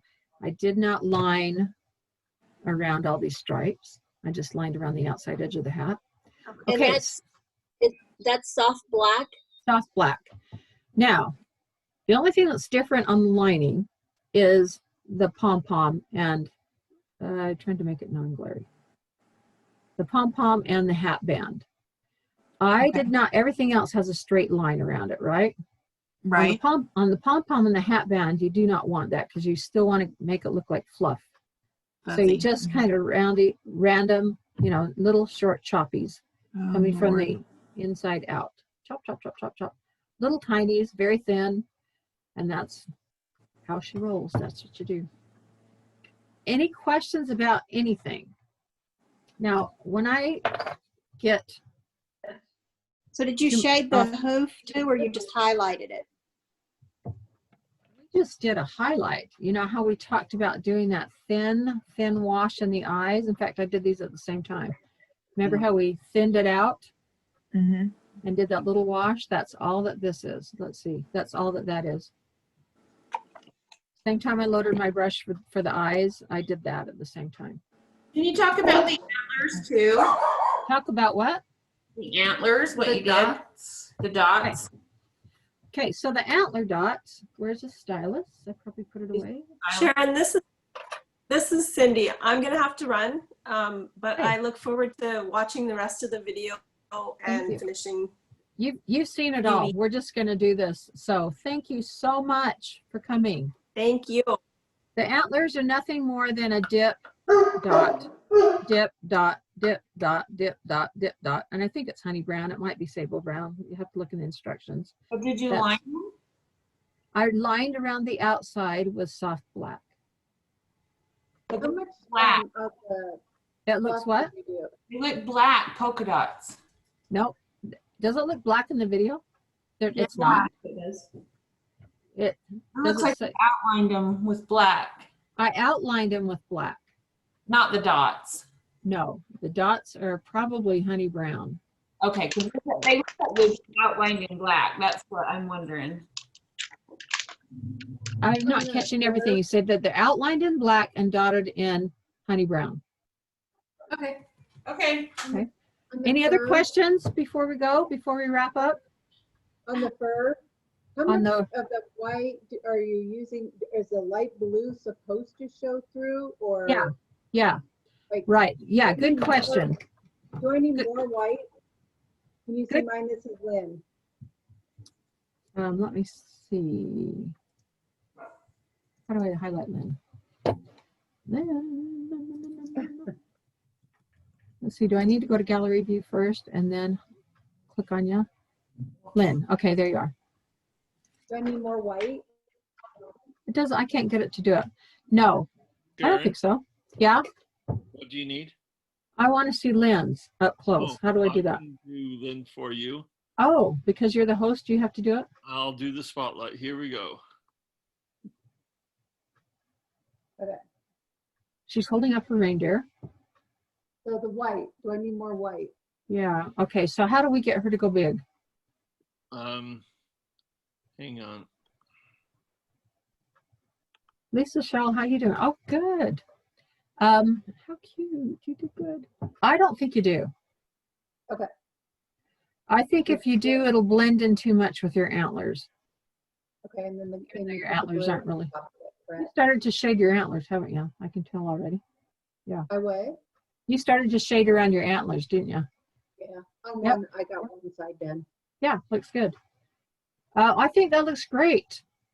I think it's beautiful. I hope you feel proud about it. It looks really, really good. Didn't do so hot on the eyes, but I got to work on that. It looks really good. It looks really good, don't you think? I think it looks really great. Does anybody else want to show them? Do a show and tell before we end? I'm proud of you. Sharon, you mentioned at the very end that you would show one set of eyelashes. Do you have time? Oh, I do. If you do, I'm happy to. Yes. Oh, yay. Good. I'll stay. Yes, I just didn't. We drug it on forever. I didn't want to make anybody stay. So everybody, please bow out if you would like to. I am just really thrilled. Thank you so much. Okay. So I need to get my view back again. Roger, can you highlight me again? I can.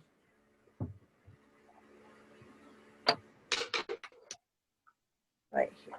Okay. So how many do I have with me? Just, can you tell? Me. Me. We're here. So 8, the 9, 10. important ones. Looks Okay. like 11. 11 people are still here. That's awesome. Yay. Yeah. And your house elf. Yes, he cannot go away. I made him in charge. He's the chief. Lisa Shaw, are you still with us?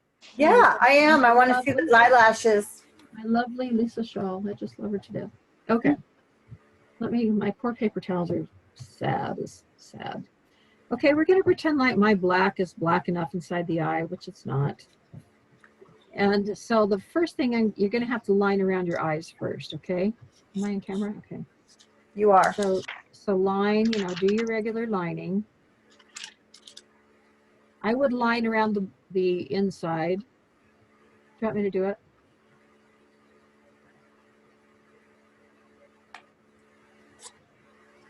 I can't talk and line carefully. I can't line in line. You can't line in line? You're off camera. Oh, okay. Thank you. You're welcome. Now see, where's my paint eraser? I do not like that because it went too fat. I had a drippage. A paint drippage. Okay, there we go. Fixing it. Okay. I keep saying that. You're off again, Sharon. Thank you. I guess I'm used to painting right up to my chin, huh? Well, especially eyes. Yeah, I just kind of want to see it really closely. Mm-hmm. Me too.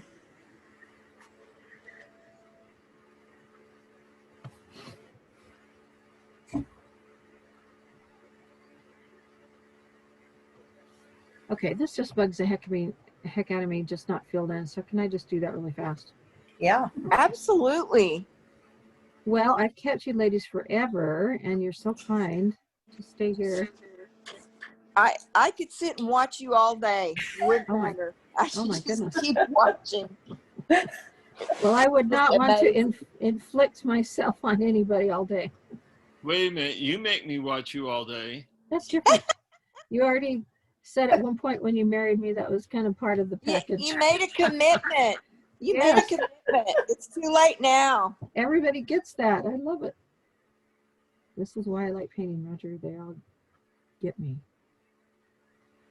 Okay. Well, that'll dry. Okay. Oh, I need to do underneath really quick. Let me wash that up because that was too thick. All right. Can I talk to myself while I go? I do it all the time. Of course. You're off. There you go. Oh, I had a friend say to me since we've been working home from COVID. Oh my gosh, it's just so embarrassing. So she called me and said, I can't stand it here. It's very quiet. She was in the office and she's had a job change and she's sitting at a desk I used to sit at. And she says, there's nobody to talk to. And I said, of course, we're all home. She said, well, you don't understand. I would come by your desk and you're talking to yourself all the time. And I used to just sit and laugh at the funny things that you used to say. I said, well, not a lot's changed, I still do that all the time. You have your own vocabulary too. So it's like it's not even regular English, it's Sharonisms. My sisters know me. Of course, it gets strange when, of course, Sharon starts to talk to people who aren't there. But Give then her all Excedrin or caffeine. they start answering back. That's the scary time. When I'm on caffeine, is that what you said during? Yeah. Yes, these guys went on a trip with us recently, and it was so stinking funny. Everything was hilarious, even if it wasn't. It was, wasn't it? That's the best kind of trip. I know, we laughed our heads off. Okay, so basically, I've lined around the eye and I've lined around the iris. So does that make sense? Yes. Okay. Okay, now I'm going to do the eyebrow. So I've got a fresh pull of paint that's undiluted with water. Oh, Lord. And I've got my brush, my same liner brush, and I'm loading it kind of heavy. Let me move it. Let's see. It's on the white. Let's see. Can you see against the white that it's got kind of a blob there? Yes. Okay, so I'm going to Oh, you're off. You're off camera. Okay. All right. All right. I'm going to touch that blob down. I'm going to pull it, and I'm going to flick up like that. Do you want me to do the other one over here? Yes, please. Okay, I got a little water drippage, so let's get that off there. Okay. Am I on camera? Okay. It's easier if it's not floating in the air. Okay. Touching, pulling, and lifting off like that. Beautiful. Okay. Wow. Does that make sense? Yeah. Okay. Just if I can do it. That's the thing. You can. You can. Easy. It's just can my hand do it? So. You can. You want me to do a couple demos on a piece of paper? Should I do them bigger? Okay. My dog's growling. Is that Gracie? Somebody's growling, yeah. No, it's my dog. Touch, drag, slip. Because you've been away for a long time, Mom. You're not paying attention. Maybe she needs to go outside. So these are kind of way bigger than what you'd really need. They're kind of exaggerated, but touch, drag, pull up. And they're not very pretty, but I'm trying to make them big enough so you can see them. Okay. Touch, drag, pull up. And that one's not very long, but that's the basics of how you do it. Okay. Yeah, but thank you for doing that because it shows up a lot better on that white paper. Good. Well, don't copy the shape of those because they're not very pretty. But that's the technique of it. Okay. That's probably what mine will look like. But yeah. No, they'll be great. They will be great. Okay, go back to your skinny brush, wash it out, and go back to your little pool of paint. Mine's dried a little bit, so I need to pull a little bit of more paint out from the center. I said a little more, but you know what I meant, I think. And twist that brush and get it skinny. Okay. Am I on camera? All right. Following the philosophy that I said, I have to have this lay this down. I usually start in the middle. I kind of follow along the edge and I sweep out.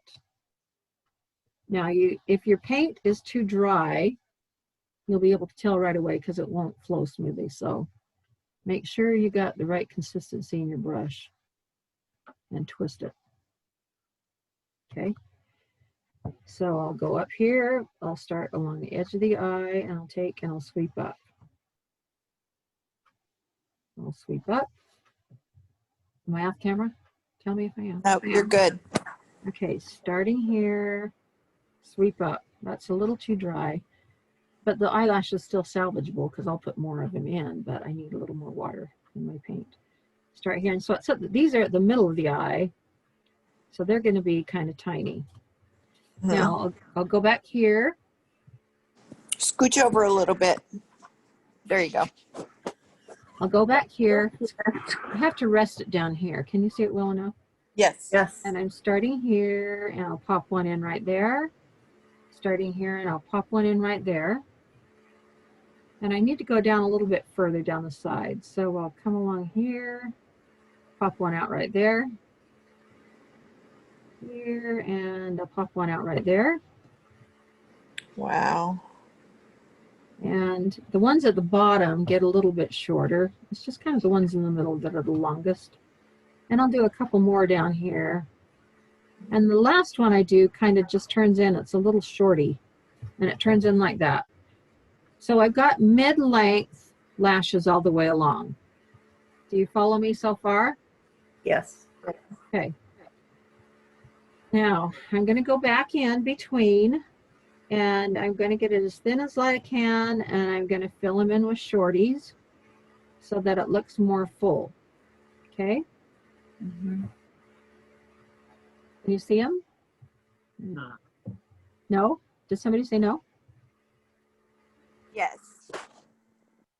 Yes, you said no, or no, you said no. I think it was your elf. Okay. It could have been, but maybe not. Maybe not. Okay, sounds like somebody's vacuuming, but It is Saturday. Okay, now, can you see those? They're beautiful. So okay. pretty. Now I'm going to make some long ones. We're not quite done yet. I mean, you can stop at any point. You can make 3 eyelashes on if you want, but I just like a ton. It's just, I don't know. All right, so now I put more water in my brush. I don't know if you noticed that, so that it's really kind of soupy. It needs to flow well to do long lashes. Is it on camera? And I'm going to pull, and I'm going to pull, and I'm going to pull, and they don't need to all be the same length.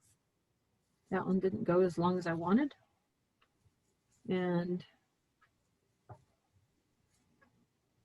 right there, and right there.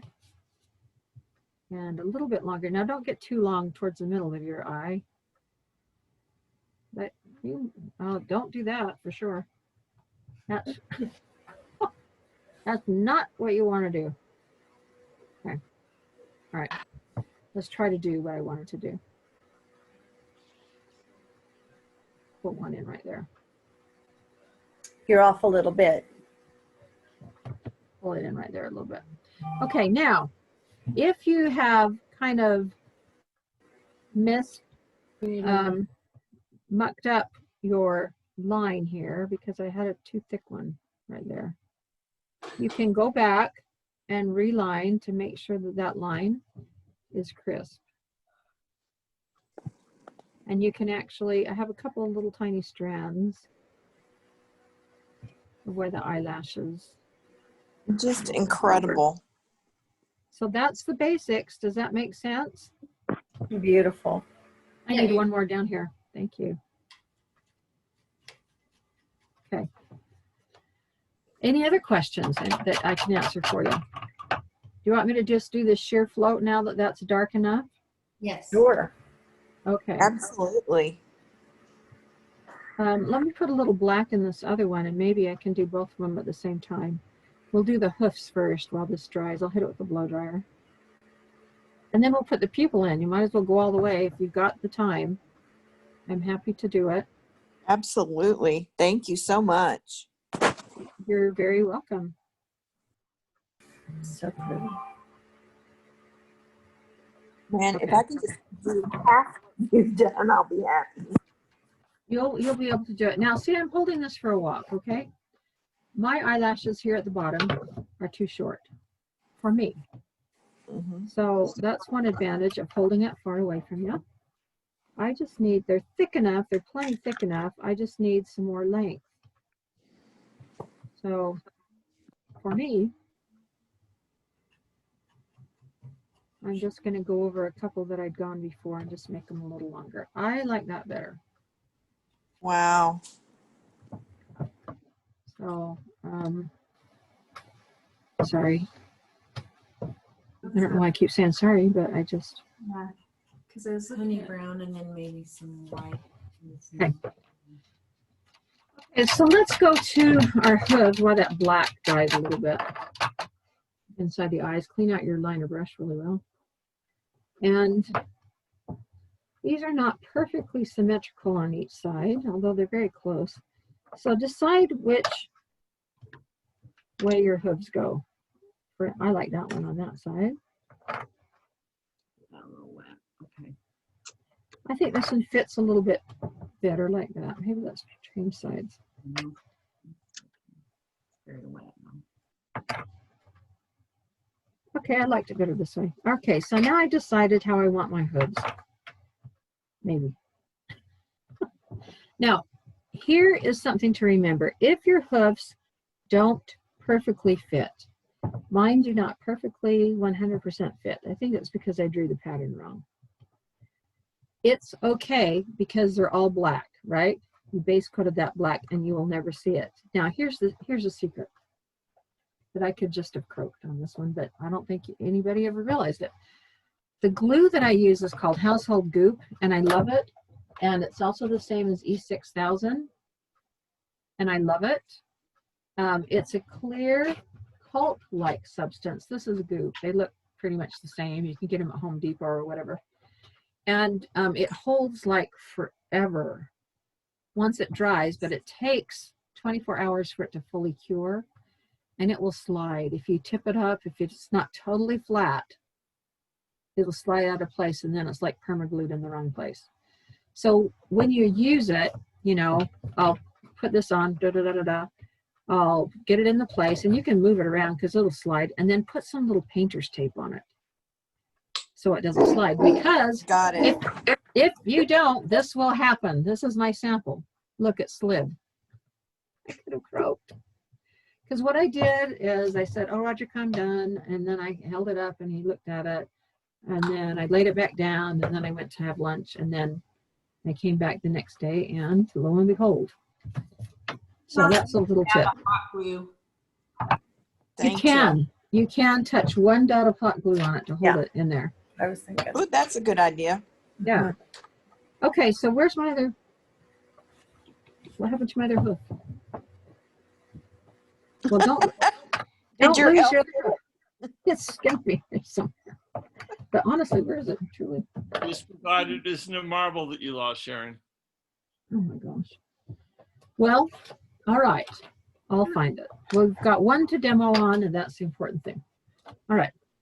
Clear. We got to get some white, warm white. Honestly, where is it? It's starting to creep. All right. Your elf got it. I Make know. him give it back. Somebody got it. I know, right?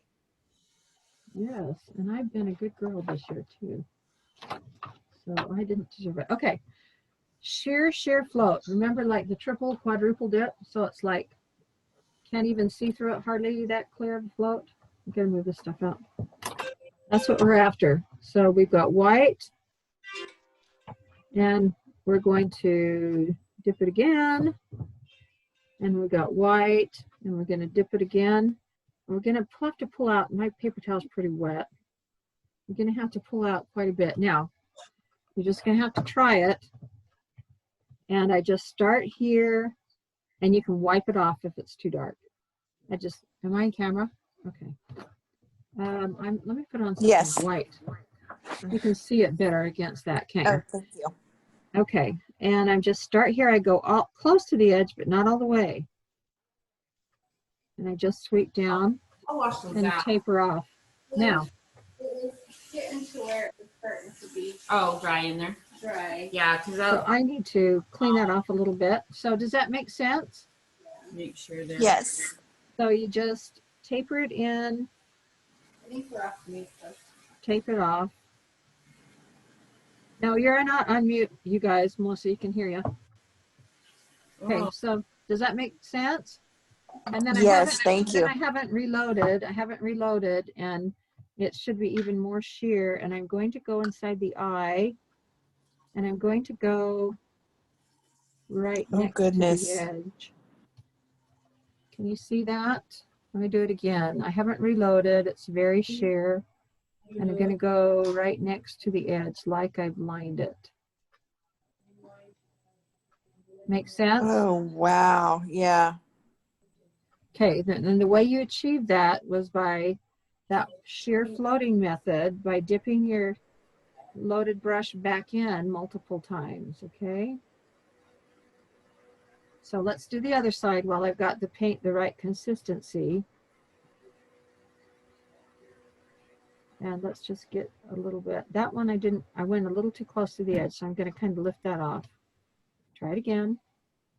I want it close to the edge, but not on the edge, so that it looks like it's lined.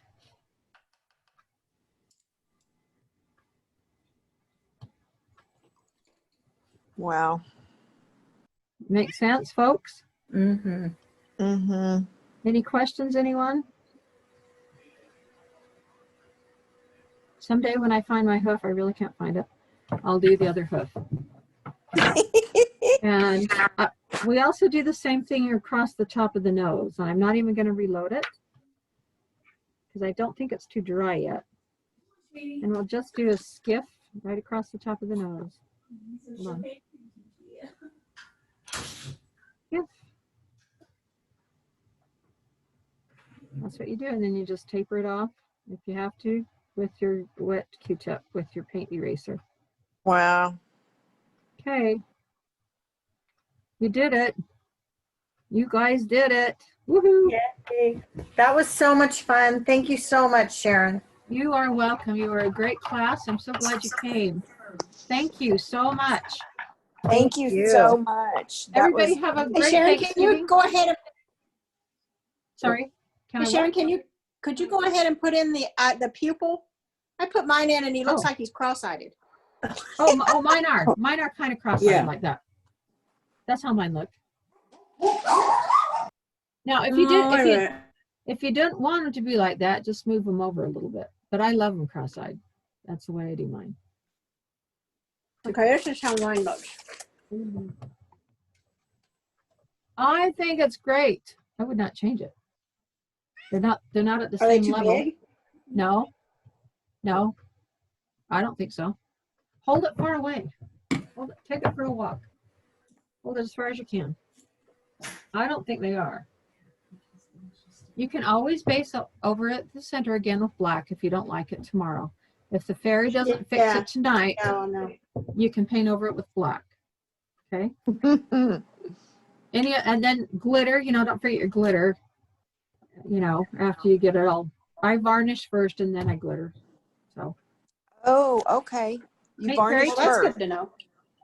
Well, sometimes I glitter beforehand, but lately I've been varnishing and then glittering. Don't you find if you put the varnish on before or do, oh my gosh, when you put the glitter on and then put the varnish on, don't you think it takes away from the glitter? I mean, it's not as sparkly. It does, depending on the kind of varnish that you use. That's very true. Yes, especially if it's a matte or a flat matte. A flat matte will just kill the varnish. Yeah. Mm-hmm. So anyway, any other questions before we call it good? Yeah, we're good. You have been a great class and super fun. Thank you. So fun to meet everybody. This was just oh my goodness. I can't wait to get mine. So. Well, I'm so excited. Well, the mail's already gone for today, so it'll probably go out Monday. Yeah, that's fine. Monday afternoon. But I'm excited. I hope I can do it. That's all. You can. So if you want to sign up for this little guy, do that. If you can do this, you can do this. Now look at this fun background though. This has got interesting splotchiness and stenciledness. So we're gonna blend and blend. This has got about 6 colors in the background. So that's the next one? That's the next one. It was upside down. That's Hallelujah. Peggy, where do you live? Hallelujah chorus. Where? Yes. I thought she asked, where do you live? I did. I asked you where you lived. Are you asking me where I live? Peggy. Oh, Peggy. No, Peggy or Penny? Oh, I live in Texas. Okay. Okay. Why do I sound You're too like far. No, I was going to say if you were closer, you could get, I had some of the paints and stuff. No, you're I too far. know. I live in Texas. There's probably nobody here that is anywhere near me. So that's super nice. There is a lot of painters down in Texas. So now, Lisa, you live in New York, is that right? No, I'm in Tennessee. Oh, Tennessee. Okay. And Sue, where are you from? Florida. Florida. Oh my goodness. I forgot everybody. I And live Sam, right outside the villages where all the old people live. well, that sounds fun. Oh, sweet. And I know where that is. And we've got Sandra. She works just about, well, she stopped working, she retired. But she lives about 40 minutes south of me in a town called Orem. Do you live in Orem or Provo? Orem, Sandra? Provo? I live in Provo. And she used to work at the same university that my husband teaches at. So we're kind of connected. Yeah. So it's fun. And then there's our Lisa Shaw, who we love, love, love. She lives in California. A California girl. Yeah. I used to live in California. Me too. Long time ago. Yeah, I lived in Walnut Creek. Oh, I'm in Brentwood. Yeah, okay. My kids know live in exactly Walnut where- Creek. Yeah, I've lived in Walnut Creek. And Well, I was born and raised in Florida, and I lived in Orlando till about a year or two years ago when we moved about 45 minutes north of Orlando. Everybody else here are snowbirds. That's fun. That's really fun Yeah. to know. Well, I'm going to let you ladies go, and I want you to have a wonderful Thanksgiving. We're having our family Thanksgiving tomorrow because all our kids are out of town on the real Thanksgiving. So I'm going to go make pumpkin pies. Maybe. My daughter's already canceled. Her husband is a nurse. And so she's already called and canceled with me because they've got COVID cases, and she goes, Mom, I can't be responsible for coming over there and possibly giving you something or whatever. She's already called and canceled. So we're just going to be by ourselves. It's just crazy this year. It's really bad. My kids and grandkids, 2 of my 3 grandkids in the same household came down with symptoms, and the one was asymptomatic. I don't know if they ever had it. And his parents, my daughter and her husband, but they did not get really super sick. They thought they had bad colds, the parents, until Caleb, my son-in-law, realized that he couldn't smell or taste anything, and then the light bulb went on. Wow. Oh. Wow. You're very, very fortunate because there's 2 people that I paint with that one of them was her sister-in-law. She got it, and she found out she had it